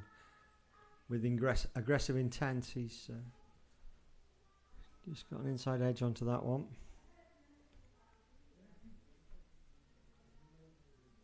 And Harry's in again. And that's beaten the fielder at cover. There's nobody out on the boundary, and that's going out for 4 down the ground. So Reynolds has decided that the scoreboard needs to start ticking over a little bit more, and he's taken 2 boundaries so far, 6 and a 4 off this over.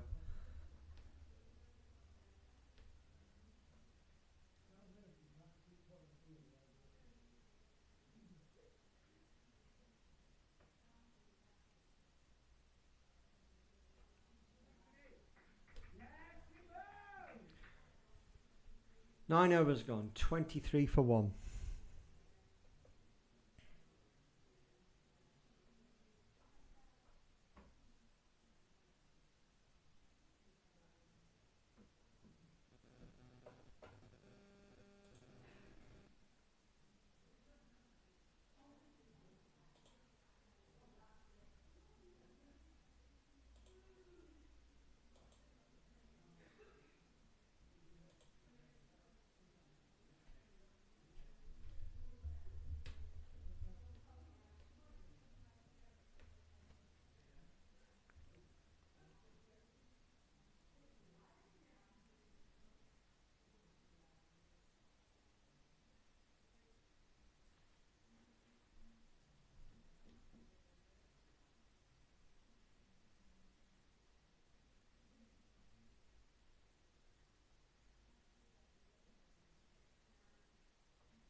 Flight change the field. Matthew Strong's come out of slip.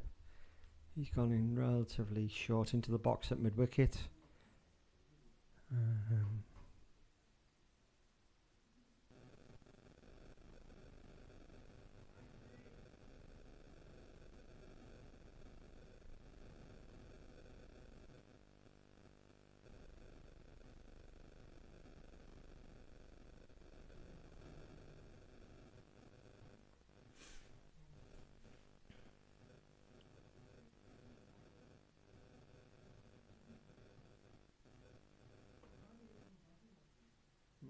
It's the second time the batsman's found something to give to the umpire. I'm not quite certain what it is.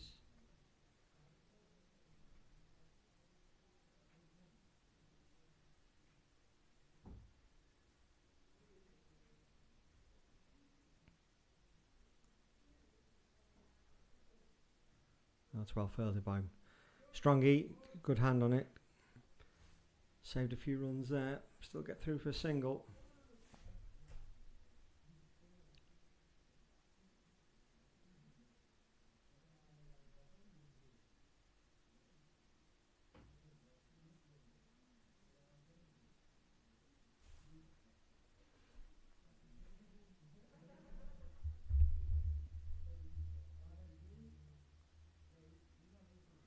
It's down leg side, well taken by Bryce.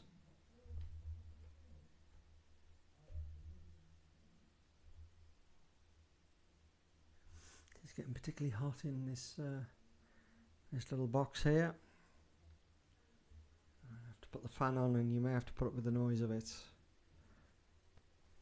Or I could open the window and then you get the chatter from outside.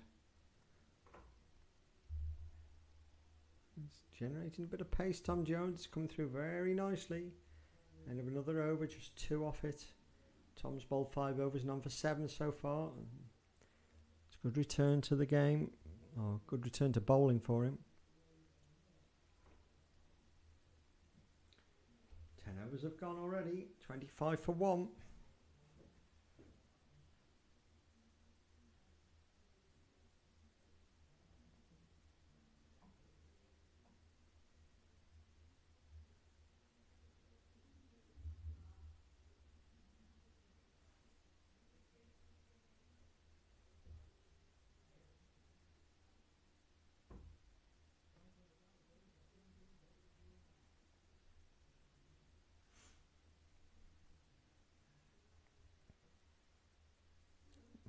Harry Donovan. Oh, and that's gone. He's clipped that. He's hit that straight to Zach Rogers. That cover, at a short cover, and Zach's taken a nice catch in front of his eyes. And he's out. Tim Reynolds is out. Second wicket. Caught back for Zach Rogers, yeah.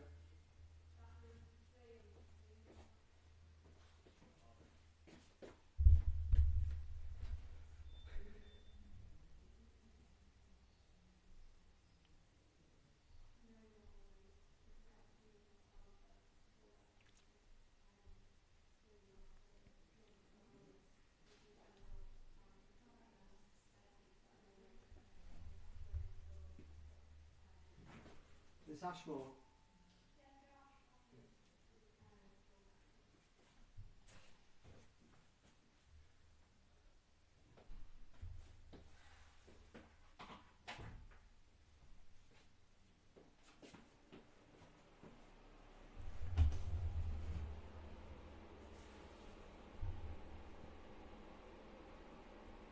So that's 2 wickets for Harry Donlan.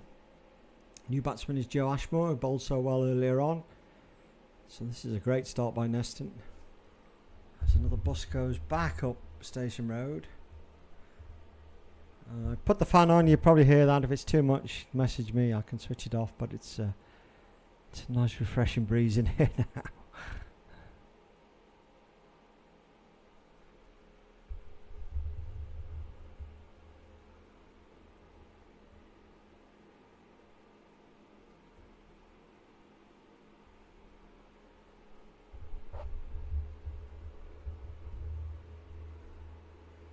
Oh, that's well bowled as well. Just skidding through past the outside edge.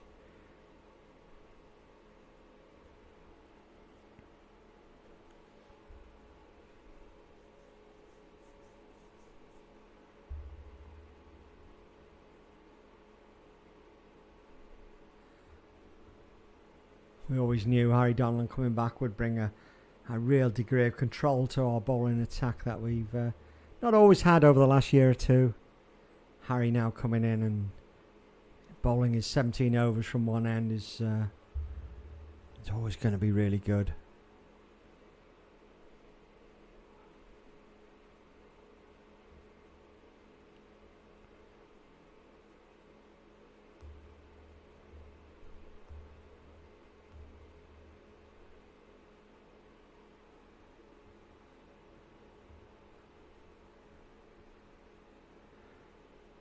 That's a great over. That's a wicket maiden for Harry.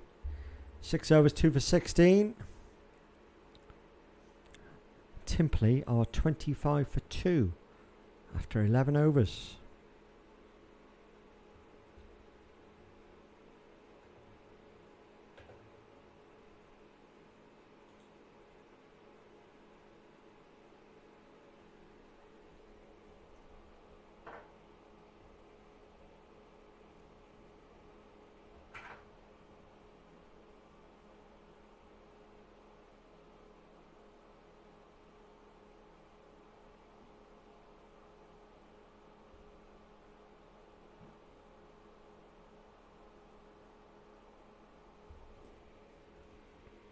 Tom Jones coming in for his 6th over. Slips go down. It's punched away through the offside. It won't go for 4. Zach's chased that down. He's flicked it back to Ben Beaver. And between the two of them, they get that in and they're going to stop the third. Just 2 runs.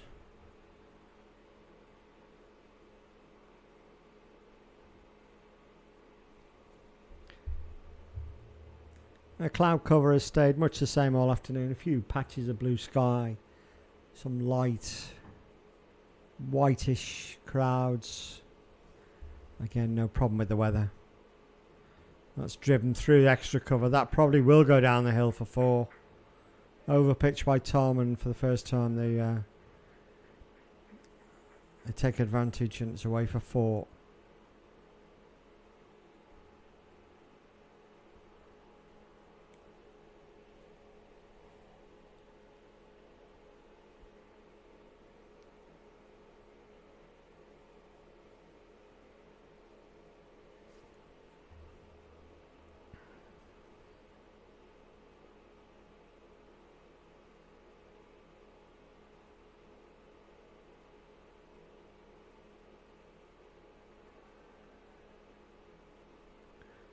Shrap the pads, that's the leg by.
No ball.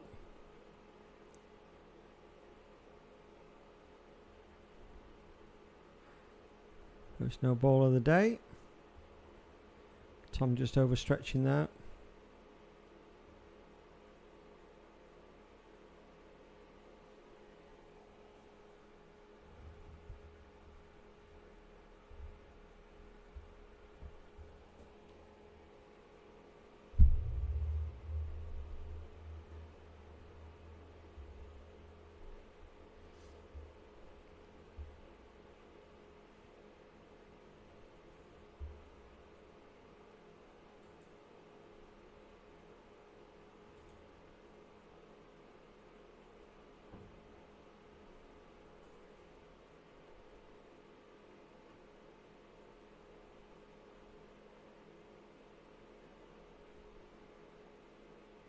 Ball Tom.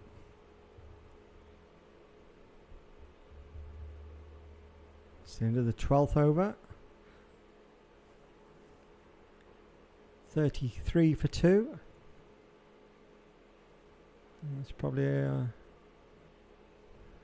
spell for Tom Jones there. I imagine Luke Jones will be getting warmed up to come and have a go at the Station Road end.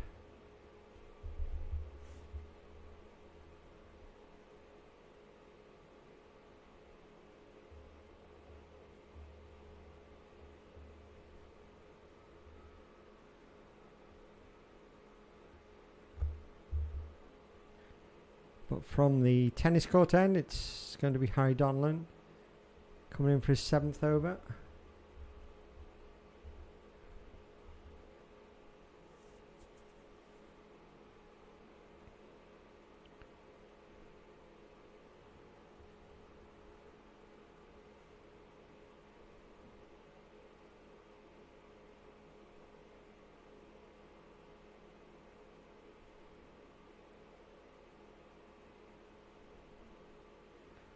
So a little bit short that one. He's probably got away with that one. No run.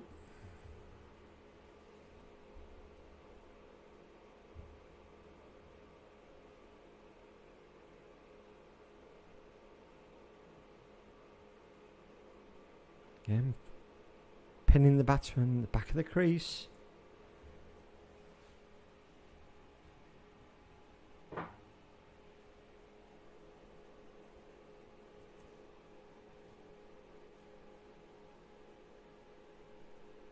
Oh, well bowled.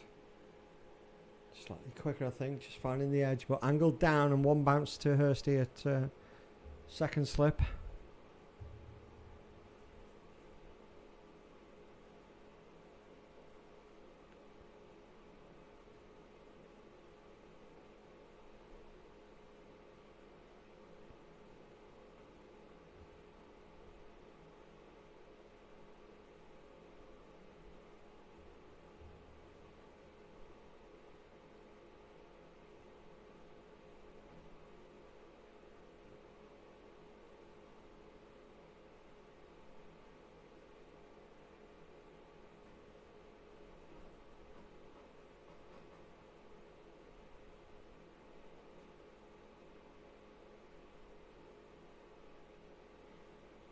That's well placed, but Luke Jones making good ground in front of us here to cut that off with the diving stop. So just a single.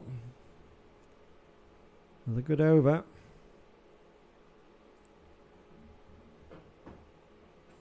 Just the one off it.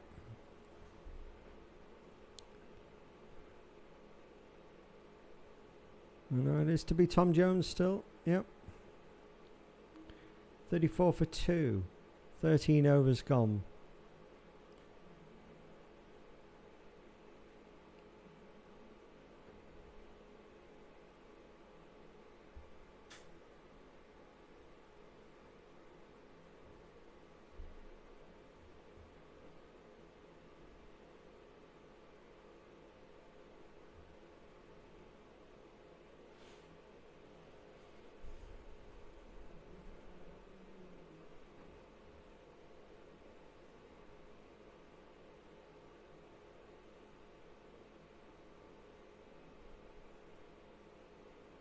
Oh, it's a lovely shot.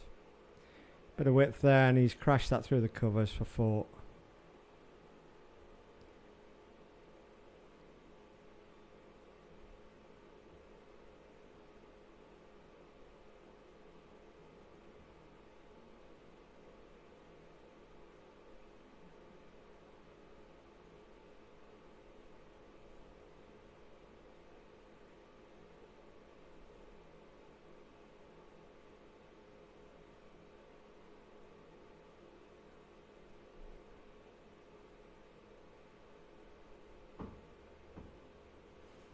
That's gone away, and that's gone away on the leg side for 4 runs this time.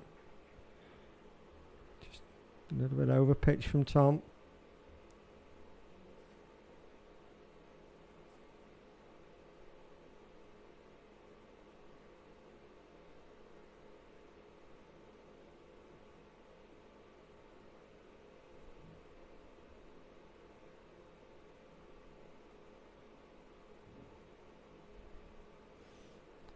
That's forced him wide, outside off stump, and that is a wide.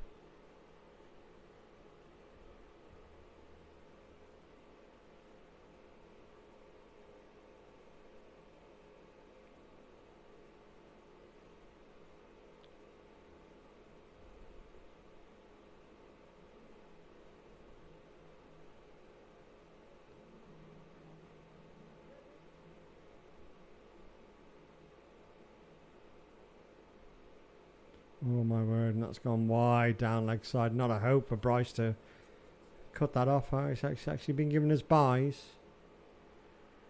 Oof, must have swung away.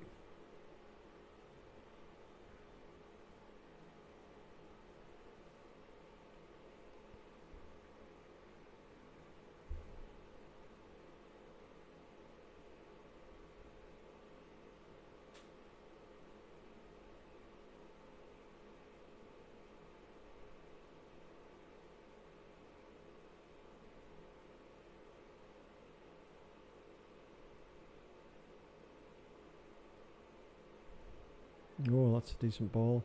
Bit high.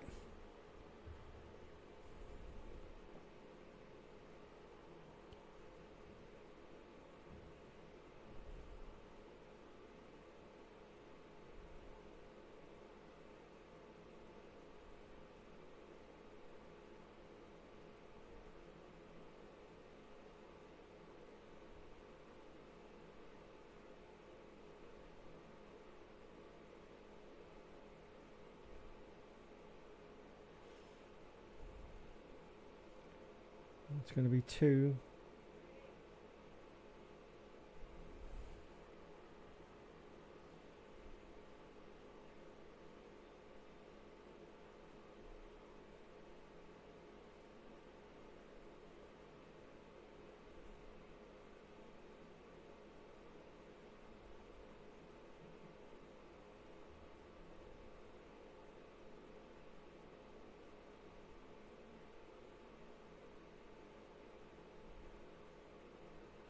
That's a good finish by Tom.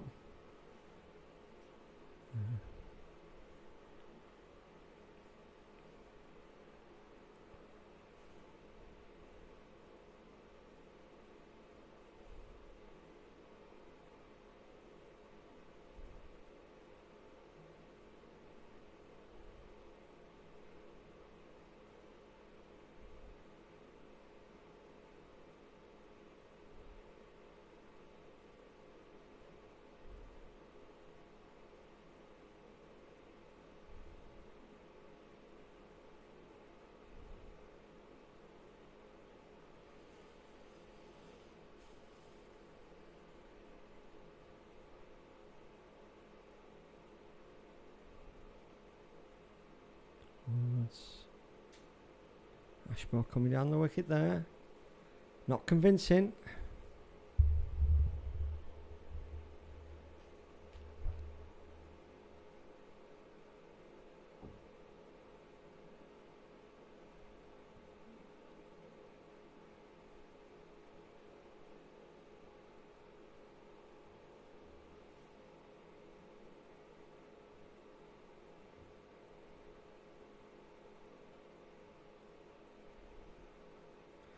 He's gone for a big hit there and he's picked that one up nicely.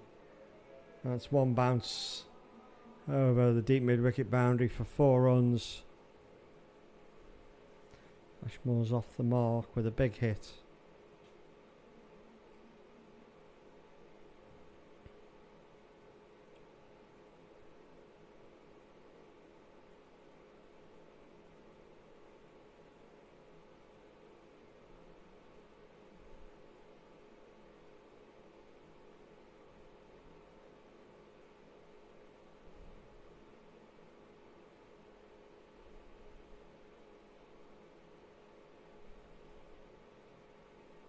Oh, well stopped by Zach at backward point diving.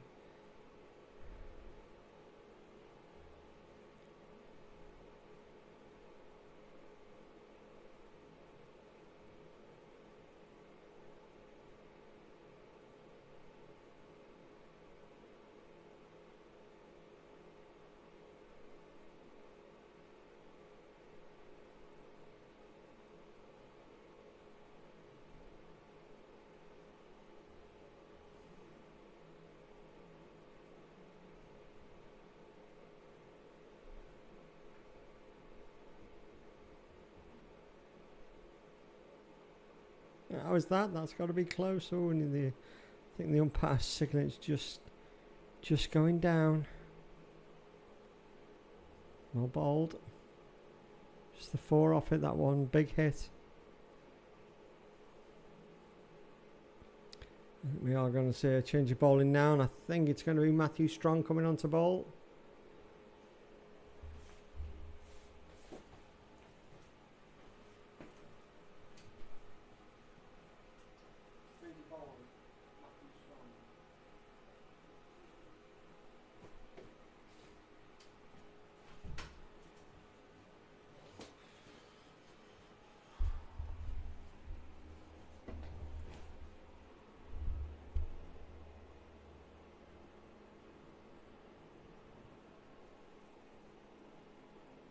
So Matthew Strong coming on to bowl from the road end, continuing his renaissance as a genuine all-rounder, slow bowling all-rounder.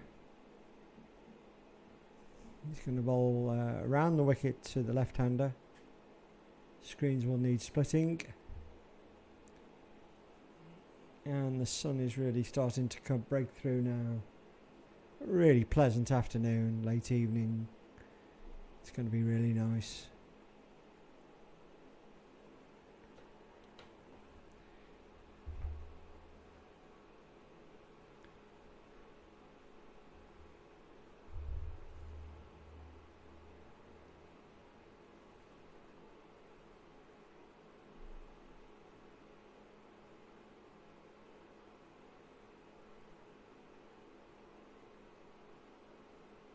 It's a nice start from Matthew.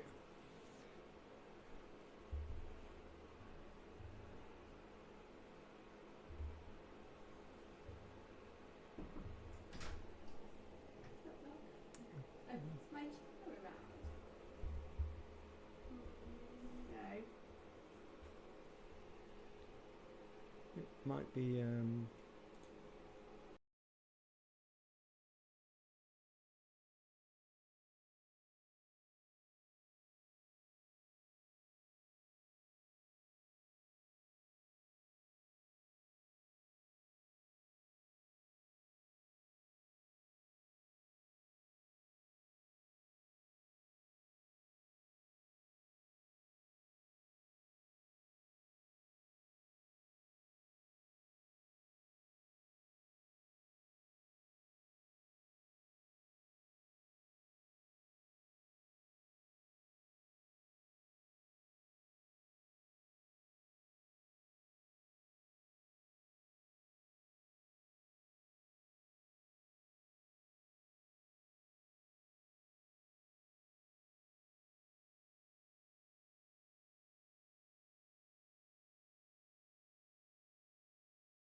Harry Donlan from the tennis court end again.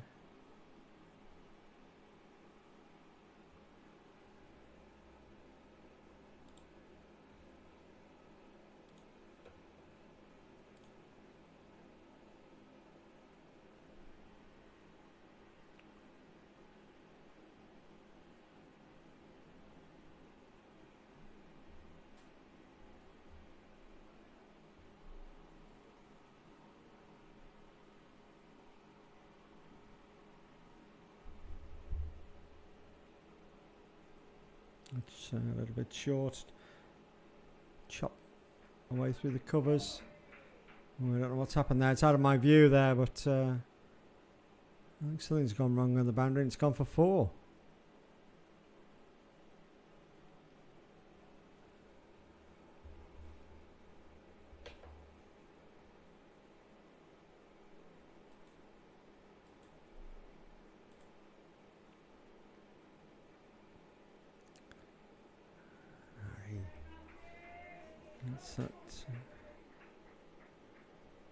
It's a quicker one that always seems to follow the boundary hit, and he's just dragged it down a little bit, and the batsman's used the pace of the ball and helped himself to 4 runs down the ground to third man.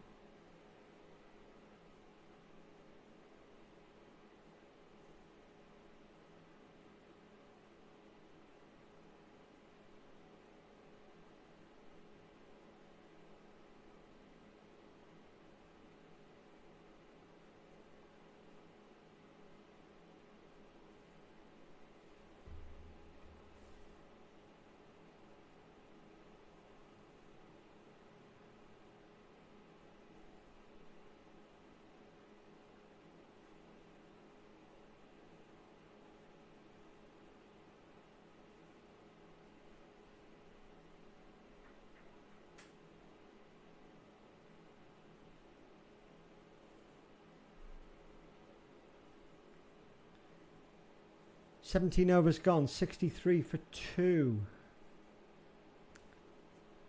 Templey just starting to build their way into this game.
Ooh.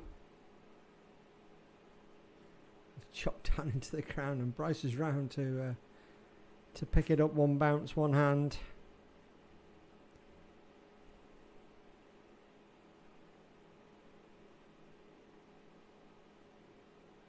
Oh.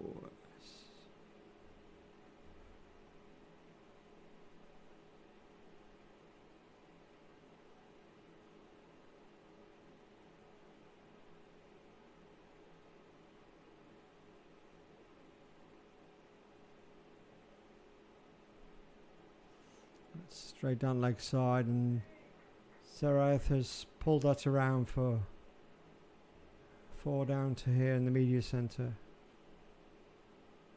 Just that 4 off the over though.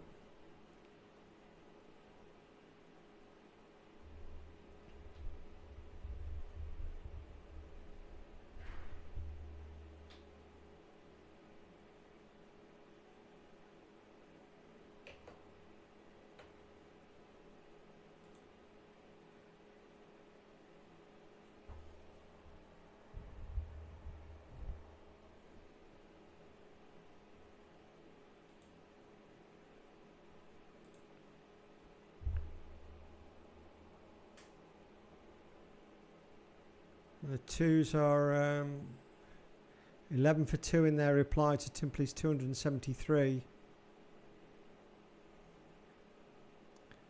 Teddy Groves is out. Joe Scullion is out. Finley is not out. Joe is out first ball by the looks of it. Dear.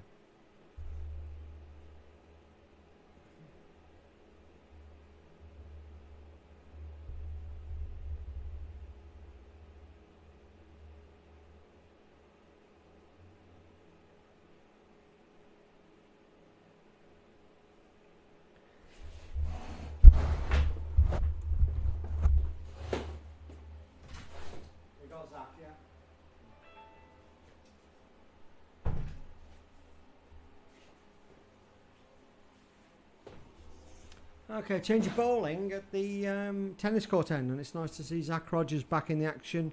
He's been suffering from a shoulder injury and hasn't been able to bowl for a few weeks now. So good to see Zach back. See if he can extract a bit of life from the pitch.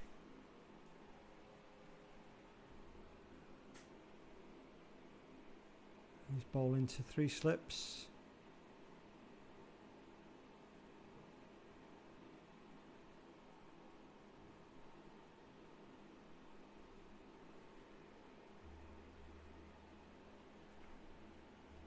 It really is a glorious afternoon now.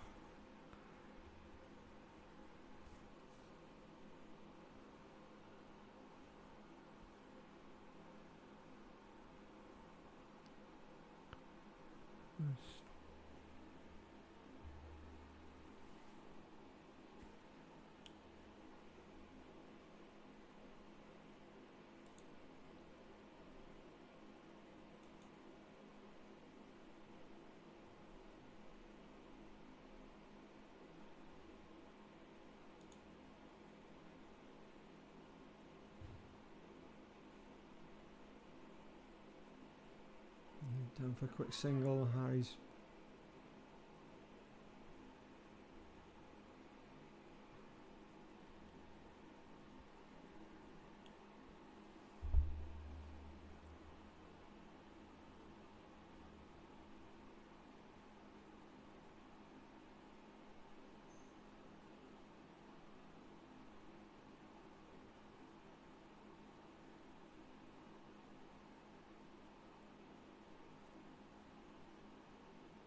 that's well bowled, Zach. Bit of pace there, bit of bounce.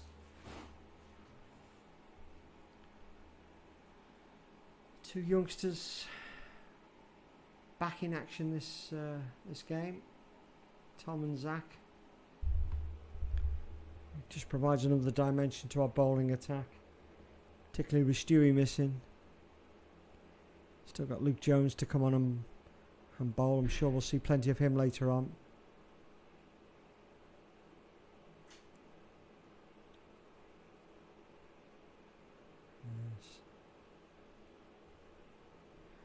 That's a pretty good over from Zach Rogers, just the one off it.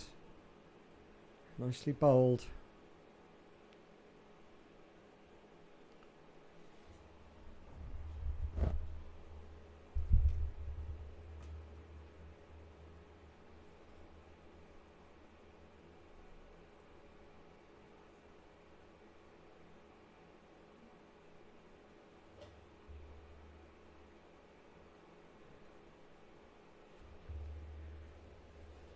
So you can just see how glorious it is out there now. The whole ground bathed in sunlight.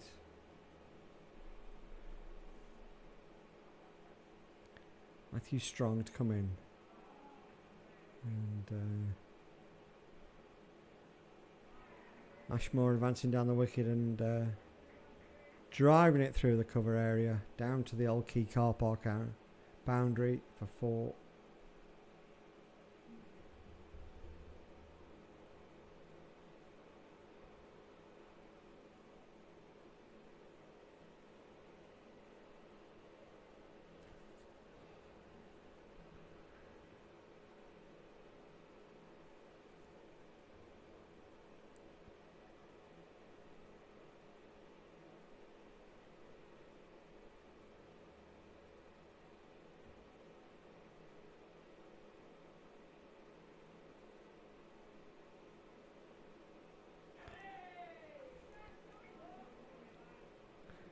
I'm not certain what happened there, but it was hit square towards the seating area in front of the barn. There's a few hands on heads there. I'm sure somebody was in the firing range. It's gone for 6. I hope nobody was hit there, but it's always a worry, particularly when we've got the short boundary. There's always a big crowd gathers outside the bar there in the picnic areas, and they're not always watching the game.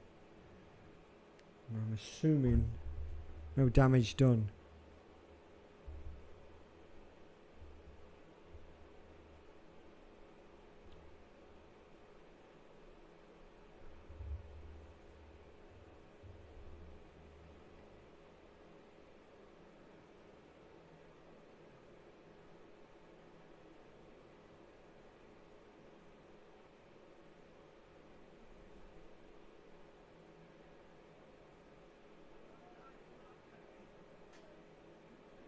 That's cut away. It's avoided the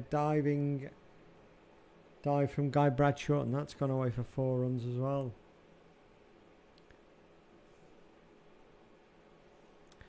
So these two batsmen starting to really get some momentum going. They're both on 29, 82 in the 20th over. It's turned into a reasonable start for Templey, this, despite those 2 early wickets. The 20 overs gone, 82 for 2.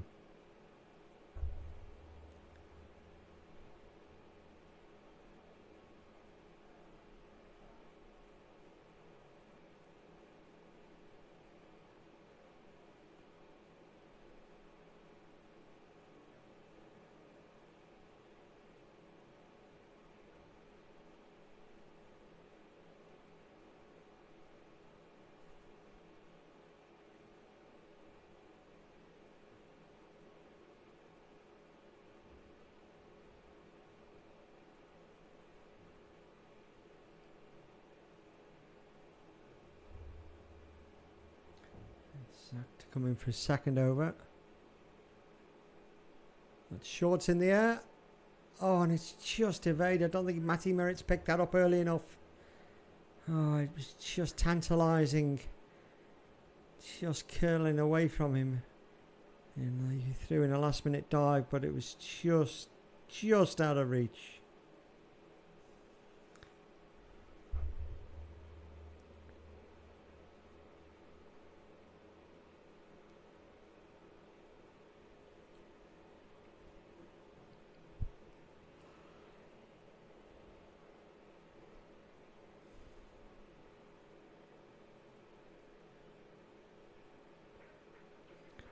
This time I'll go through for a single.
That's well ball by Zach, but it's just come off the pads and they're going to come back for 2 leg byes.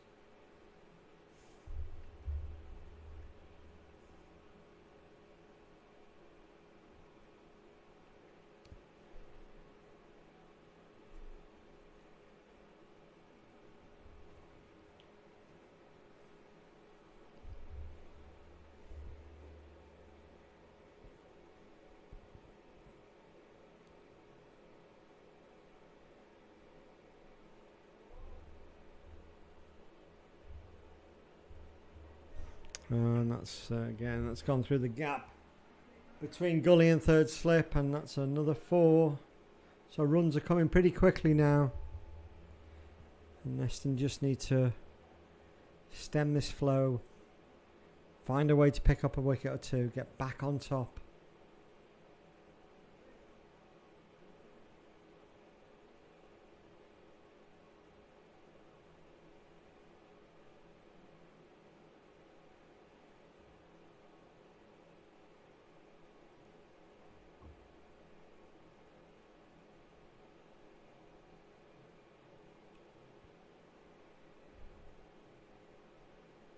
That's a bounce that's gone over the top of.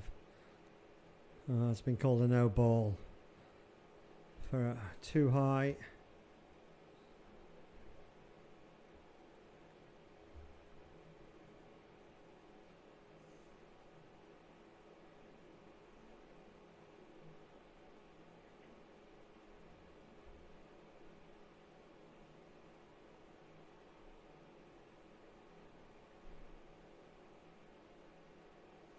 That's short and wide and thrashed away through the point area. And that's 4 runs. 13 off that over.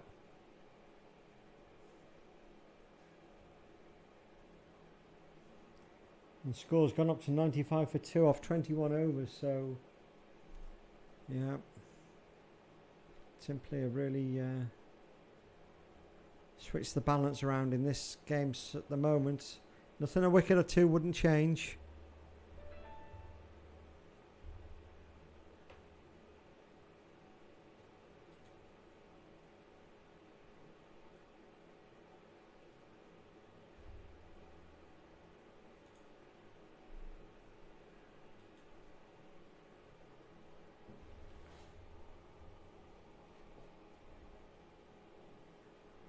So another change of bowling at the road end. Luke Jones is coming on, placing Matthew Strong.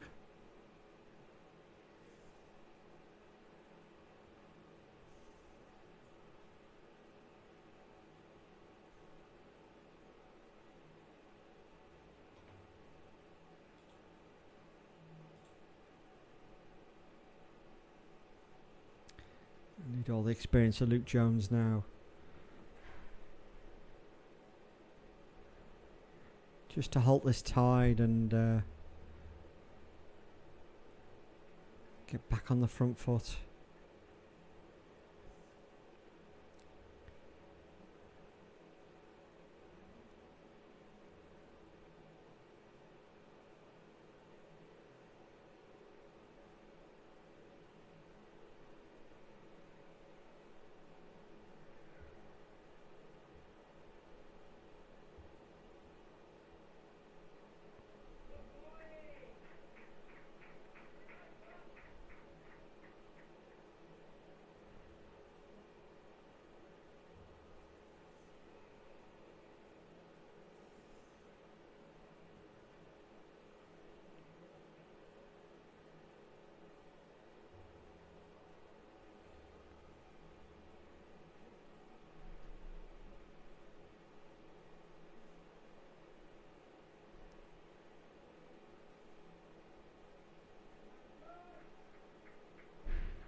So 100 comes up for Timperley in the 22nd over. So they're going along quite nicely now.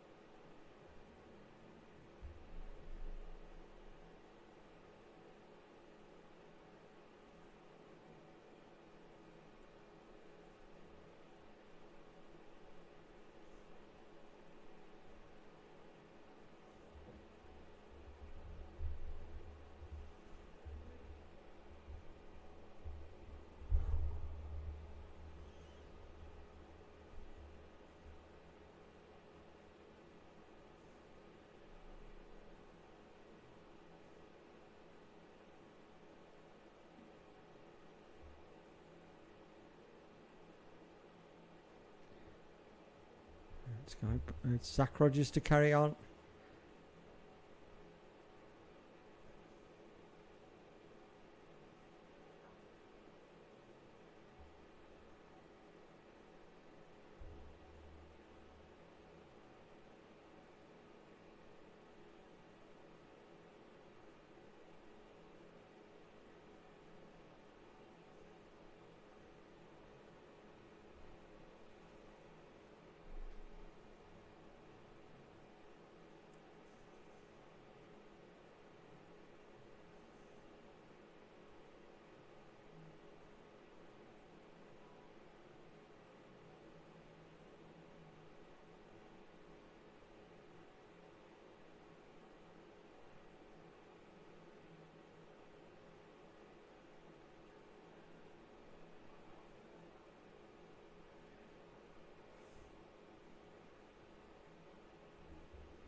So the fours, they're 95 for 2 off 20 overs. So halfway through, that's reasonably well placed. John Clark and Russ Thompson going along fairly nicely, I would imagine.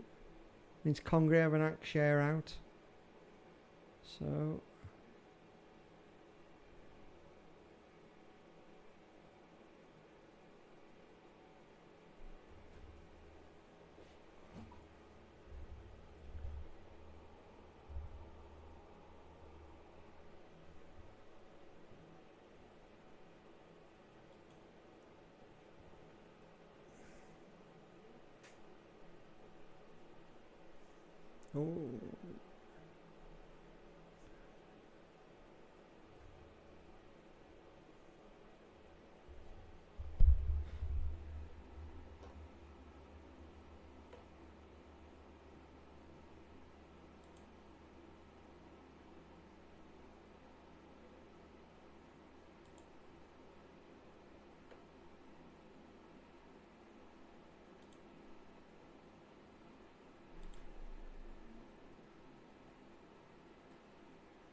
John Clark's not out. 52 on the back pitch. 1 6 7 fours, 55 balls.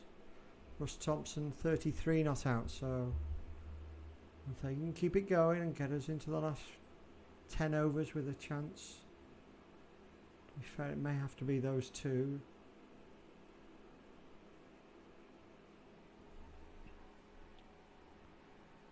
Here we've had 23 overs. Templey are 102 for 2, chasing 264 to win.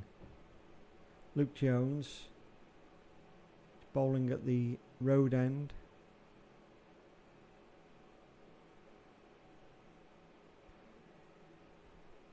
One slip.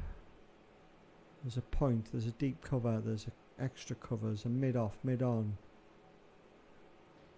Mid-wicket, tight in the box, and then probably 2 fielders out on the leg side. I can't see from here.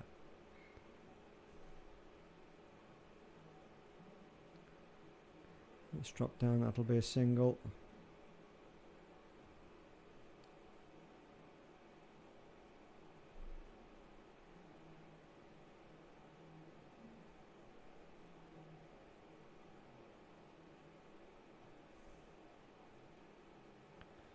Again, let's just dab down, using the pace of the ball. Just another single.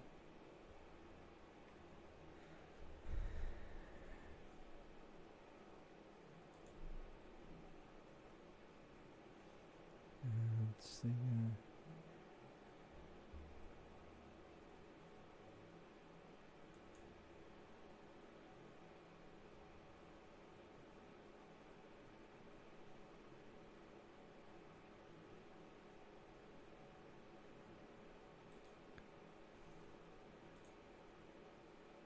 Oh, that's a great catch.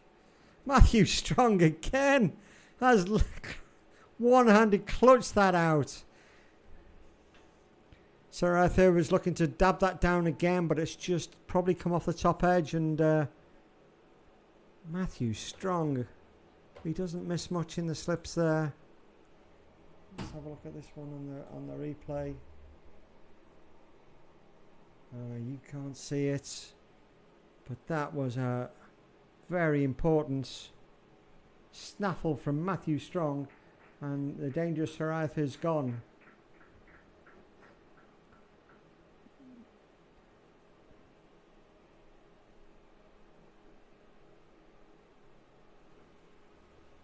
Timely wicket there for Neston.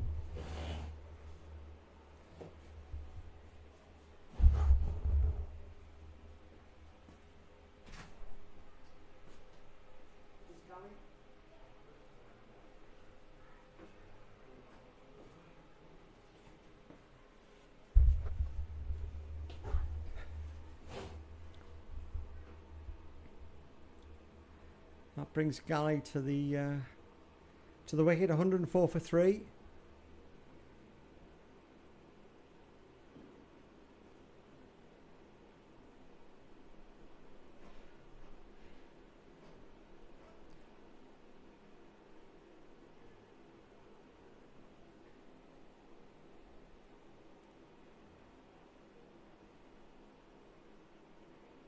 It's the first wicket of the game for Luke Jones. So now, is this the time for Neston to change the momentum of this game? Very much in it. It was always going to be a good game, I think. Still pretty even. That's a good shout. Oh, it's probably pitched outside leg stump, but not convincing from Galley. First ball.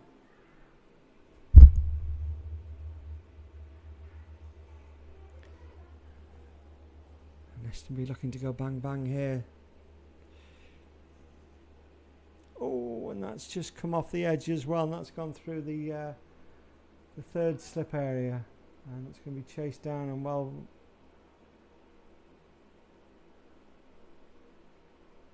Hauled in by Matty Moritz there, so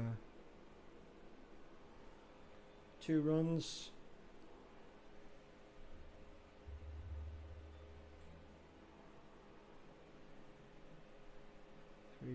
Three runs.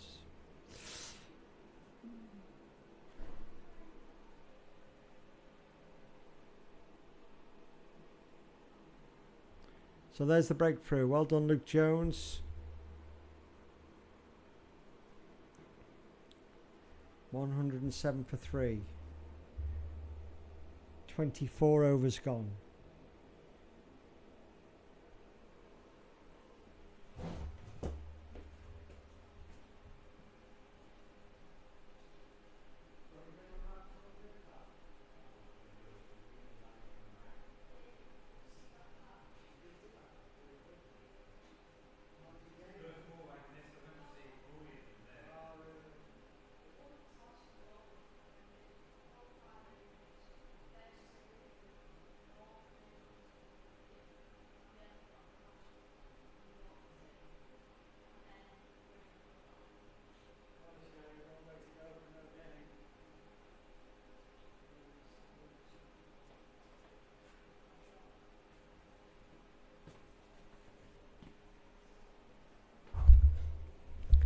So Zach Rogers continuing from the tennis court ends, single off the first ball there.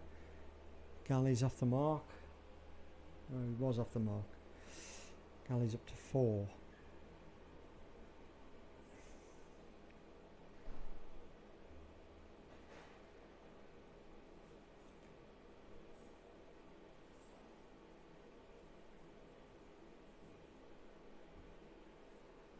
Oh, that's a vicious ball from Zach. He's got that to rise up at Ashmore. He fends it off, and fortunately for him, it goes downwards when they get a single from it. But a bit of pace there and a bit of bounce from Zach.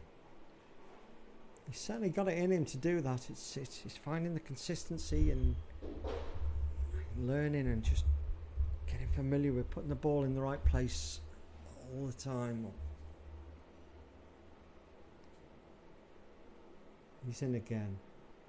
Nice smooth run up, accelerate through the crease, and he beats Galley on the outside through to Bryce behind the stumps. And we've really got a game on here, I think.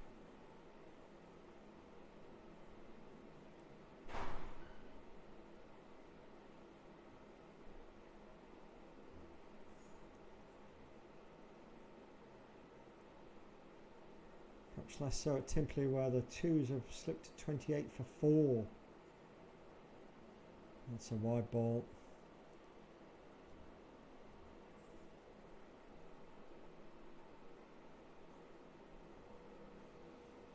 In fact, it's worse. 1, 2, 3. Goodness me. The 2s.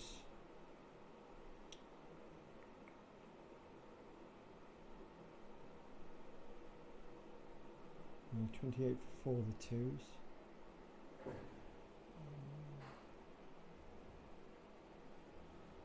Wickets to fall. Teddy Groves, Joe Scullion, Dave Manchett, Jamie Young. Run out, first ball. Blimey, that could be first ball without facing. Oh no, he's faced a ball. Run out, first ball. Oh dear. It's the last thing you want. That's in the air, and that's just. He was looking to play that away on the leg side. It's come off a leading edge, and it's gone over the top of the point fielder, right over the top of his head. Not a chance of catching it, and it's gone away for 4. Unlucky.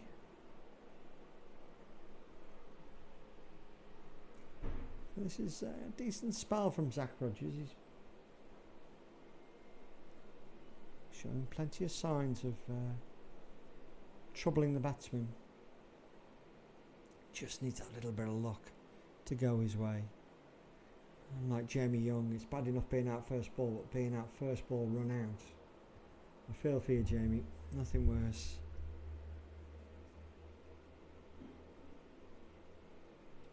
That's also in the air, but just 2 bounces to match it, square leg.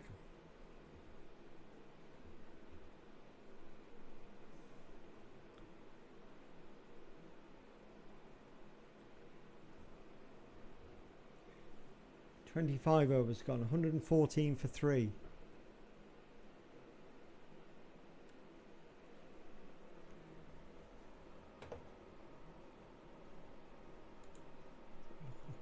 Gallop around the grounds in the Premier League. Oh no, sorry, lost my internet.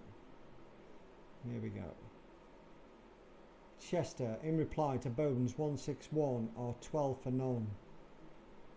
Brooklands, in reply to Hyde's 139 allowed, are 24 for 2. Oh, here's some scores. They must be playing at Didsbury. Didsbury, they are playing now. Didsbury, 46 for 4 off 8, so that's how many overs they're playing, but that looks like a very delayed start. Lindo, they scored 277 for 9 declared in 53 overs, so they've had the brave decision to declare 2 overs early against Oxton.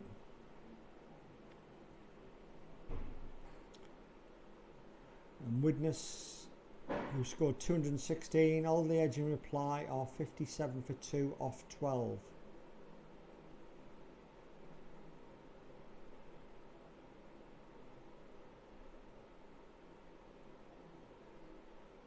So cricket all around the grounds now. Quite some what's happening at Didsbury. Let's go and perhaps try and find out.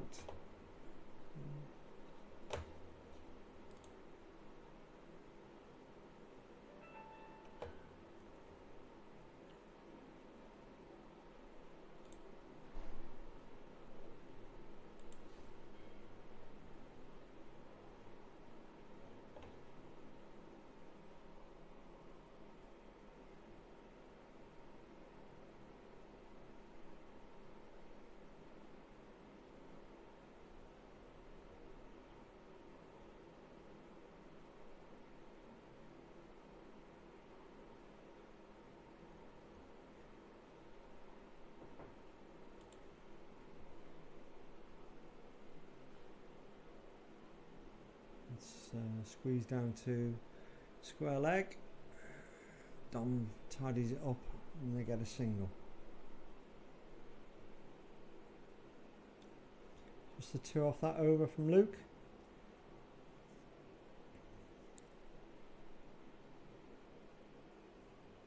And it's going to be Zach to continue. And Kirsty's saying enough to think that just that little bit of luck, a leading edge somewhere along the way, a little nick. Zach could make a breakthrough for us here. And our other options, obviously Guy Bradshaw, who bowled so well last week. Pick of the bowlers at Chester.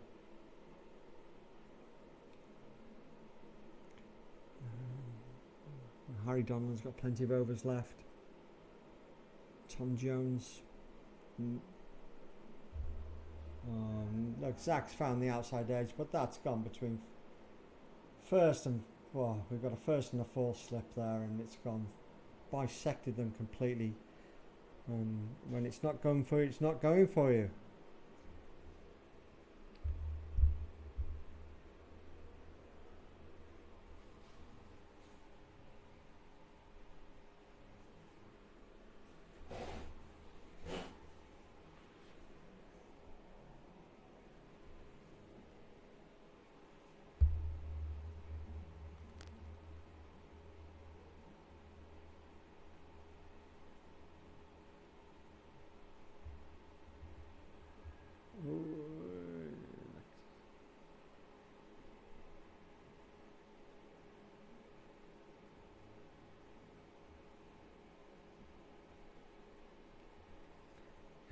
it really is starting to get a bit warm in here. Full sunshine now. Real sun trap, that's the problem with this room. Maybe I'll just have to open the window as well as the fan. To be fair, the Templey lads are sat round the corner, so not the normal chatter that you don't particularly want to hear.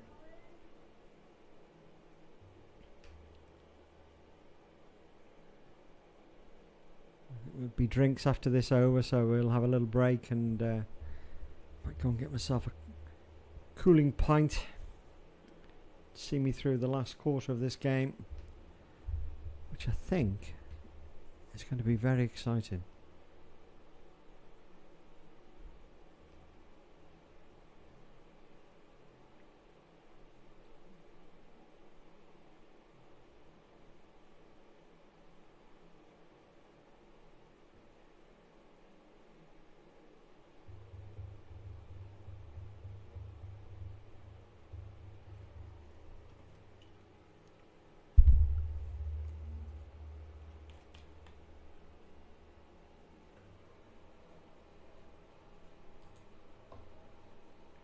So if you are in the Neston area, then come on down, it's glorious now. Oh, that's beautifully put. He's picked up on the short ball there very quickly as Galley, and he's clattered that one through to 4 for 4.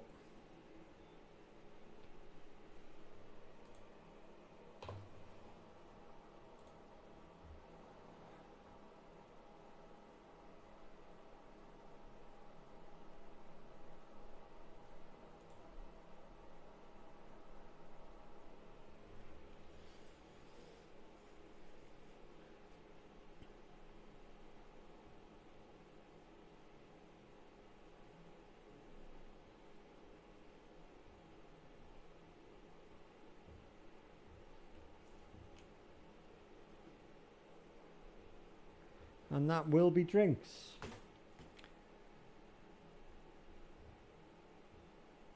With the score on 124 for 3 off 27 overs. We're almost halfway through the innings. And this game is very well poised. I'll be back in a minute. I'm going to need some fluids if I'm going to sit in this box for the next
Right, we're back after drinks for this crucial last 28 overs of this game.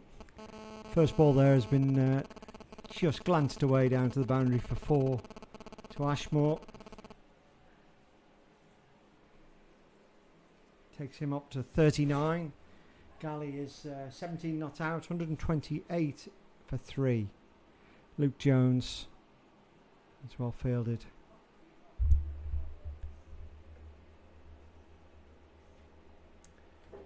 Himself a refreshing lager shandy. Window is open, so you might hear some outside noises. Not too bad today. The players aren't sat directly outside, so we don't need to worry about hearing things we shouldn't hear.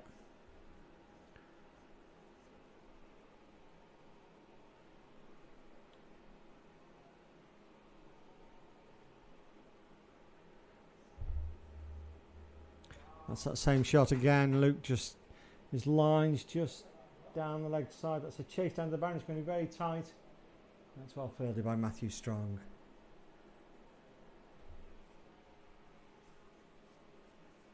And they're back for 2. 2 runs.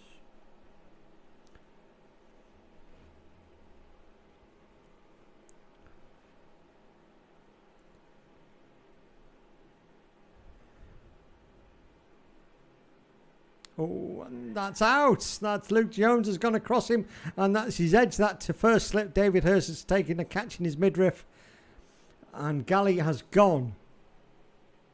That's another great wicket for Luke Jones and for Neston.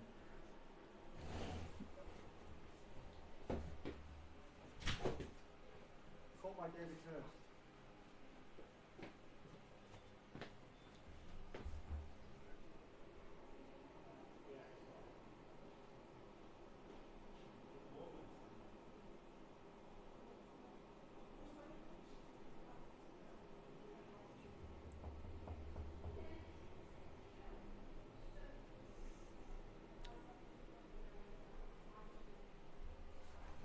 Is this Byrne? Ollie Byrne,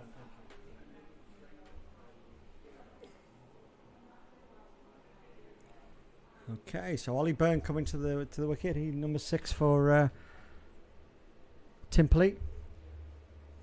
And this game switches around. If you remember early in the day, drinks break brought a few wickets for Templey shortly afterwards, and there's one for Neston. So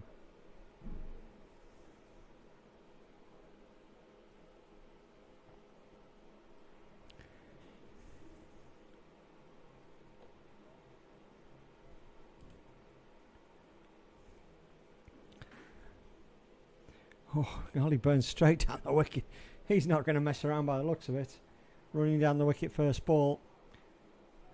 Keeping on the pads. So that's a good over from Luke Jones picking up that wicket.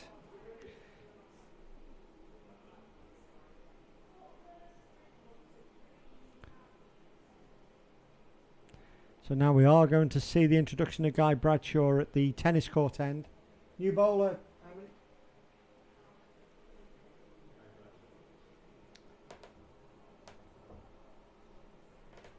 Guy who bowled so well last week. He was the lead in the attack on Chester. Some key wickets. So hopefully he can carry that on again today.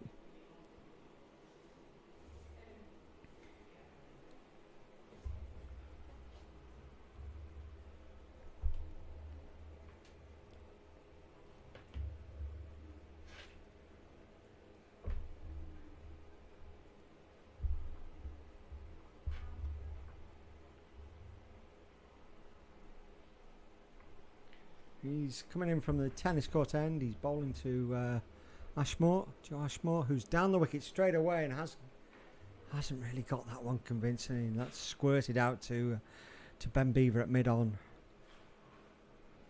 So maybe Templey have decided that they're going to go on the offensive here. It's 2 attacking shots we've seen, and there's another one, but that's a great stop. That was flying for 4, and Harry Donlan's flung himself to his left, and he's got a great hand on that, and saved 3 runs, no two ways about that. Good commitment from Harry Donlan there.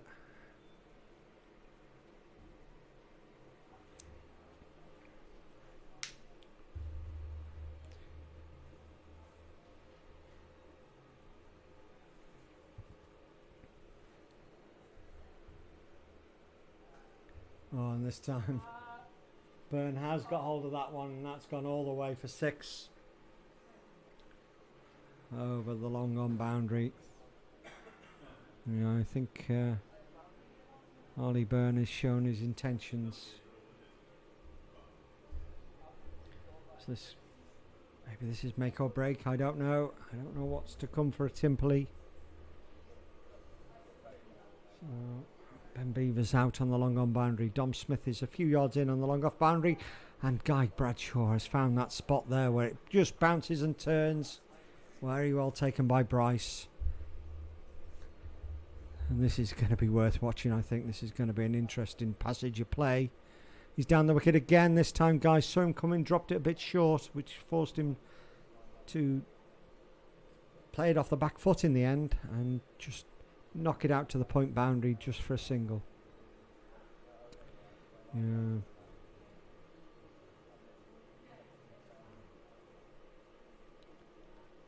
Oh, well ball. It's well bowled. 2 slips go up for that one, but nothing doing from the bowler or necessarily Bryce, the keeper. I think it's just turned past the edge of the bat. That's a really interesting over from Guy there. Clearly a little bit of grip and turn and bounce.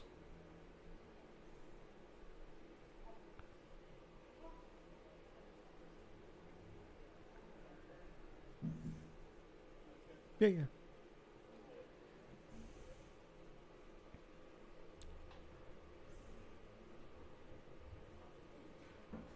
No, it's fine. It's okay.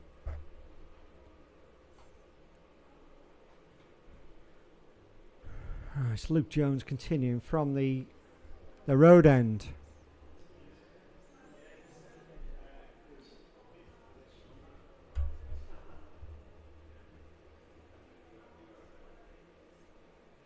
He's bowling to Byrne, who's already shown his intentions. Let's hope Luke's got enough experience to work this out and wheedle him out. Juice, that's gone up in the air, and that could be out, and that is out. That's taken dramatically down on the long off boundary, and I can't see who it is down there. It might be Ben Beaver, is it? Ben Beaver down there. He did a double somersault after catching that one. I think you can see that on the camera in the distance. Well, that's very good wicket. And Byrne, who was threatening to really have a good go at this, has holed out. And Ben Beaver is in the game with a crucial catch. So 139 for 5 now. And this game turns again.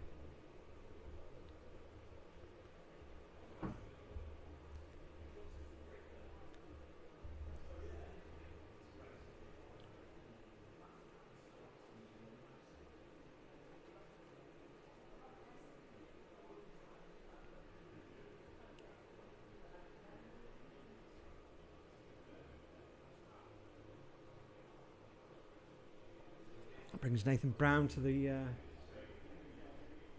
crease. 139 for 5. Another 125 runs required from 154 balls. 4.87 runs per over, and now Hursty's looking to put some pressure on the new batsman. I like to see this.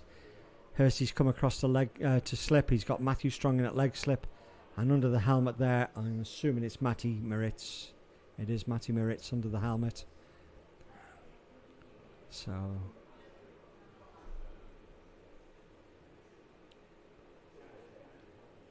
That's 3 wickets for Luke Jones.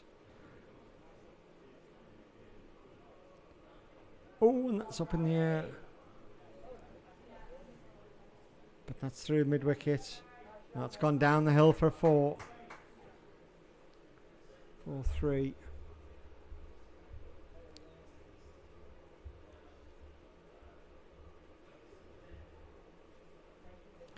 Matty's staying at short leg was short-lived. He's back out now.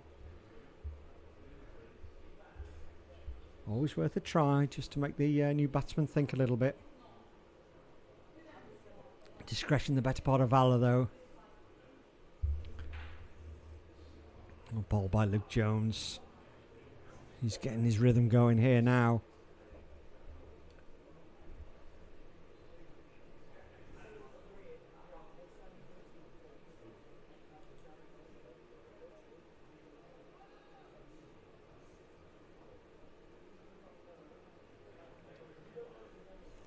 That's a really good over. A wicket.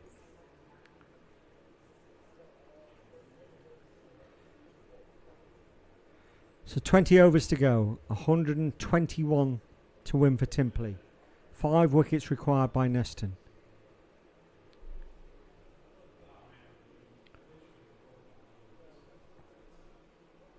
What a good day's cricket this has been from beginning to end. Well, beginning to so far anyway, and I'm sure to the end it's going to be exciting. Guy Bradshaw to continue from the tennis court end. Ashmore's still there. He's 41 not out.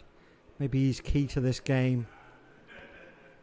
Could be a crucial wicket he's facing now.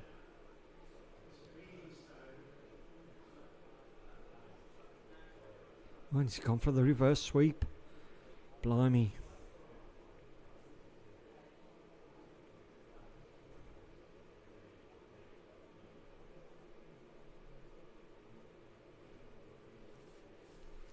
There's a bit of adjustment. Shoelaces come undone.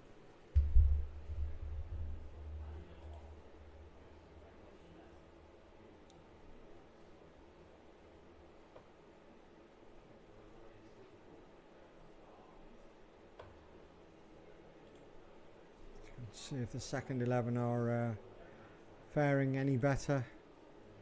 Guy Bradshaw's in though. That's a bit short. He's hit that one away. But there is a fielder out there on the boundary, and it's just one run out. It'll be Zach Rogers. I'm sure I can't see, but it's a Zach Rogers type position out there. Oh no, Zach's down on the opposite boundary, so it'll be Harry Donlan, I think, is out there.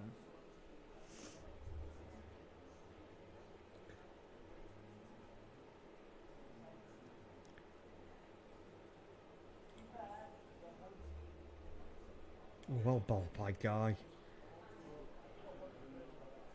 Brown didn't know whether to come forward or back there. He went nowhere. He stood at the crease and certainly turned, but I think it's just gone on with the arm and slid past the outside edge. This ton's a little bit short and he's chopped it away, and it's slightly aerial, but one bounce to Strongy at backward point. Things are happening here. That one is short. I think Guy was trying to push that one through a little bit, maybe give it a little more tweak, but he's dragged it down, but he's got away with it.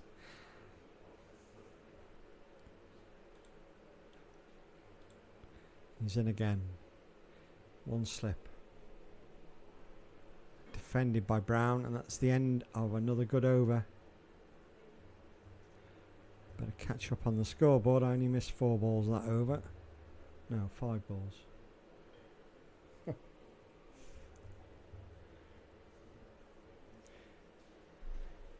Okay, 4 for 5, 42 4, yeah.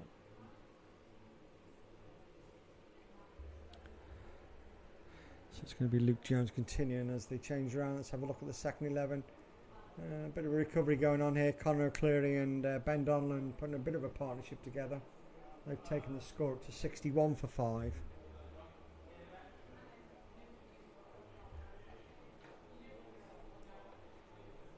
Long way to go for the second 11 though. Let's go and check in on the fourth 11 while we're... Let's watch Luke Jones. Single to Ashmore.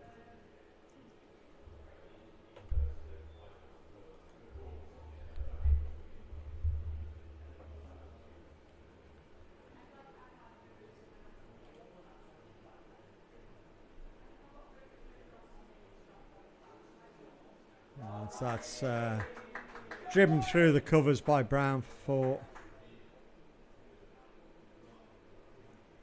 So the 4s there, they're 141 for 6 off 30 overs. So there's only 10 overs to go there. They need another 114 to win.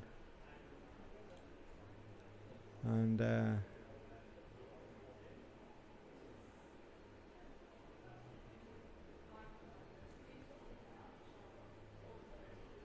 John Clark out for an excellent 75.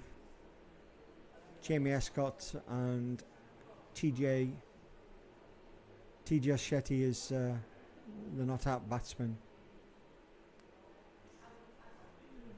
So perhaps looking a little bit long way home for the 4th 11 today.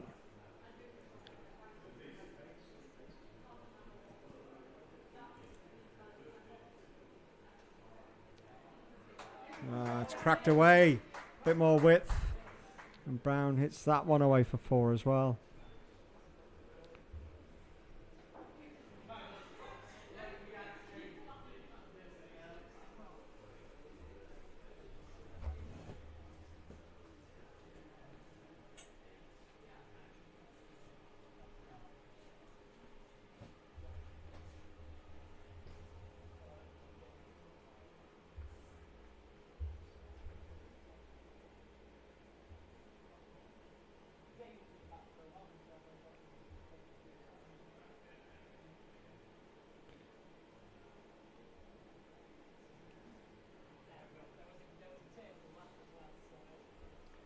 Oh, 32 overs gone, 153 for 5.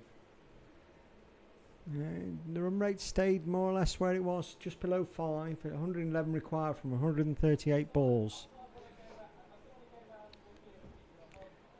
It's very doable for Timperley, and I think Neston will fancy the chances as well. It probably suits Neston that Timperley are still very much in the game.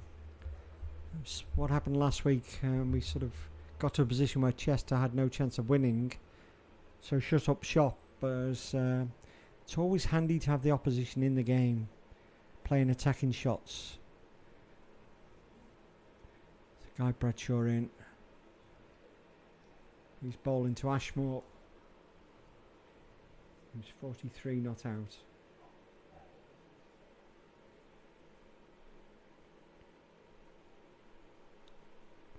He's down the wicket this time, and he hasn't got that one either, but safely out too long on for a single.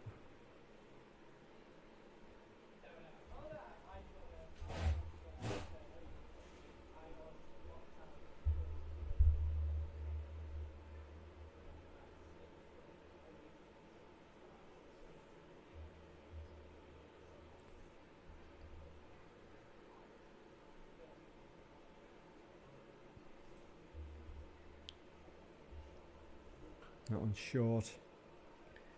It's hammered away, but Matty Maritta's done a great job there to cover. I'm not certain what he got behind that. His wrist, I think. But he stopped a certain 4. Well, that's a quicker ball, and that's come off the back of the bat, I think, and run away down through the gully area for 2.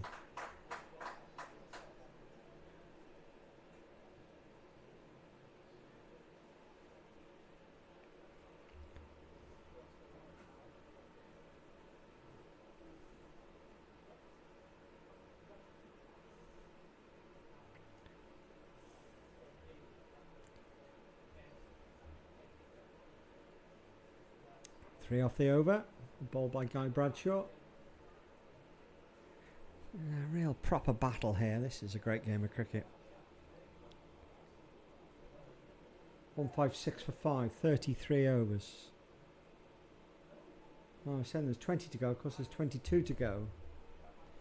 22 overs to go. I keep forgetting it's 55 overs. I think we switched to 50 overs Is it in 2 weeks' time? Go back to the win-lose cricket. Pink ball, blue clothes. Oh, there's something going on there. Bit of chat.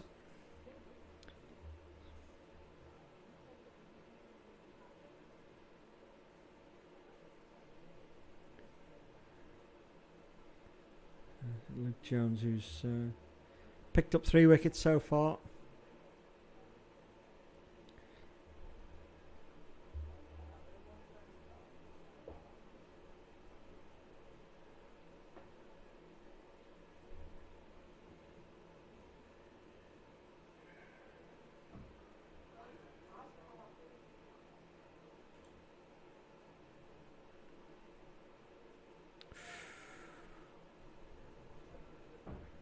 Let's put that down as a good leave. I don't think it was too far away from the stumps or too far away from clipping the bat as he tried to pull out of that.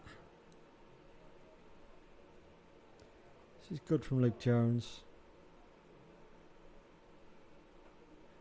One's a bit short, but they'll only get a single for it.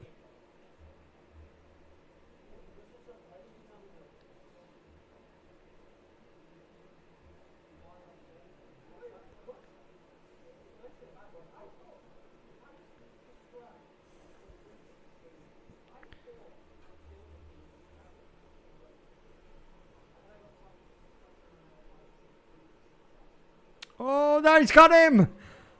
Well, Luke Jones got one to just bounce a bit, and it was, I think the batsman will be annoyed at himself there. He deliberately tried to guide it down past the slips when all he did was guide it as if it was slip catching practice. Straight into the hands of first slip where David Hurst has taken another catch.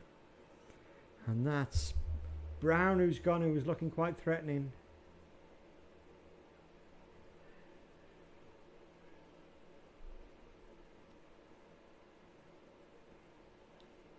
So, again, another twist in this game.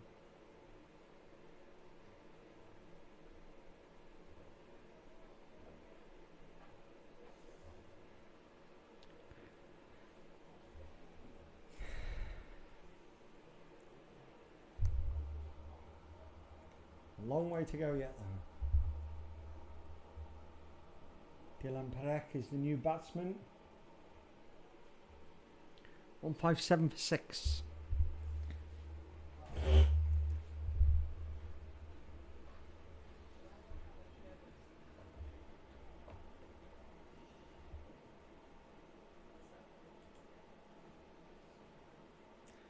that's 4 wickets for Luke Jones. You do go back to last week and when we lost him after being hit in the nose. He didn't field, he didn't bowl, and we had Chester on the rocks last week, and who knows if Luke had been available. Never mind, he's here. He's picked up 4 so far, and he's gone straight past the outside edge of Perek there. And that's another great over from Luke Jones. Wicket, 1 run.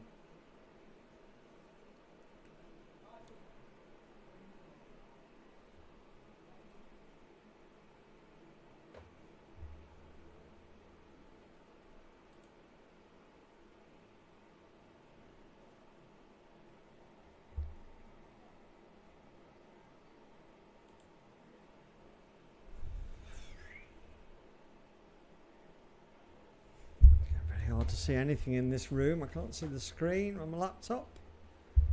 Very bright. I can't put the blinds down because the camera is fixed in the way of the blinds. Here I am, suffering in a good cause. Kai Bradshaw. Continue. He's bowling to Ashmore, who could be key to the rest of this game now. Ashmore. 45 not out and batted very nicely. He's down the wicket here now, and that's along the ground. Only to Dom Smith out here at long off. Okay, quick look at update. Chester going quite nicely, 61 for 1 off 11, chasing Bowden's 161. Brooklands, they've recovered a bit. 54 for 2, chasing Hyde's 139. Didsbury 122 for 5 off 17 in that delayed game, I think. Not quite certain what the length of that game is. They're batting first. Oh, and Hyde's just gone past the outside edge again. Lindo 277 for 9. That declared they were. Oxton have started 18 for 9 off 4.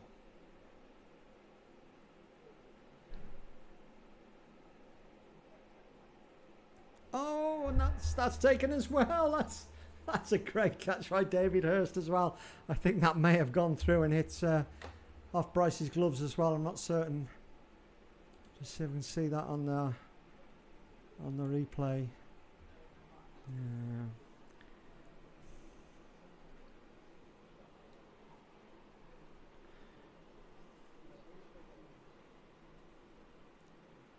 Another catch. To be fair, they're taking the chances now. Early in the season, that wasn't happening. The last few weeks, their catching has turned the matches around.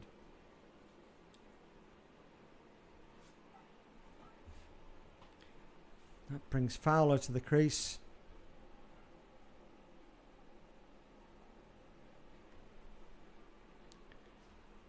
Bowled well in 3 spells earlier in the day, and now he needs to do it with the bat. Timperley are going to stay in this game.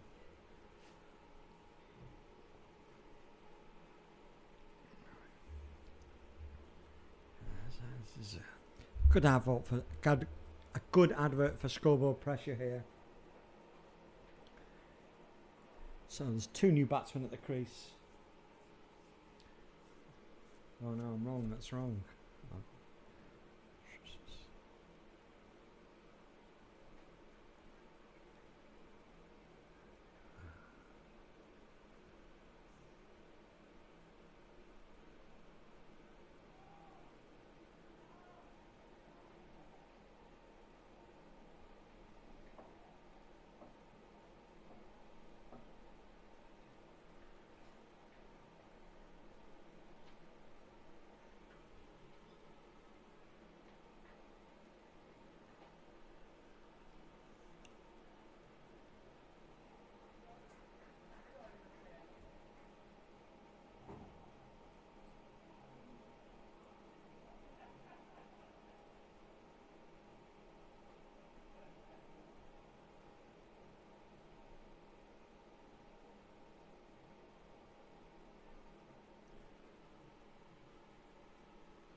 So Luke coming in again from the road end. He's bowling to the new batsman, to Fowler.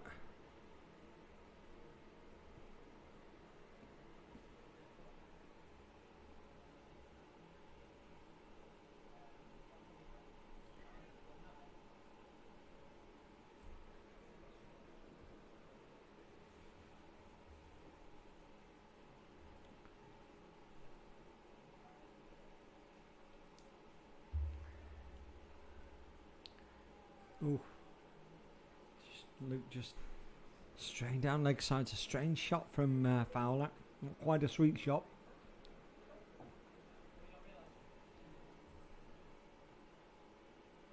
Luke's thrown that one up. He's just floated that one up a little bit, and the temptation was there, and it was miss-hit and misfielded by Zach, and they go through for a single. Fowler's off the mark.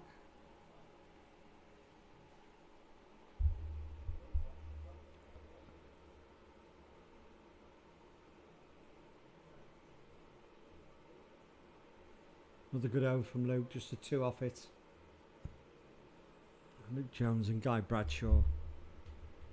They're taking control of this game now. Luke's 4 for 35 off 8 overs. Guy's picked up the 1 wicket so far, 1 for 13.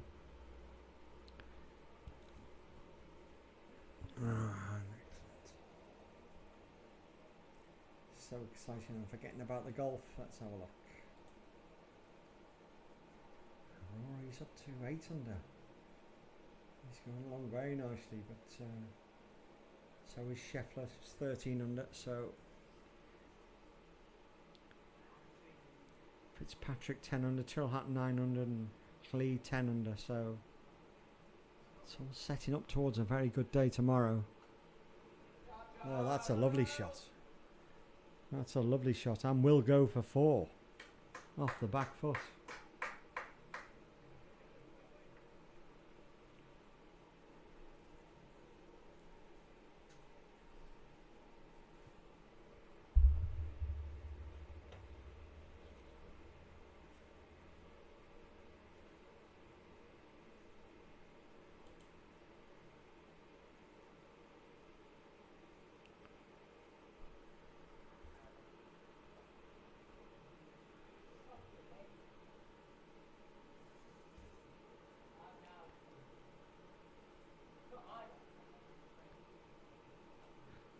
Same shot again. There is a man out on there, but it's not going to cut it off. That's another 4.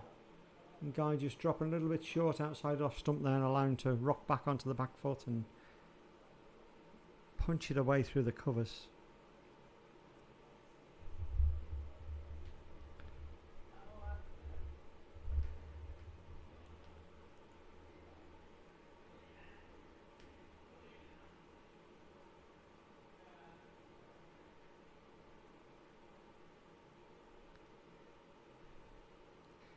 Short again, outside off stump, and this time Fowler. The fielder had moved round to where he hit the last ball, and cleverly he's hit that one squarer. So Guy just needs to get his length back. 3 4s in this over so far.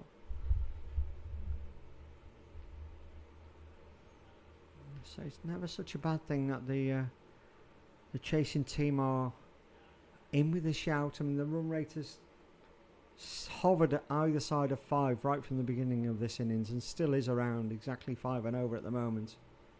Oh, and that's come off the edge, and that might go away for another 4. That one's a bit streaky, you know. I think it's going to be pulled in by Strongy with a bit of help from Harry Donlan down there. But they're back for 2.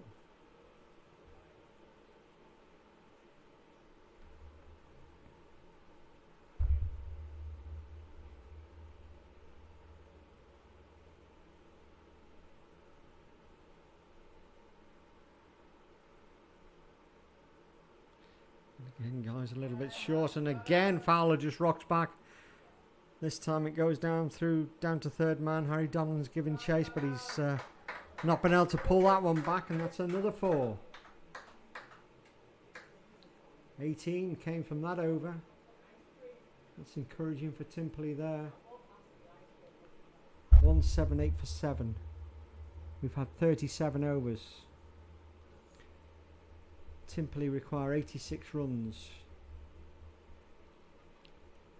and there are 18 overs left. So they're very much in this game. 7 down, but these 2 batsmen, Ashmore's been well set, and Fowler's come in and starting to take the game back to Neston.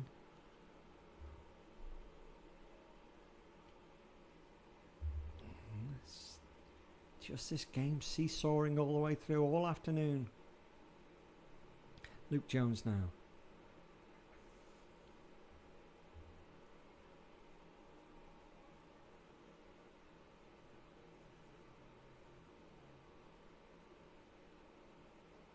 Oh, that's squirted away down to 3rd man. That's going to go for 4 as well.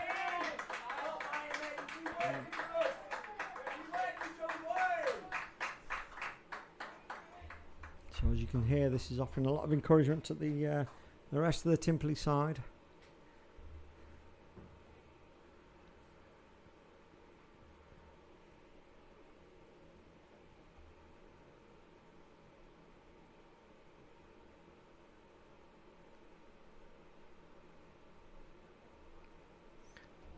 It's short again and chopped away, slight top edge about it.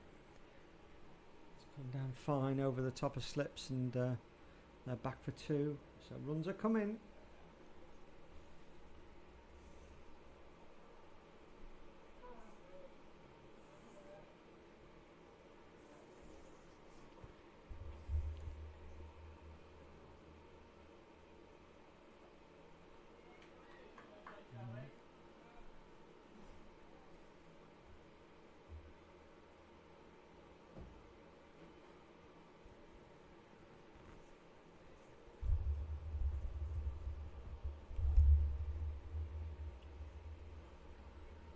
Okay, so that's one of the slips coming out strong. He's coming out to backward point. Hursty still in at the first slip. Well taken by Bryce down the leg side.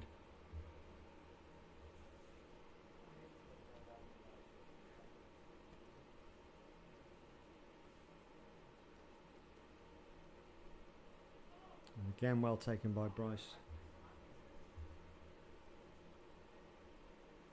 7 off the over. 38 overs gone. 17 to go. 79 required. Neston need 3 wickets. It is going to be Guy to continue.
Oh, that was, goodness me, that was a chance, but it was an incredibly difficult chance. Smash back at Guy. About knee high. He did get at least one hand on it. That would have been a really fortunate catch if he'd taken it. And he's lucky to get away without any broken fingers on that one. And he's in again. He's floated that one up to Fowler, who drives it nicely to cover straight at Matty Moritz. I think Fowler's going to target this clubhouse, this short boundary.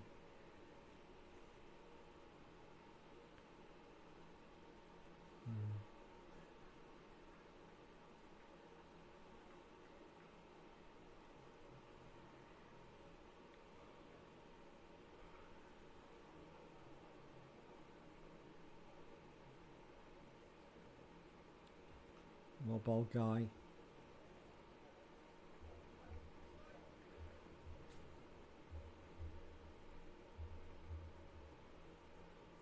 The 1 off the over.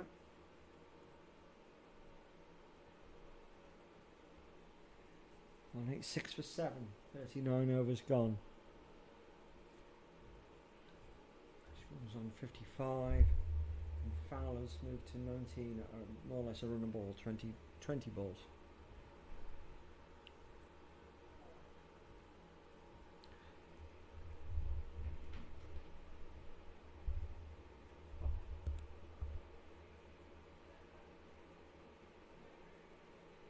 Luke Jones, he's taken 4 wickets so far. It'd be nice to get this 5th one now, Luke. Well bowled. And he saw the batsman coming there and just darted it in.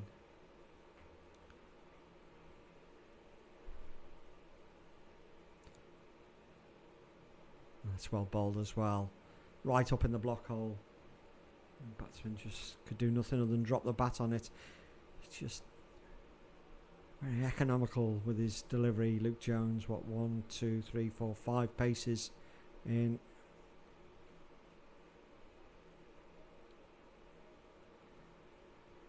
Left arm around the wicket.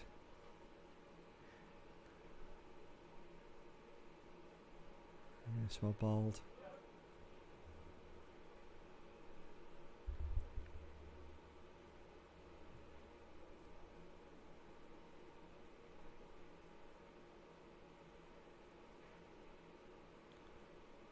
Bowled.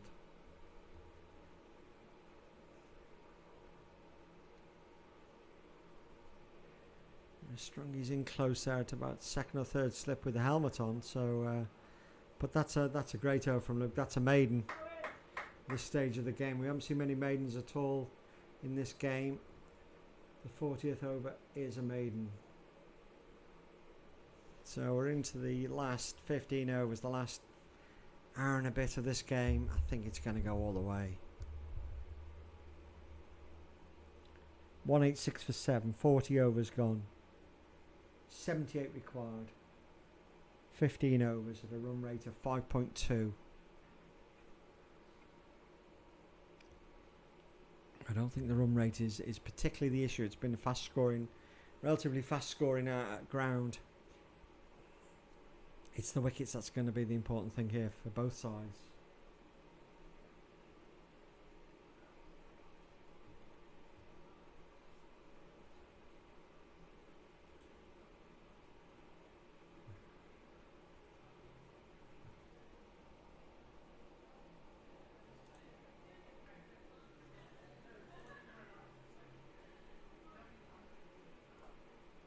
That's thrown up by Guy, and Fowler drives it through the covers, but sacks down on the cover boundary, keeps it to 1.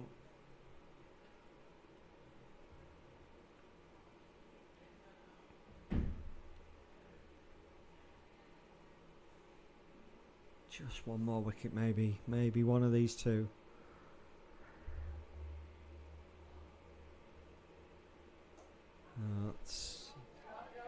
That's hit nicely through the covers. It was uppish, but nowhere near a field, and that's gone away for 4.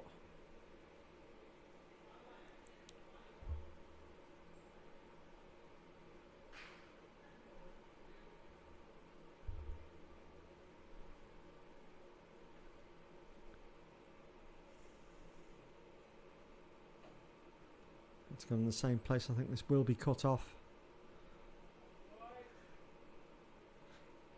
A single.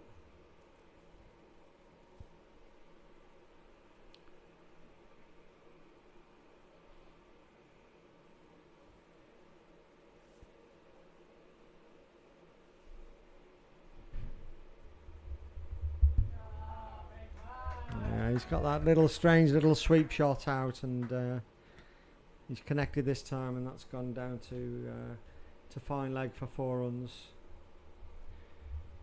So Neston just need to maybe do something different again. Maybe Harry Donnellan.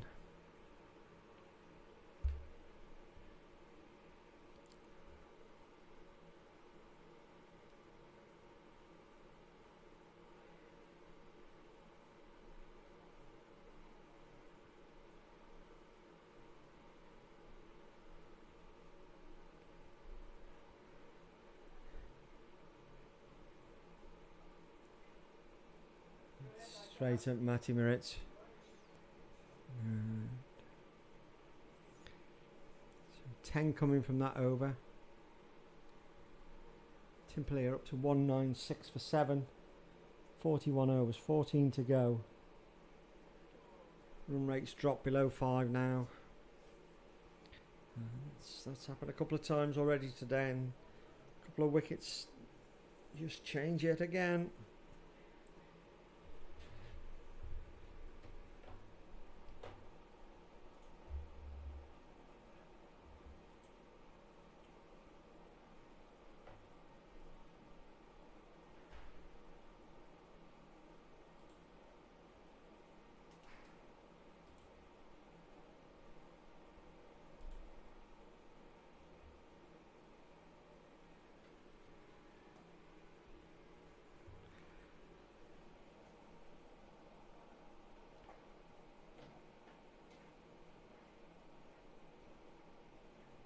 Who's cuddling 94 for 6. Full toss from Luke there. Only one though. 94 for 6. Connor is out. 16 runs. Ben Donnellan's going along nicely. He's 40 not out. And he's joined by skipper Dan Wakefield, so they'll be looking to push it up.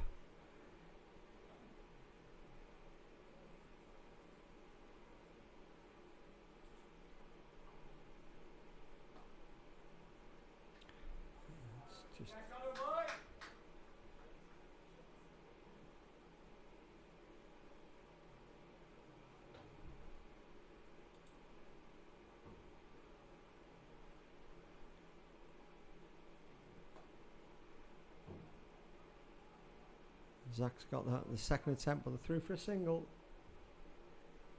The runs are coming here. Scoreboard is ticking over. As I say, I don't think the run rate is going to be the issue.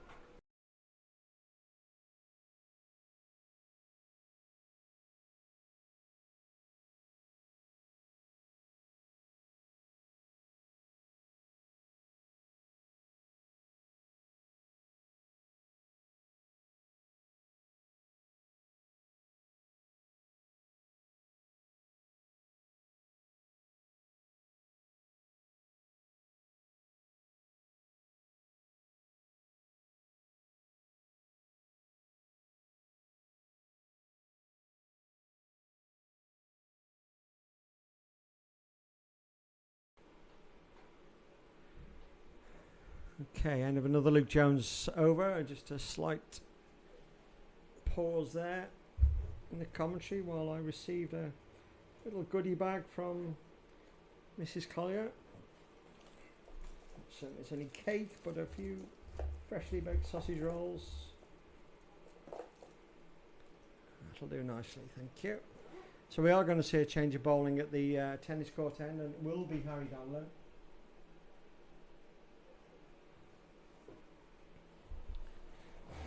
This is where we need the experience. Harry Danler coming on.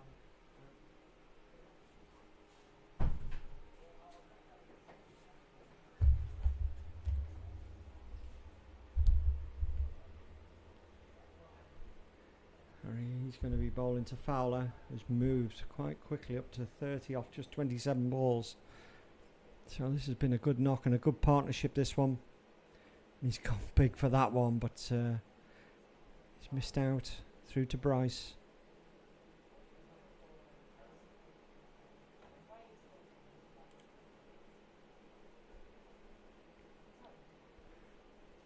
That's up in the air, and that's gone off the edge. That's a little bit stuffy. It will be pulled in. It'll just be the 2 runs. Just need that little bit of luck here.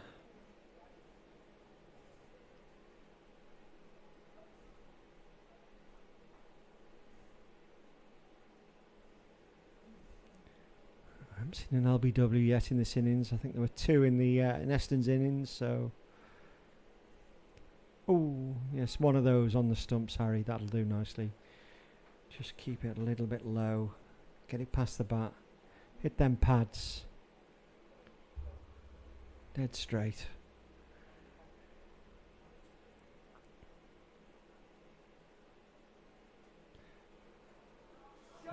That's where he likes it.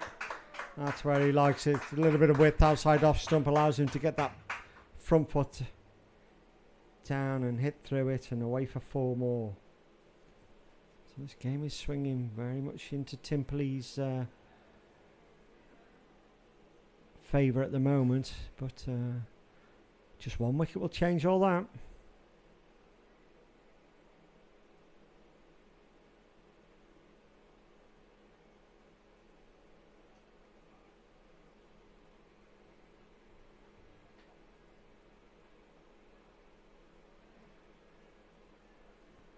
The bus on its way up Station Road.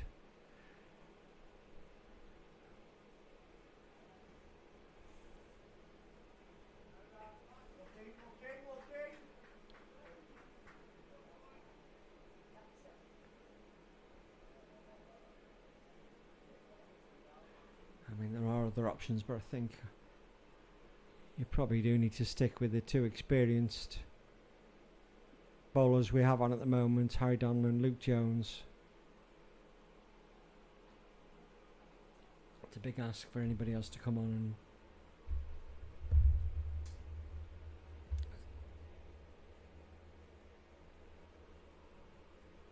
210 for 7, 62 to Ashmore, 36 to Fowler. Luke Jones, he's into his 12th over.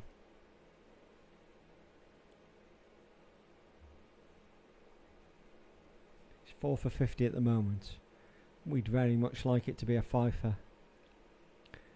He's coming into the left-handed Ashmore.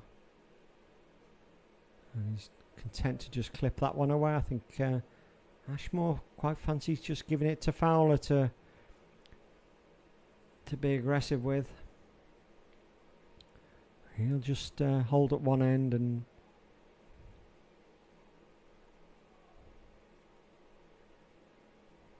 whilst Fowler's there, Ashmore, the pressure's not on him.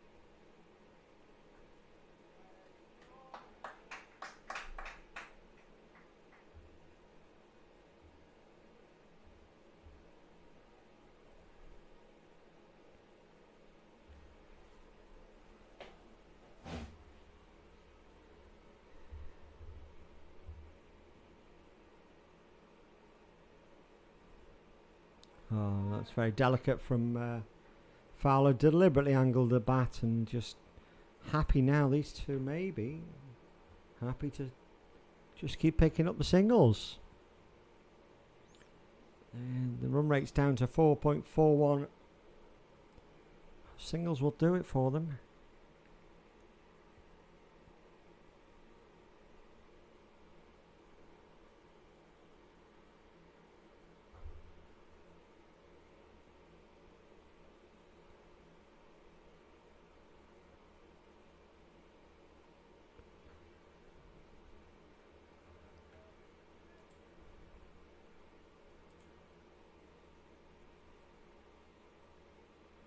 Quicker one from Luke.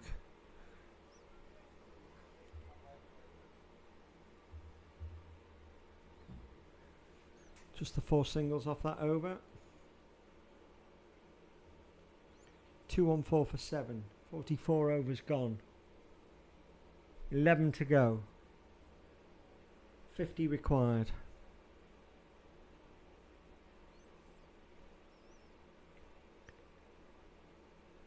Now would be a good time for a wicket.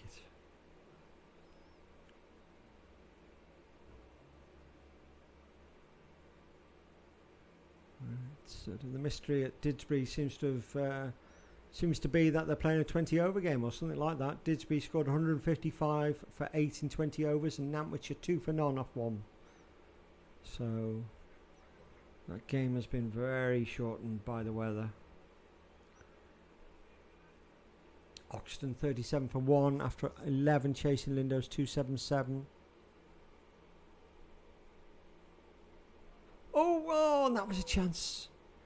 That was a very difficult chance, but that's gone off the edge sharply to Strongy's left handy. I think he even got 2 hands on it, but it was a very, very sharp chance. And it nearly popped up to David Hurst as well. Oh, how crucial could that be? Oh, no, just to add insult to injury, as often happens, the next ball goes away for 4. Oh dear. I don't think we can put any fault on Matthew Strong there. He's been brilliant in the slip, and that was very sharp. Unlucky. Keep going, lads. Audley Edge, 119 for 3 off 27, chasing 216 to beat Widnes. That's not convincing either.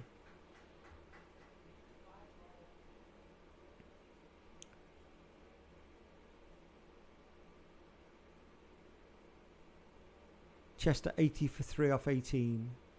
Chasing Bowden's 161. Harry Donlan. Left arm over the wicket from the tennis court ends, and Ashmore's happy just to block that one. They know they've got enough time to wait for the bad ball.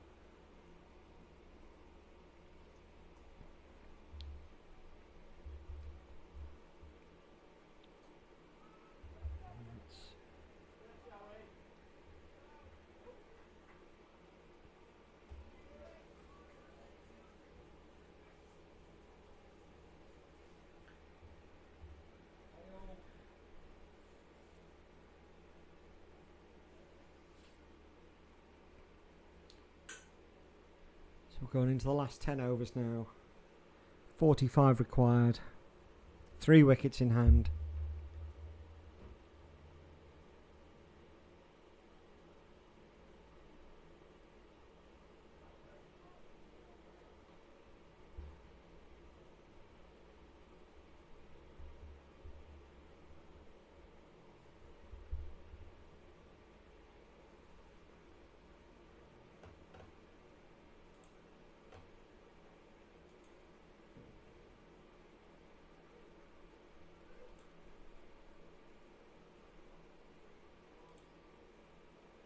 Oh, that's well bowled by Luke. Again. Nice and full dipping. Looks like it's all over on the back pitch. Oh, brilliant stop by Dom Smith. Flung himself full length. Got a good hand on it. Kept it to a single.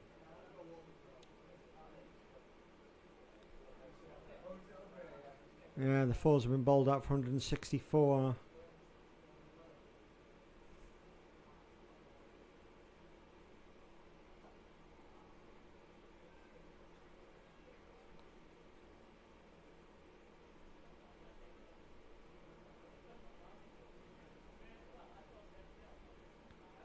Down the wicket, well bowled Luke, but still squeezed up to mid-off for a single.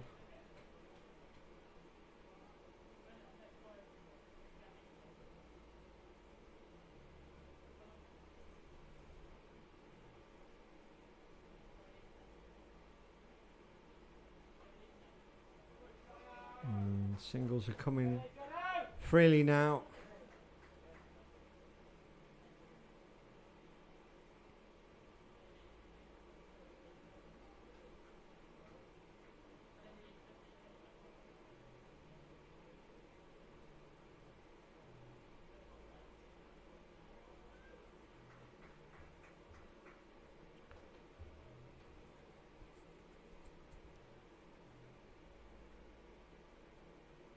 And have another Luke Jones over.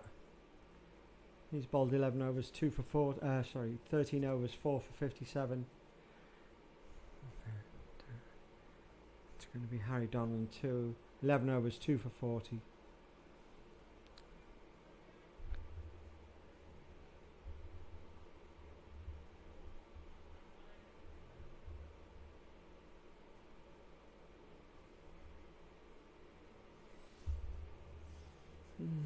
Clouds are coming across a little bit more. The sun's gone in. A little bit cooler.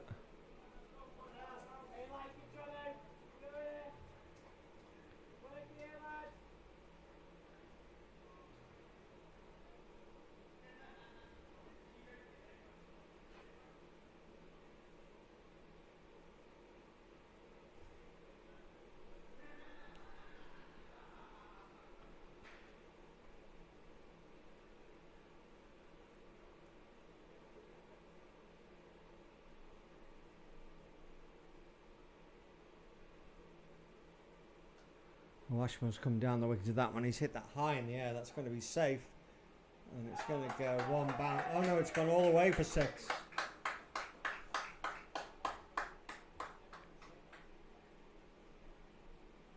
It's a good strike by Ashmore. He's played a great innings here. He's had some magnificent support from Fowler, who's up to 46 in no time whatsoever.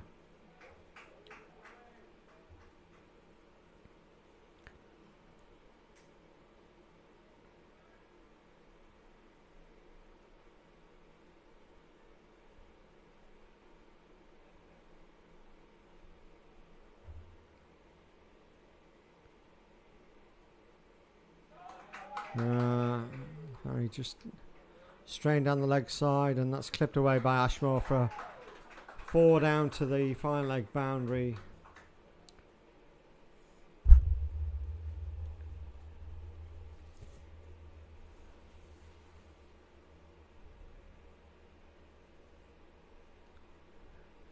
Just need a bit of luck or something special. At the moment, Templey are very much in control here. A wicket will change all that, though.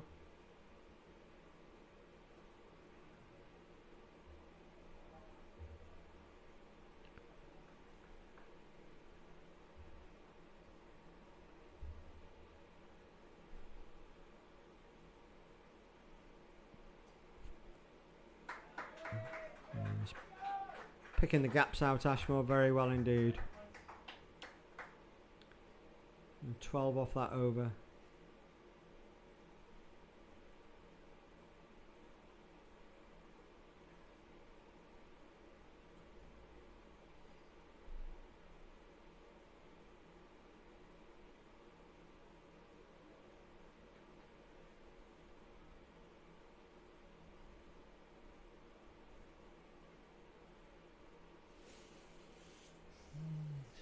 See a change of ball in here, are we? Guy Bradshaw's going to have a go from the road end.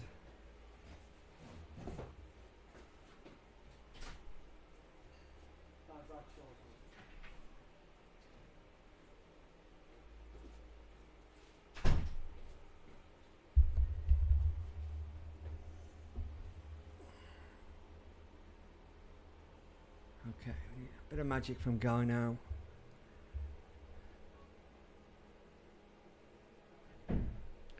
.30 required.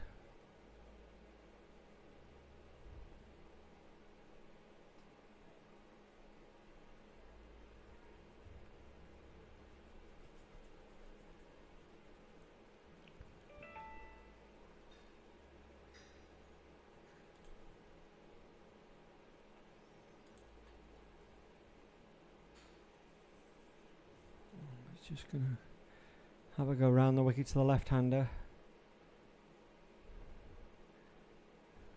Still looking to slide one past. Let's hit those pads. Let's get the umpires involved.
That's gone flash past through a second slip, really. A vain dive from Hurst. It wasn't really there for him to catch. It would have been second slips.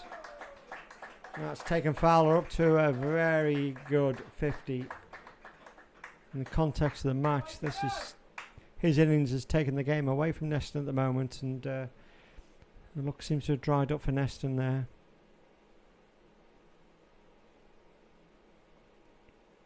Oh, there's a shot from W, I think. Oh, my goodness me. There we are.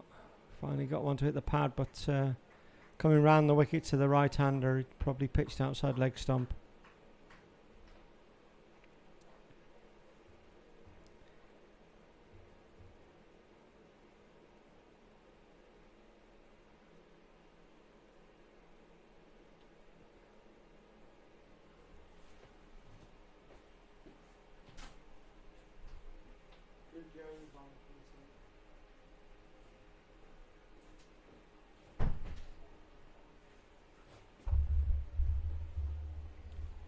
So maybe one more throw of the device. Luke Jones has swapped end. I think I say every week, I think this is his preferred end. I mean, he's picked up 4 wickets from the other end, so let's see what he can do here. 239 for 7. 25 required. 3 wickets required for Neston.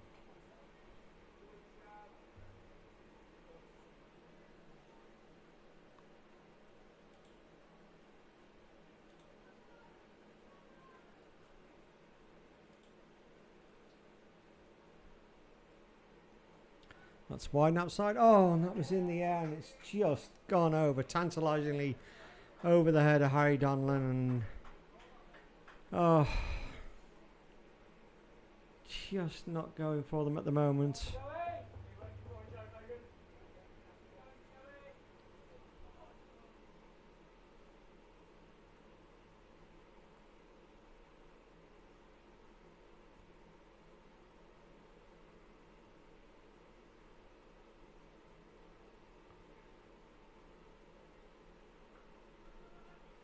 And that's cracked away as well. That's going to be another boundary. And a few heads have gone down here now. And I think Templey are sensing victory here. 17 required, plenty of time to go.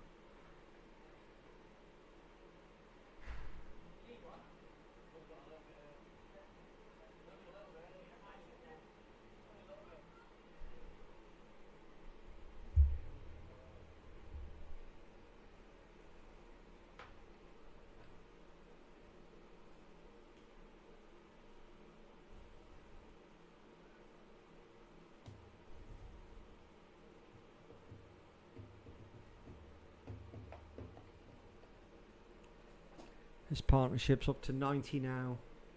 Last wicket fell at 157.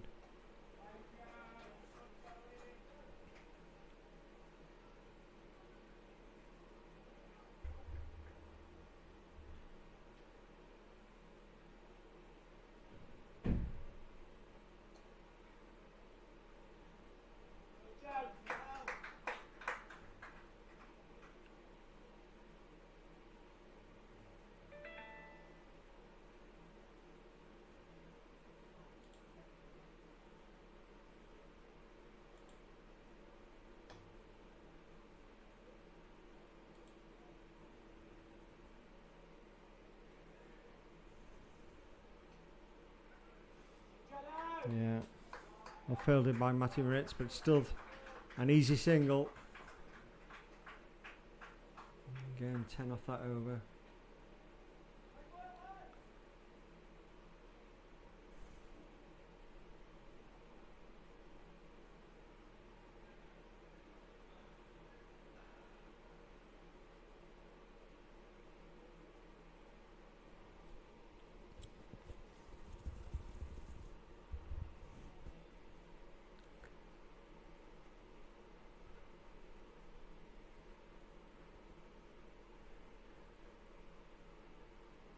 A bit of a committee meeting on out there at the moment. Tom Smith, last week's captain, David Hurst, and Guy Bradshaw. Who's it going to be? I think it is going to be Guy again. Too many options, really. It's a big ask to. Oh no, it's Matthew Strong there, not Dom. I think it is going to be Matthew Strong. It is.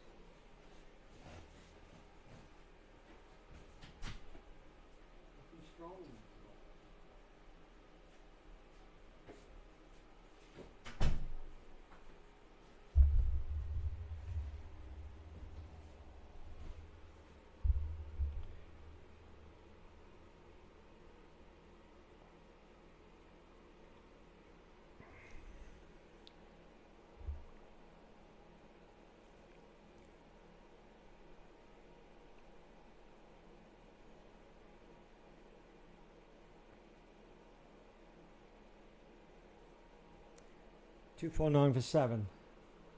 6 overs to go. 15 required. 3 wickets for Neston.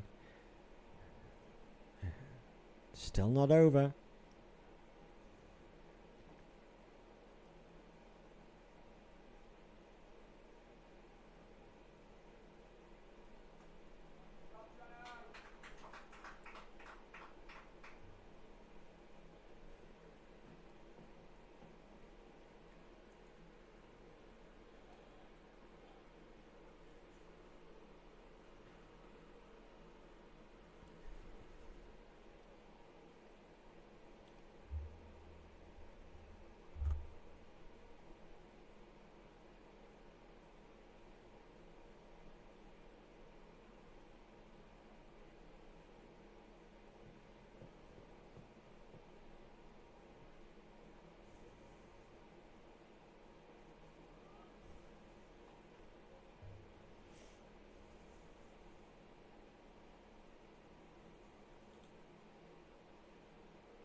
So just the last throws of the dice for the second 11. 113 for 9. Sadly, Ben Donnellan didn't get to his 50, 46, but a nice innings. Dan Wakefield 6. LBW. Be interesting to see who was umpiring that one.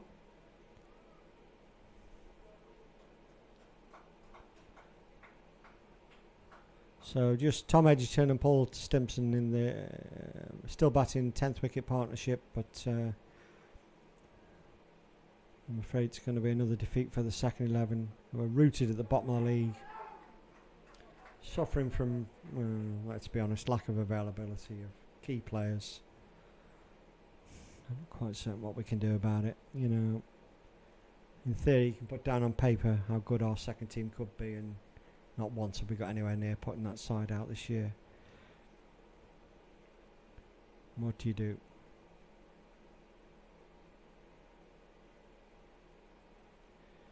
Okay.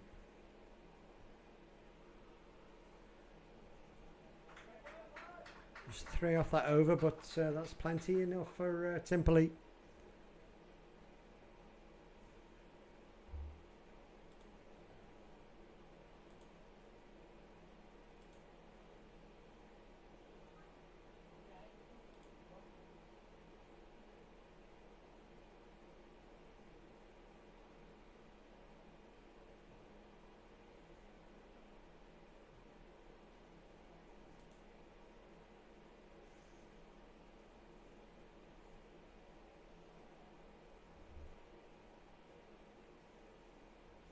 Chester having a little bit of a wobble. Oh, Fowler's gone for the big hit there. He's fetched that one round. I suspect that's well in the road. Maybe in the house opposite, and that's gone for a 6.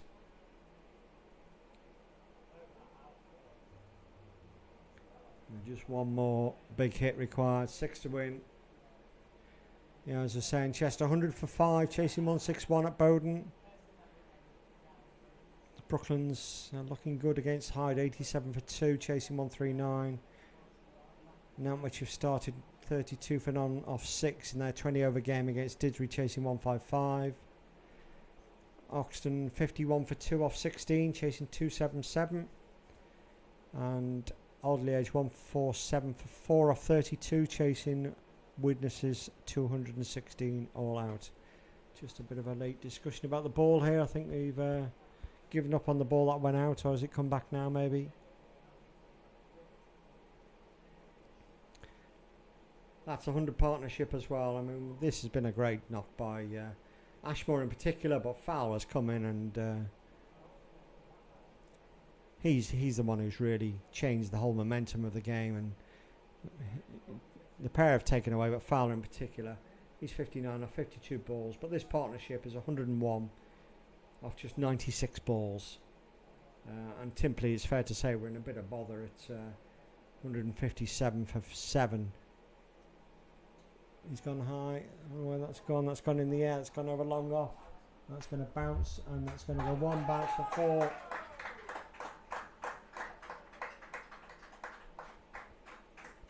Two required to win now. And this has been, well, it's been a good performance for Neston. They batted very nicely and they bowled very well. And, you know, sometimes you get a partnership like this, and full credit to Joe Ashmore, John Fowler. They played brilliantly, and I'm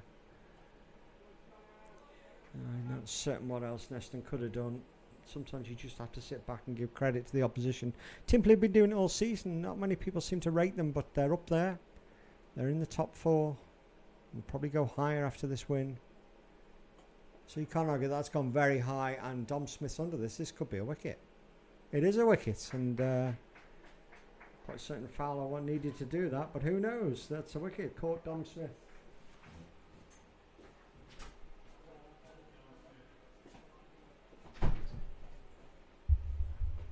Well, this will be an interesting wobble, but that's a great innings. Let's be honest.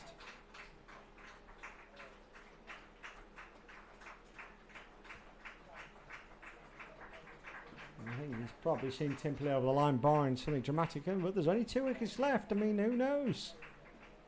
2 required. sneaky little hat trick from Luke, and that is Luke's 5th wicket as well. So he has picked up his 5.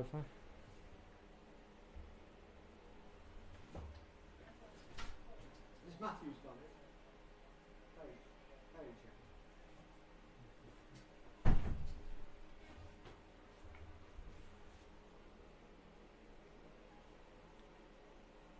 Come on, Luke. Make it interesting. I said it was going to be a really good game. It has been a really good game. There's no two ways about that. It's been an excellent game. What have we seen? Another 525 runs. Unbelievable. The amount of runs that are coming off this square.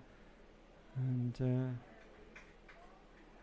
Page, who had a lively bowling spell early. And a little bit of a tete-a-tete with a couple of the batsmen. But he's looking to finish the game for them now, but it's not there. That's so we're going to take it into another over, and Ashmore's going to be facing.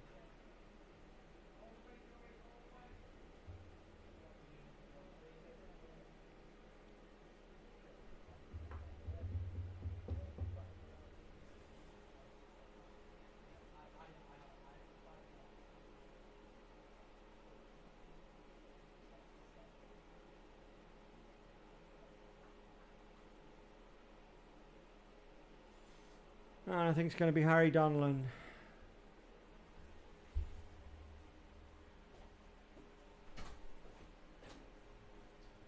Harry Donlan is going to bowl. I think, yeah.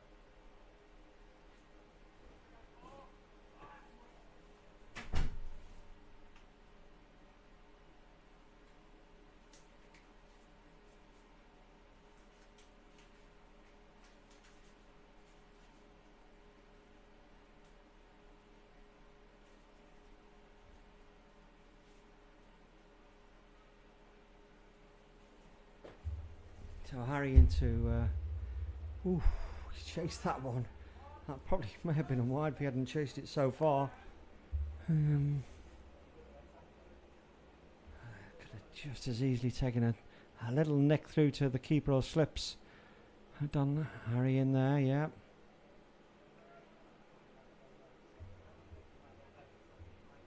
Just a slightly nervous end here.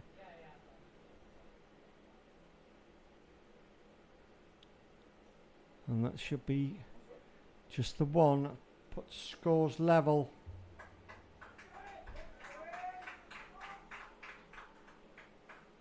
Two, 6, 3 for 8. Now we could do with 2 LBW decisions. That would be nice. Game tied. That would be a fitting end to what is a great game. Well, credit to Templey here. They paced this innings exceptionally well.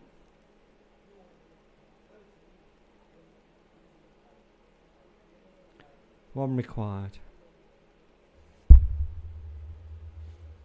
Chris Page, I'm sure he'll want to be the one hitting the winning run.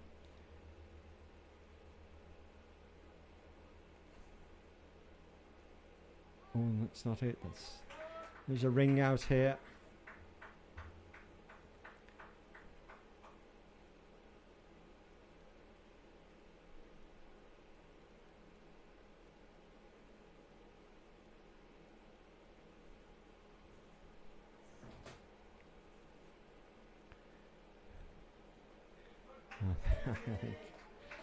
I think Page is quite happy to just see this over out. If he actually nicks one or gets a chance to run, he will do, but he's more than happy to leave it to Joe Ashmore at the other end to hit the run next over if needs be. He's just going to push. Oh no, he's gone back on that one, and that is through. That's gone through. He's hit that through, and that's gone for 4. And that, full credit to Templey, is a fantastic chase. A real seesaw battle. Neston, they were on top, there's no two ways about it, 157 for 7.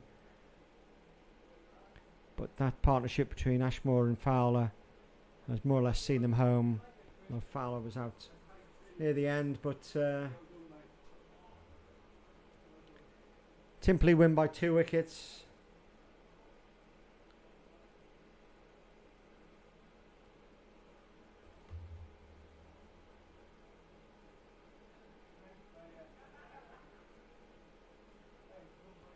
And disappointing for Neston. They've played well. They've done very nicely indeed, batted nicely. Great innings by Bryce earlier on. But Templey, maybe as a result of being up there in the league, have got the confidence to bat through. They've done it a couple of times, and full credit to Joe Ashmore there. He's played a magnificent innings. He's finished on 88 not out off 108 balls. Neston, Luke Jones finished with 5 for Harry Donlan, a couple of wickets. And they've done very well, Neston. Let's be honest. It's been a great game, a lovely afternoon. And another game that slipped by, but there's still encouragement to be taken from that. A couple of good knocks, Matty Strong, Dom Smith. Certainly Bryce's innings, the highlight for Neston. Luke Jones's 5 for, a couple for Harry Donlan. But in the end, Neston lose out. I'm not certain how many points we'll pick up there. Maybe 7. Maybe 7 wickets. 7 points for that. So I'm going to have a quick look round the rest of the grounds. I'm assuming, maybe wrongly assuming, that the twos are going to lose. Be something dramatic if they don't. And let's have a look. Yes, the twos are 125 all out. So they've lost by 148 runs. The fours have gone down to defeat as well by about 100 runs. The threes, their game was abandoned much earlier this afternoon over at North East Cheshire. So they've picked up 7 points, I think they get for that. And we go again next week. I'm not certain who it is. Is it Nantwich next week? I can't remember. Let's have a final quick look at the other Premier League games, see how it's going to affect us near the bottom of the table here. Brooklands 97 for 2 off 36. Looks like they're going to beat Hyde. So Brooklands are on a bit of a run there. Didsbury, Nantwich are 54 for 1 off 9, chasing 155. I think they've only got 20 overs, not clear on that in a rain-reduced game. Lindo against Oxton. Oxton 51 for 3 off 19. Chasing 277. Widnes against Alderley Edge. Widnes scored 216. Alderley Edge 171 for 4 off 35. That game's been reduced. They got 49 overs to get those, so they need. It's quite important for Neston that. But it looks like Alderley Edge are going to get home. They need. What do they need? 45 off 14 overs with 6 wickets left. So that's it. It's been a lovely afternoon, let's be honest. It started with a bit of drizzle. It's been a great game.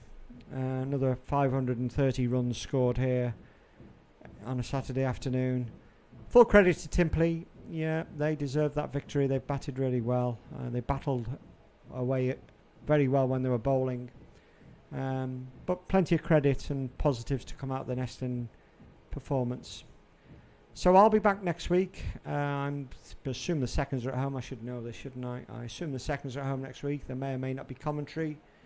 And I'll be back here tomorrow morning bright and early for the juniors, and then we have this Under 9 festival in the afternoon. So if you're around tomorrow afternoon, I think the bar's going to be open. There's Mr. Chow's Fish and Chip van here and Nichols Ice Cream. It's going to be a fun afternoon with some music and plenty of great cricket.